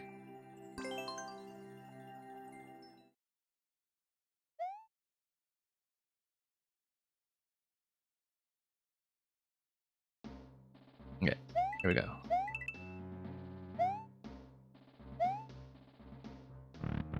By the global icicle patch, are you referring to icicles being used as global ground? Because I don't know. Let me think about that, because I've definitely played levels that are post-patch, but which were uploaded before the patch where the icicle interaction still works. But if you have an unpatched version of the game now, if that's what you're saying, then I'm not totally certain. This looks familiar for some reason. I may just have played a lot of like traditional airship levels that have very similar look and feel, but I can definitely see like how much you put into the aesthetics here in terms of like making this look like a big ship. Kind of like SMB3, where this airship concept came from, but in a layout that is perhaps much more, what do I want to say about this? This is much more spacious in some ways. It does kind of look like the title screen level in some ways, like with the coin row that we saw a little earlier. But I feel like I've played a lot of like airship speedruns that have a very similar look to it as well. The thing about airships is that you do always have to be aware of both the camera bob as well as how the custom scroll can really throw off a lot of the player's camera positioning as opposed to what you see in the editor. You would definitely want to see about some of the camera issues that we saw at the very end of the level there, where I can see there's the up and down custom scroll going on, but in combination with the camera bob that is natural to the airship theme, you always want to be cautious with visibility issues.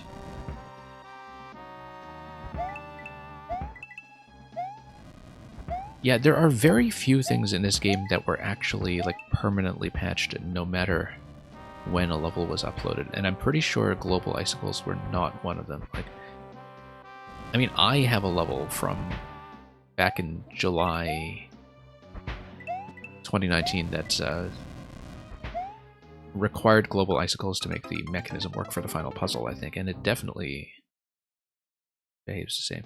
But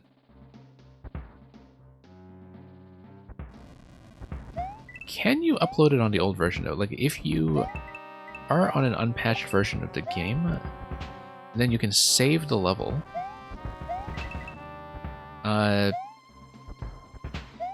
And you can upload it, but then it would detect it correctly as being created in the old patch, though, right?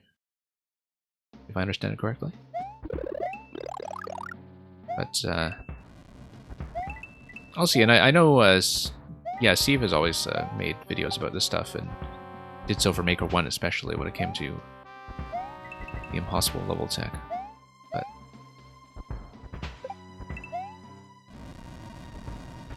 I haven't kept up with Steve Gaming in a while. Like, it was very clear to me that he burned out on Maker 2 and burned out very, very early. And you can tell that by the very sharp drop-off of Maker content, although I think he also had some personal stuff going on. But he definitely hasn't really gone back to much Maker 2 content since coming back from his long break, so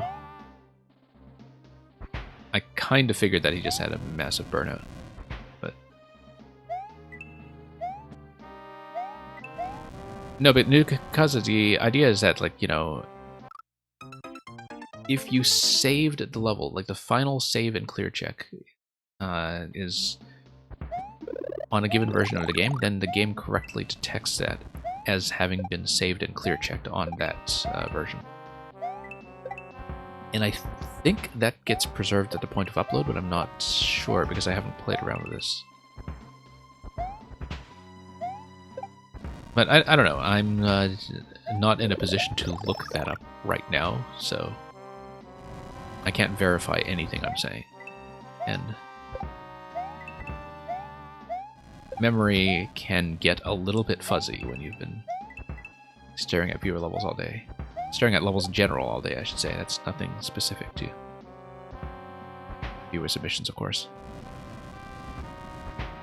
So yeah, let's just go high up, stay on the upper level, and avoid the camera issue down low.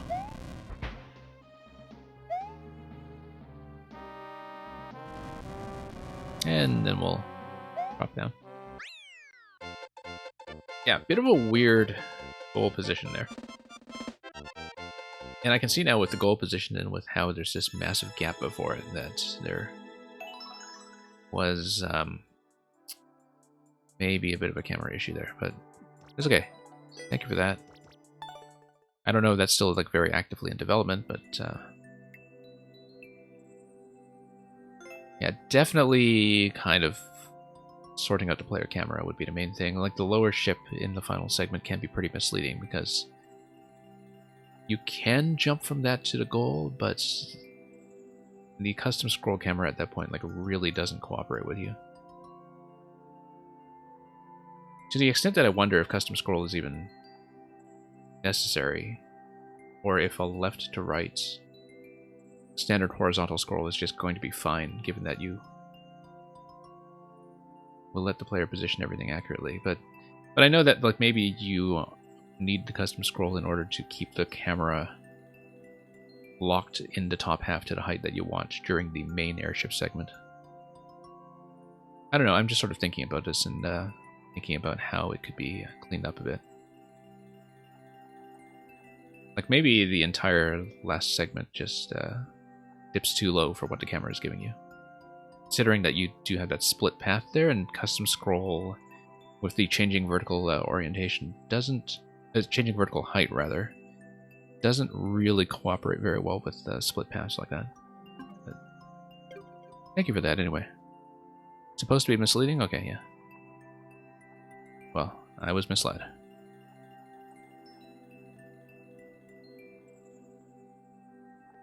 And GN is how I'll call TLSEHD764 from Korea.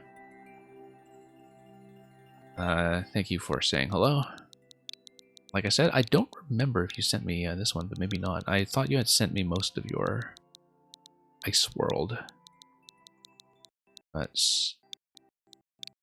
we'll take a quick look. Ah, okay, I've not played this one, yes. And you would know, I guess. World 4-1. Big fat SMB2 mushroom right from the start, telling us what we could expect. 2 hours of waiting, yeah. Doesn't always happen like that, but, you know. There are various reasons that I don't do the time limit thing that a lot of other viewer level streamers do. But looks like we should go for Snowball here. And it's going to be interesting. Off switch over there. Ah, yes, okay. We ride the bullet. Ride the bullet, but then I would need to throw the bullet and then throw the snowball down to the lower level. Okay. So a bit of a puzzle interaction, which is nice. I needed a snowball here, though. But I have a comfortable position to do that up top. And we'll just follow the throw location marker. Bounce this and probably duck and ride. Yeah. Okay. And up we go.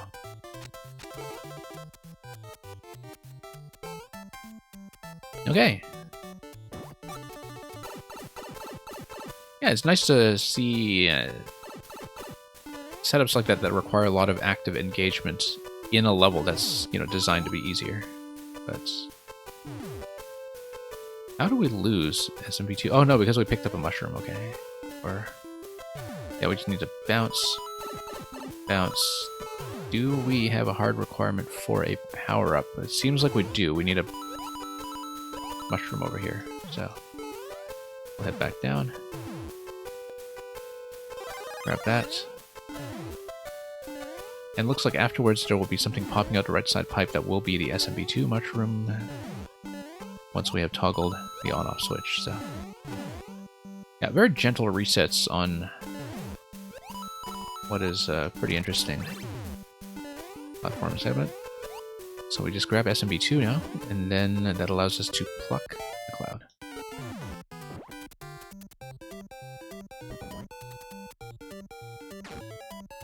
And yeah, Talder, thank you so much again for waiting very, very, very, very patiently. And if you do have to go, you do have a good day and have a good lunch, so. No, I actually do need to hit the on-off switch to scroll him. That's the implication. Except that's blocked now. Okay, so I need to find the other on-off. Red block? Yeah, that's clear. Okay. And I guess we do the change row from here. No, from here. Let's see about this. Cannonball, perhaps, yeah. There we go. Yeah, Cannonball does the trick. Except I needed to get him through to step on the key, yeah. And he'll do that. Nice.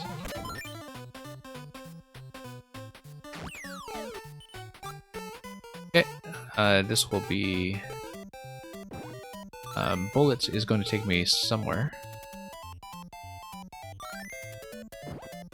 Let me think about that. Well, actually, there's just a down pipe here, so this is just a bonus, yeah.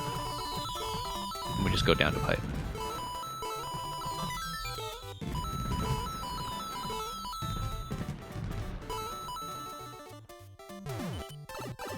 Yeah, fairly typical that will go for about 2 hours after queue closing. I kind of closed the queue much later than I usually would today, and we're also busier than we are sometimes when it comes to the number of people I have coming in. I do need to reset in order to get to bonsais because bonsais do spawn according to screen position.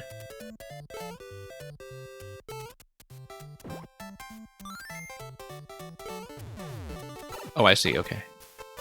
And then we have a big reset point over here, I see. So the idea is we step on top of the bonsai bill, and then we need to probably reverse course on them, right? Yeah, it seems like I'm supposed to pick one up and reverse course on it from up high. Can I get on top of this guy? Yes. Whoops. Yeah, I think that's the right idea. We grab the first guy, jump on the second guy, and ride this out. And then reposition to get across the ceiling. Okay, right idea, just needs some height adjustment to get through the rest of it somewhat accurately. Well,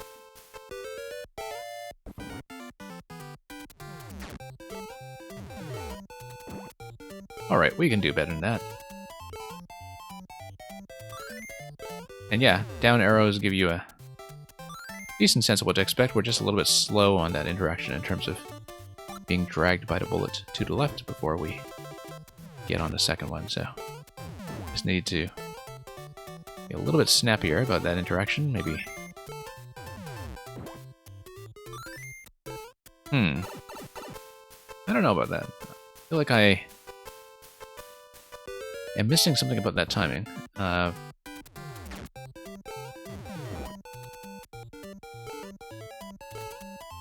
But yeah, we'll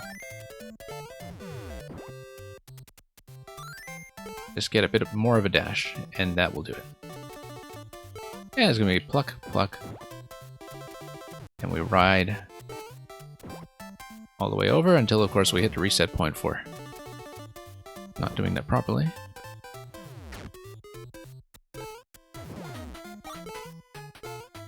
Yeah, gentle resets all the way through.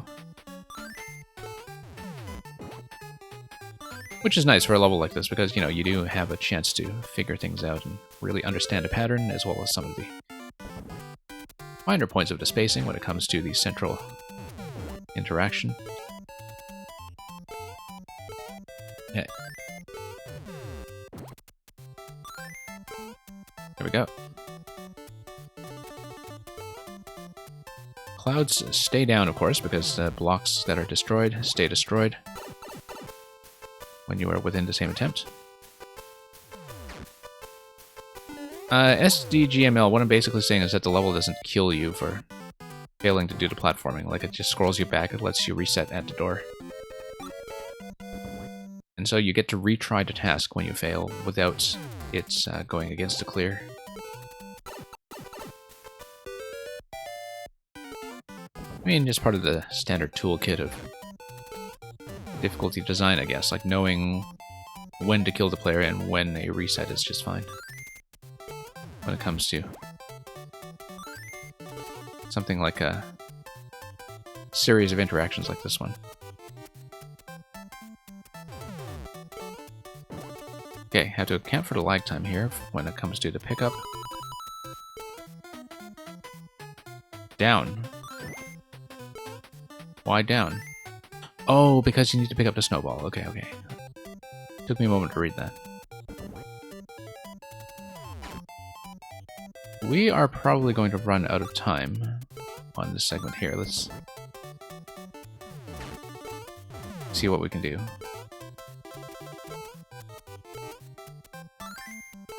Yeah, didn't understand the snowball bit in the last bit, that's all. I know there are indications, but I don't read indicators very well.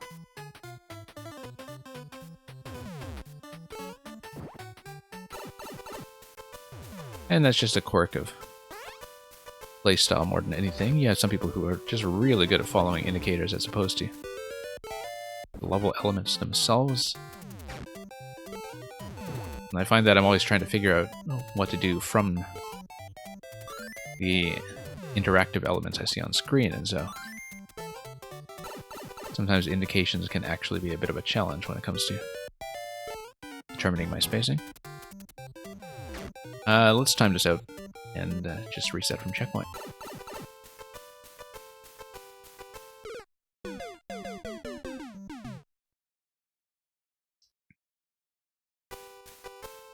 And yeah, okay. Not too far back. That's just bonus segment up top, so let's just look at this.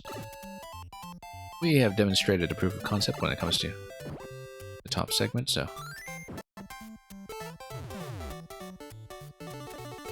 Okay.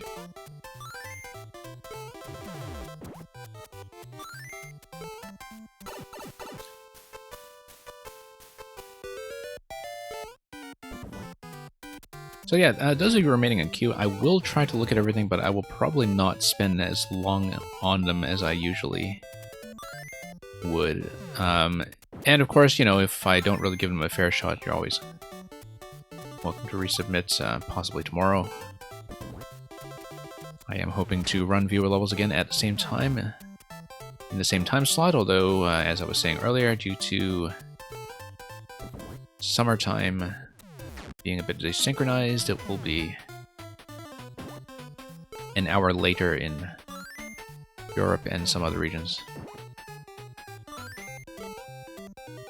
But we'll see. I'll try to get through everything, at least to the point of taking a gentle look. Looks like we're behind on the clouds.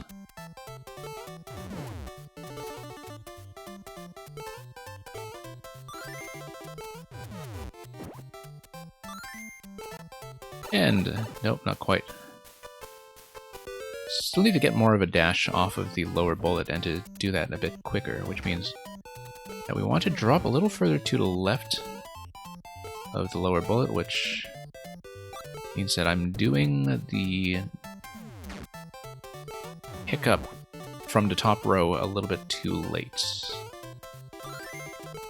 Need to go nice and early. So you build up a fair bit of distance to get that jump and head over without having to worry about clouds. Nope, once again, too late. Just have to remember to anticipate a lot of this stuff.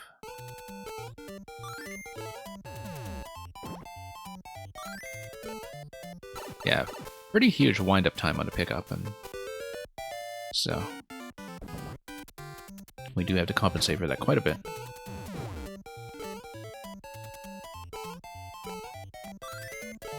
Okay. Getting there, I hope. And up we go. Nope, up we don't. How did I miss that? Wow, that was not the usual way to go.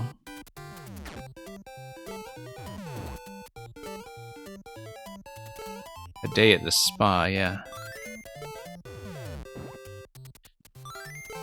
Oh, in terms of, what was it? Snuggly locks? Cuddly locks? Whatever it was we were determining earlier.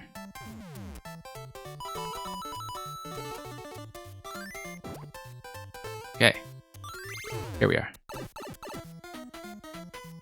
Yeah, the down arrow indicating snowball was something that I didn't really understand that first time, but...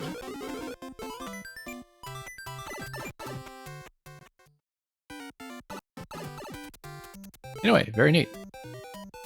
I was actually kind of surprised by this one, given that having played some of the other GN World levels, this one required quite a bit more interaction when it came to really using the item mechanics and generally just interacting with what most of the SMB2 throwing will do for you. Including that cannonball interaction with the, you know, remembering what's actually going to cut through walls and hit the moles. So, thank you for that.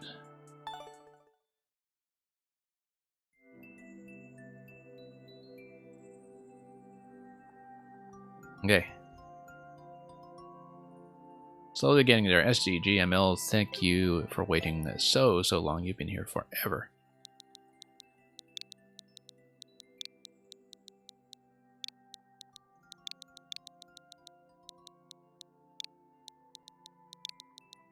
Yeah, like I said, at this stage, not going to do any particularly long grinds.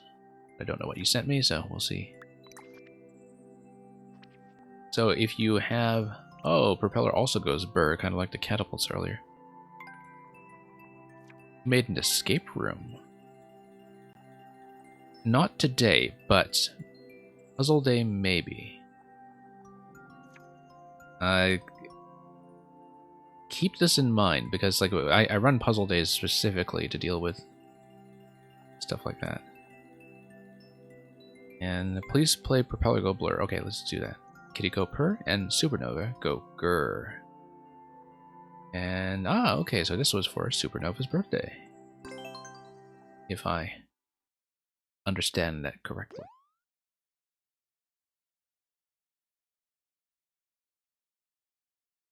And Supernova, how about a Q skip? We actually do have a point reward for that. There's the burr. Okay. Okay, so here's the sort of confusion is that, okay, 3D World has the high jump like this. Lately, I've been playing a lot of actual 3D World. The problem with playing a lot of actual 3D World is that you start thinking you can do stuff like that. Because 3D World proper has that high jump from ground stomp. And we somehow didn't get a reset on all this. Goomba Hat. Goomba Hat, usually wonderful. Maybe not so much into Circumstance.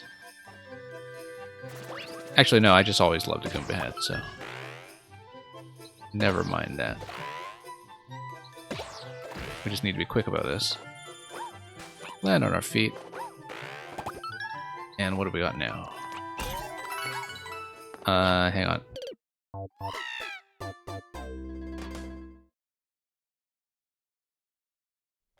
Yeah, same with the propeller too, because like 3D World's propeller, you just hold the jump button and it just goes, right? But you also don't have the limited charge mechanic that you do here. But yeah, switching back and forth between 3D World and Mario Maker has been kind of murder lately. Has been surprisingly difficult.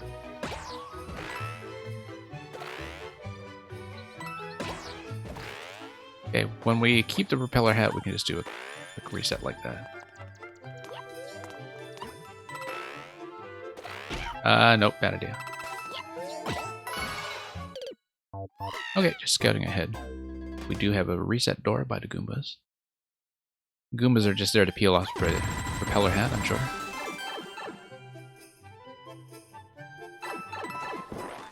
Eh, not really cheese. I mean, by that point, you're resetting with the propeller already in hand, right? So, you've kind of proven that you've gotten far enough to do stuff like this. Maybe. Okay, maybe it is slight cheese, but it's okay. Propeller cheese is sometimes the best cheese. We have used too many charges. Skip Squeak, however, is not going to give us enough to work with. However, we could have just landed here. Landing here would have allowed me to... No, we can't land there because of the Goomba Hat. Okay. But we have a pretty soft reset at this point. And it goes boom and then burr. Well, okay, boom burr.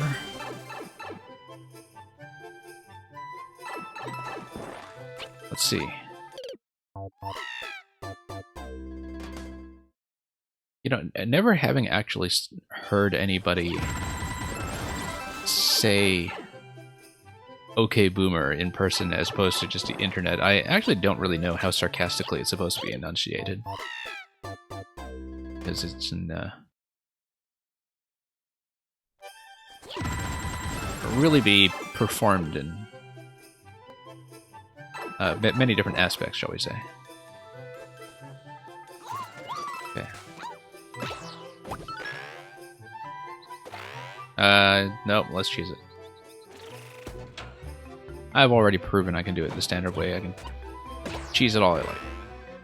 There we go. There we are. Nope, don't like that.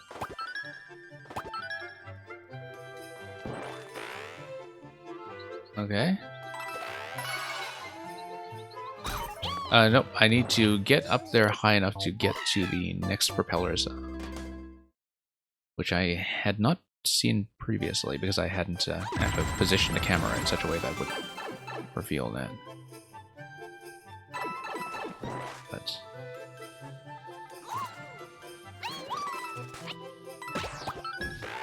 okay. Sure, let's engage with the mechanic for once.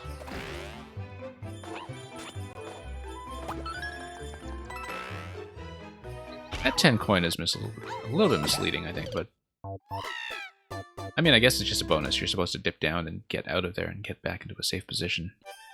I'm pretty sure, instead of trying to use it as a wall jump indicator.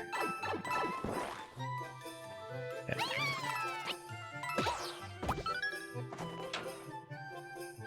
Lady Todd, okay. Lady Todd will kick in with the next attempt. So thank you for that redemption, Supernova. Let me just quickly tick that as taken care of.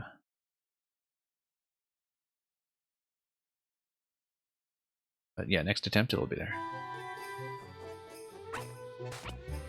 Nope. Bad idea.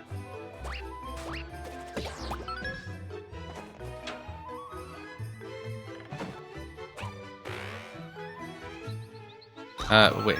What am I doing? Okay. I will need the initial wall jump, even if I do want to. You know what? I don't even need to reset. I can just,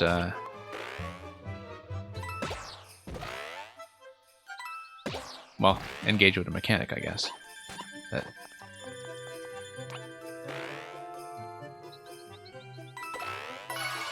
Ooh, close shave there. Oh, I was hoping to wall jump off the spike, but not going to go. Yeah, I guess no, you do need a reset. And I thought I would get that off to skip squeak bounce, but maybe I'm mistaken about this, given that Pokey Bounce certainly doesn't give you anything to work with. I used to know this stuff. All this mechanical knowledge and 3D World style that... Yeah, wall jump to skip squeak, that's what does it, right?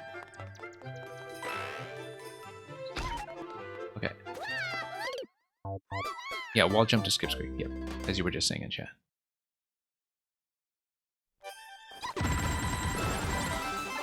Still gradually recovering my mechanical knowledge of this game. That's my excuse.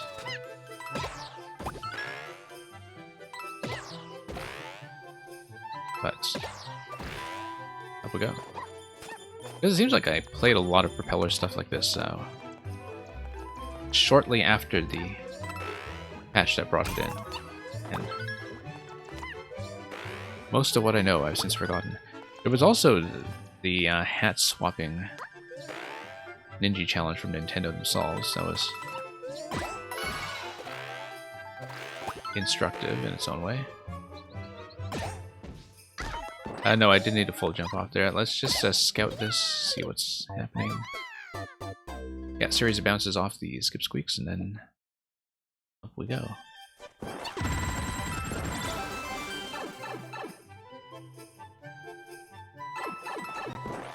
Alright, up we go.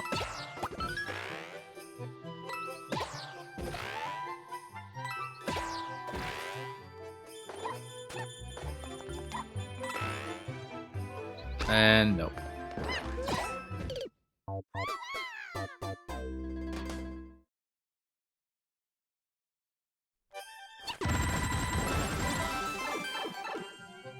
Okay, let's just keep pushing.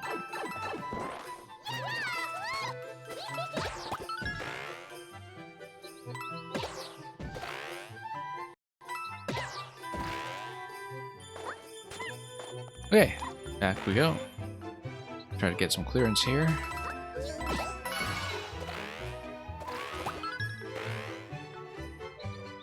And we have 2 boosts available. We have 3 boosts available. There we go. Okay.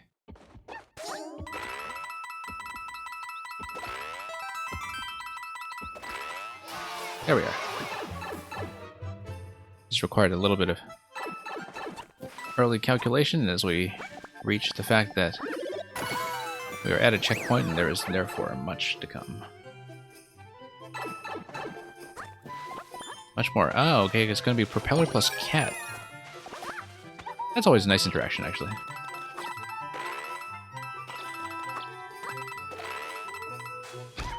Nope, except the cat's going to run out of juice. Okay. Yeah, I feel like Catsuit plus 3D World hats in general are kind of underused considering how powerful the mechanic is. It gives you a lot of interactions out of the box. So, can you redeem skipped queue when the queue is closed? Not with a new level. And because there's just no way I'll fit that in at this point. Like, if you're already in queue and you wanted to bump yourself ahead, you can do that, but...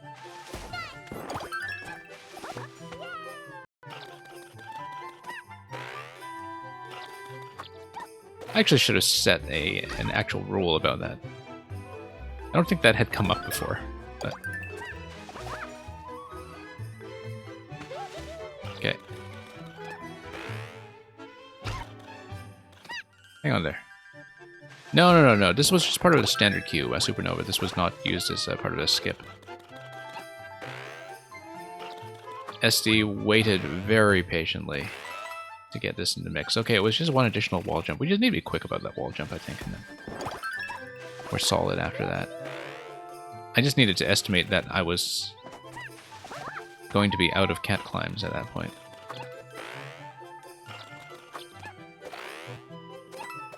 There we go. Alright, it's going to be a hug left after this. Nope, that's not how to hug left. Okay. Goomba Hat's going to peel a lot of stuff.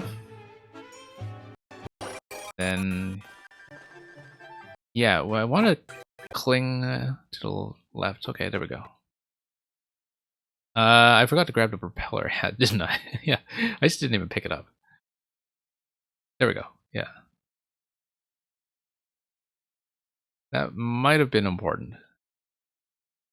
We'll need that juice, but let's scout. See how all of this goes, okay. Game audio is dead. Yeah, game audio does do that every now and then. I'm actually surprised I lasted this long without that problem occurring. Give me one moment, I'll fix it. I'll be back.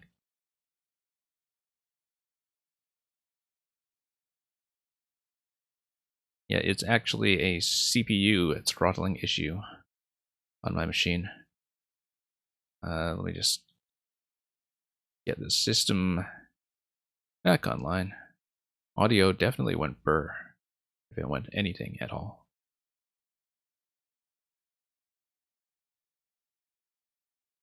We'll just try to get this back up and running.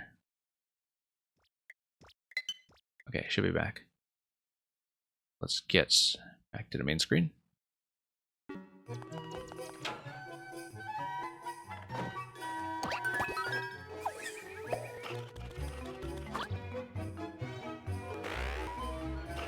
Okay. Gentle slides will generally do the trick. It's just that we need a good descent at the very tail end of that sequence. I see a lot of instant wall jumps out of glass pipe exits when it comes to 3D World. Not so much instant cat climbs, actually. I find like that's something that I perhaps haven't seen enough of either. Whoops. You know, where you exit the pipe and then you wall jump off that surface immediately. I don't see that done with the cat very much. And it's kind of a neat interaction.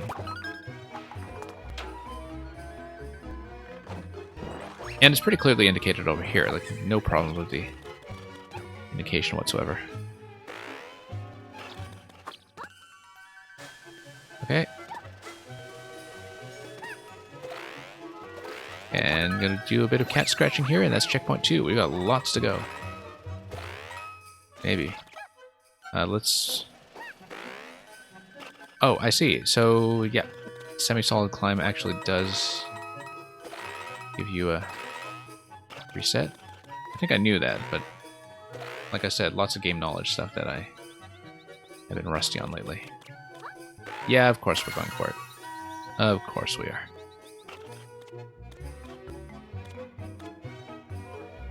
The pitch seems off to you? Okay. Hopefully... Whoops.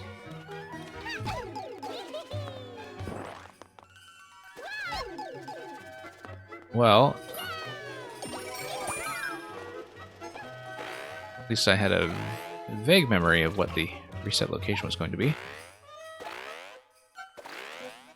Nice little teaching segment there, actually, in terms of clarifying for the player, in case they have a poor memory, that the propeller reset is going to happen on defense.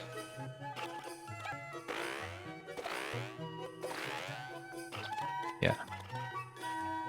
When you can't decide whether or not you should use the propeller, it means you're on the fence. Okay, key death.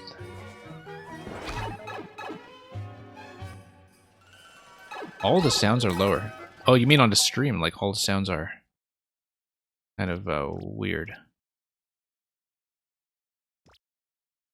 That's sort of interesting. I've never had that audio issue happen before. Let me try to do one more reset if that's... Okay, because I'm not hearing that on my end, but that's because I don't hear the audio monitoring from the stream output itself, though. Current issue is that my computer's just running quite hot. So when that happens, something about the audio processing kind of goes kaput. Might be a sign that I should be winding down, but I will at least look at the remaining submissions after I finish this one. I may not stay on them very long at all, because I may have to go fairly soon, but this is already the longest stream I've run in some time, in fact. But that's okay. We will, Are we back? Yeah. The segments themselves, SD, are not actually that long. It's more that the levels feel considerably longer simply because you have the sort of player resets that don't kill you, like the snuggly soft resets we were talking about. And I think it's generally the case with levels that take advantage of that, that you will have quite a lot of time spent sometimes doing things that, you know, will just kind of reset you in the given segment until you get it right. And you have a lot of practice attempts that are just kind of baked into the flow of the level, if you know what I'm saying. Anyway, propeller went burr, and so did my sound, apparently. Oh, my sound is actually totally dead again now. Hang on. Yeah, this might be a sign. I'm going to try to do one more fix, okay? But we will mark that as a win quickly. And like I said, I will at least look at the remaining submissions, but I'm not sure if they will get a proper playthrough. Sound should be back. Is it okay? Like, do you actually hear some of the background? Like it was temporarily dead. But should have seen 2019 Supernova. Well, I guess that Supernova went to Nova. Okay, Terminator. I should read the description of your level. Alright, let's do that. Like I said, if it's something that's going to take a while to grind through, I don't expect to complete it tonight, but or this morning or this afternoon, depending on your pertinent time zone. But I will definitely read the description, which will tell me something. Watch the Master Sword destroy rivals, go indoor and put down controller. Terminator, very nice of you to send me an auto level at this time of night, or day, or whatever it is now. We're sleep deprived for a reason, and so are you, all of you. Anyway, yeah, let's do the thing we usually do with an auto level and see if we can narrate the action. Hopefully sound is working, otherwise auto levels would be much less fun. I think the sound might be dead, actually. If the sound is dead, I'll reset it. Yeah, sound's dead. Let's hang on. Lower the clear rate on the auto level and... actually, no, I can still go through the door before anything starts, so I will do that. So, just one moment.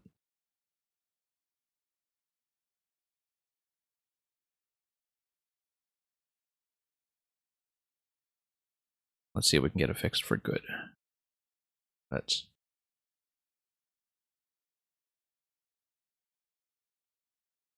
Yeah, at this point, I think everything's just sort of blowing up on my end. And we'll have to get it fixed eventually, but... I've looked into this problem, and it's something that is unlikely to be permanently fixed until I just get a new computer to stream with, which will not be soon.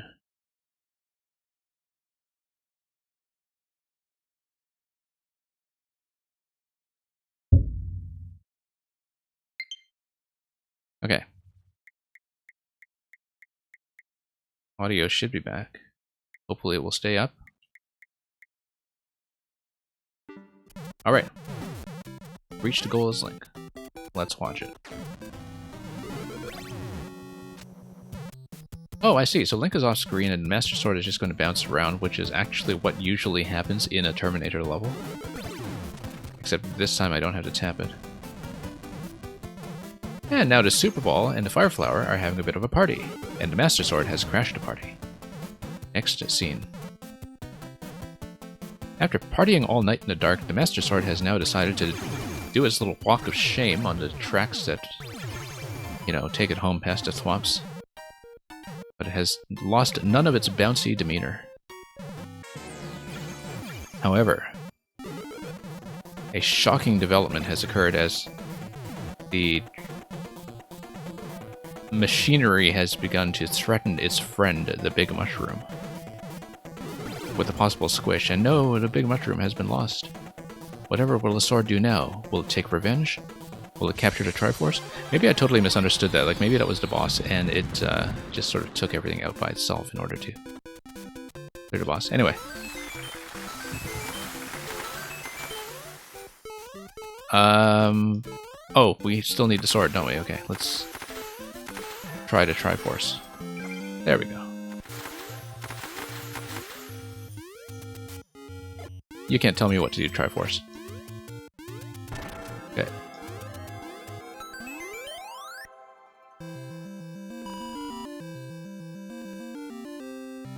Anyway, thanks for that, Terminator. I actually didn't know you made anything auto, in spite of the fact that most of your levels have all these item bouncing contraptions. It's just that normally I'm responsible for triggering them, so... Nice little tag to the long-running Living on the Edge Master Sword series. SD channel point rewards to have me narrate a story during a level. That's honestly not a bad idea. Let me think about that, because that's not a bad idea.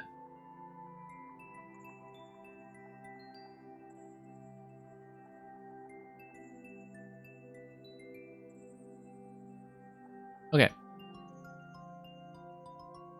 I believe this is the last thing in queue.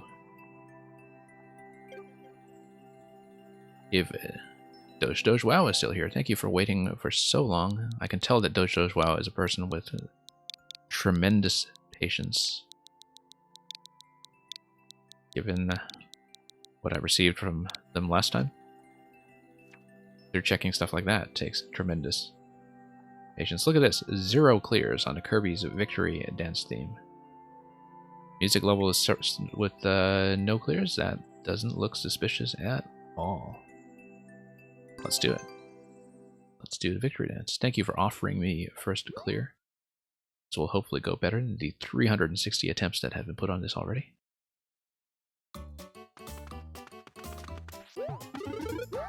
I mean, it's what right? How bad could it be?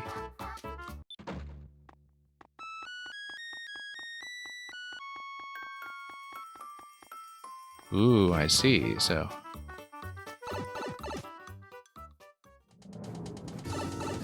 nope. Okay, yeah. There's only so much we can do. And then we'll make it down to stack. And we need to make it into a key door. Okay, so who's got the key?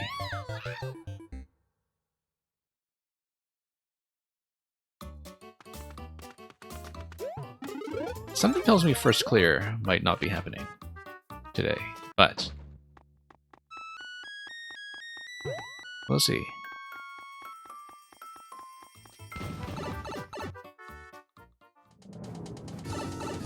Might as well just, you know, kind of play it like an auto level at this point. And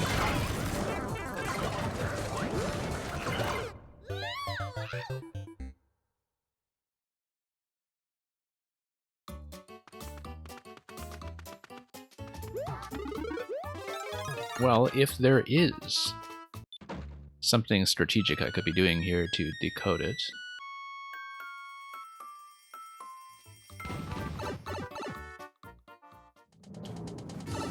If you waited at the on-off block that a switch would be activated to take you through the other door, I actually kind of wonder about that myself. Like, if the key doors here are just a diversion. I actually kind of like that theory.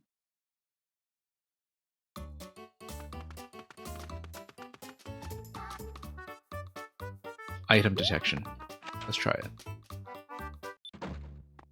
It's not going to be this, because you're going to be loaded into the pipe regardless, but maybe there's some kind of state-dependent switch activation when you load in?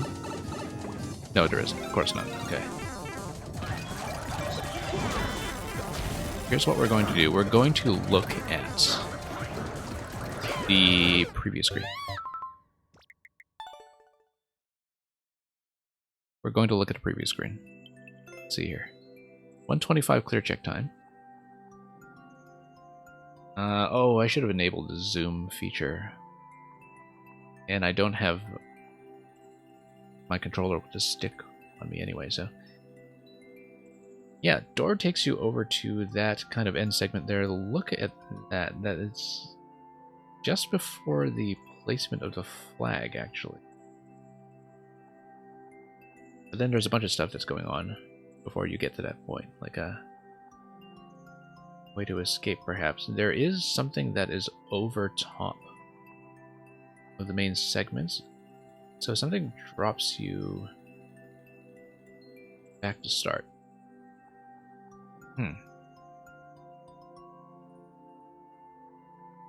Yeah, I don't see anything that would auto-flip a switch either. I really should have had the zoom enabled, but... All those little blocky segments, so what are those, huh? Looks like it's conveyor belts up top. That if you come out of a certain door, then the belts cart you the way over. And it does look like it spits you out at the start when you beat the subworld, because that's the only pipe that I can see. Like, that's what I'm seeing there as well.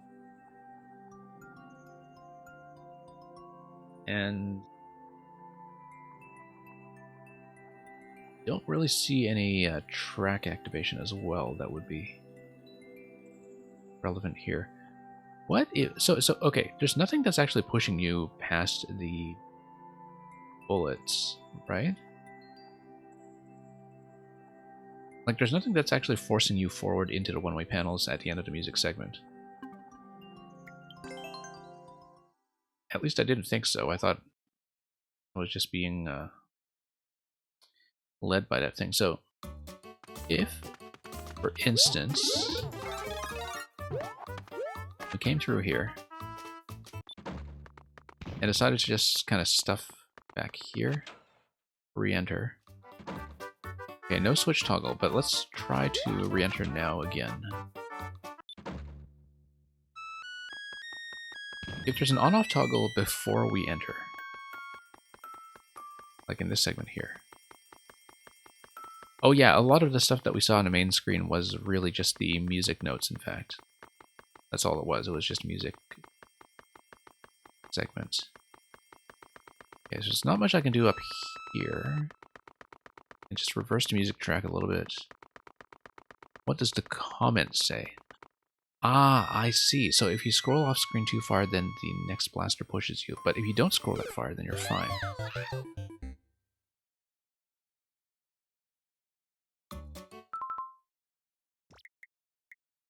Let's see the comment.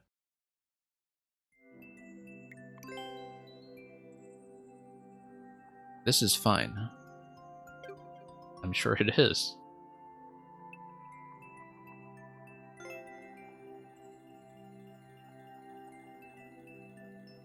It does look very much like there has to be some kind of on-off activation. Oh, you know what I think it is? Maybe you do have to go through the subworld area, because when it spits you back into the main area, at that point you know that on-off has been toggled, because that's the only way that it would drop you back to start. It would drop you back to start in the off state. At the time that you're in the off state, you're able to enter the second door, and the second door takes you over the top to the second musical segment, which then allows you to finish the level. So you actually do have to go through the subworld. Let's take another look.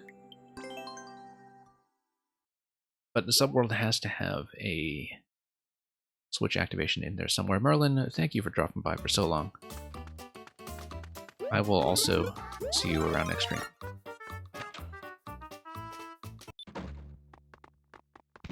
Hidden key somewhere? Maybe. Maybe.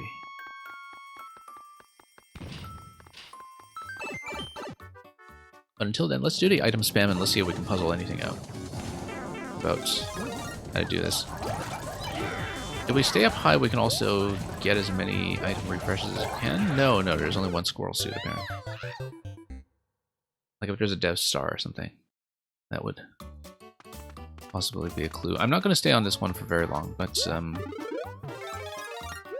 we'll try to see if it's something that can be figured out. You know, without guessing or doing it randomly, but actually trying to figure it out.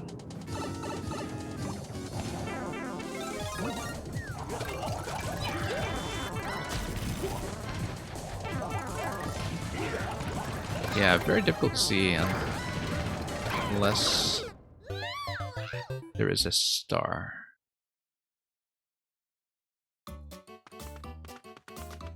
It's difficult to see what else would be the solution if not a star.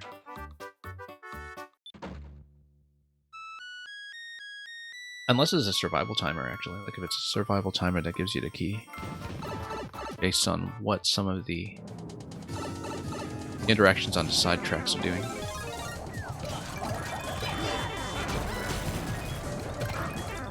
I got a mushroom there somehow. I think it was probably just from Magic Koopa interactions or something.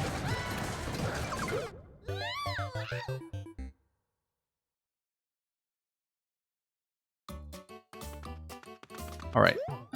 Not many more attempts on this, but we'll see if we can figure it out.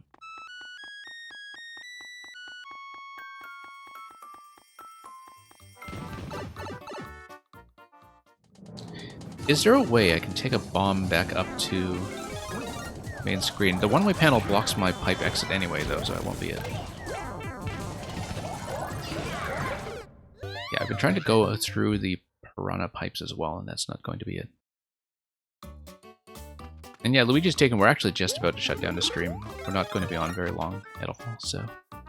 Thank you for dropping by anyway, and we will try to get to that code. If you catch us on at another time, we will likely be back with viewer levels during the same time slot tomorrow, by the looks of it. So, not 100% confirmed yet, but we will try. A lot of mushrooms available if you go down to the bottom layer. I don't know if there's anything systematic we can do to grab them safely, but we'll see what we can do.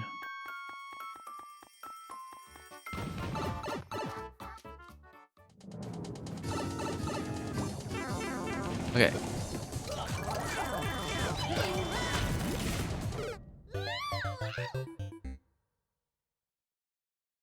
What I was saying a little bit earlier about, you know, possibly creating a channel point reward for just narrating the story of the level I'm playing, I said at the time that sounded like an excellent suggestion.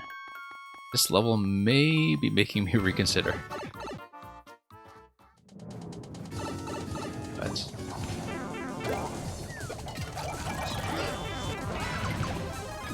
well, we'll see. Trying to do the other pipe as well. Yeah. Really taking it all the way up to the spam limit, I think. I try, yeah, Derflow, I just tried both of the red pipes. We can take one more look to see if there's anything else that could possibly spawn a key quickly, but I think at this point, Star seems like the likeliest thing that's going on there. Unless it's one of those things where, you know, as a developer, you just bury a very specific target. And I just have to know what the target is in order to get the clear.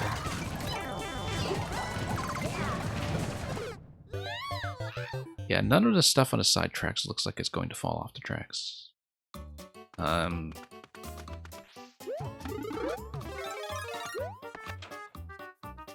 Yeah, it might not be something that's within my control, player-wise. Derflow, thank you for it.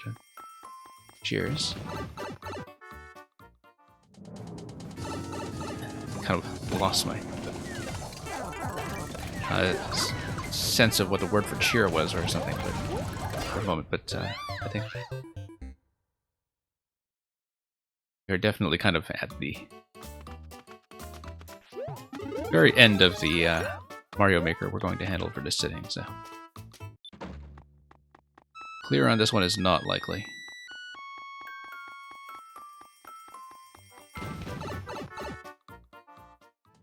Okay, we'll try to survive a little bit longer. I have tried to go up the main pipe before, and that takes me to a one-way panel. I have tried to get through on either side. Jump blocks on the bottom beside the key doors. Okay. This will probably be the last check on this one. Maybe there's something that can be done to kind of make it work, but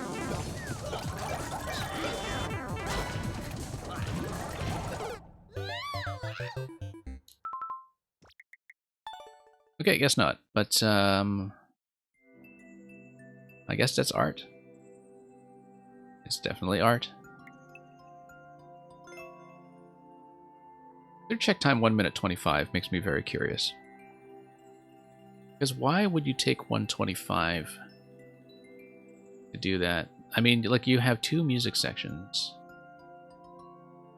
You're going to have a certain amount of that time that's going to be taken up by the music section, but it seems to me that, like, as the person doing the clear check, you actually do have to engage with the mechanic that's in the central, messy mini-boss section. Unfortunately, I don't think we'll be able to put in the guesswork to figure out what that is, but thank you, Doge Wow, for the entertainment and for closing out our stream in style. I will be doing the slightly out of tune Kirby's Victory dance to celebrate our failure. That is going to be a loss, but can't fault us for trying. from time to time. So, thank you everybody for joining me for this extensive session. We managed to make this one of the longer ones that I was able to run recently. Got through a pretty decent pile of levels, and now it is time to call it for the day. So, thank you for all the gift subs, especially from earlier. That is much, much appreciated as we get the stream back on its feet. Scheduling information, as usual, is going to be up in the Discord, but the simple thing is that we will be running viewer levels probably during the same time block tomorrow, so 1 day from now. Plus 1 hour for EU due to time change shenanigans. And aside from all that, thanks for watching. I will be scanning around for a raid quickly, probably also Mario Maker, but we'll see. And hey, I think people here look like they might appreciate some trolls. I'm going to send you over to somebody I haven't raided in some time. But before we get to that, I will bid you a good morning, or good afternoon, or, happy day, I guess.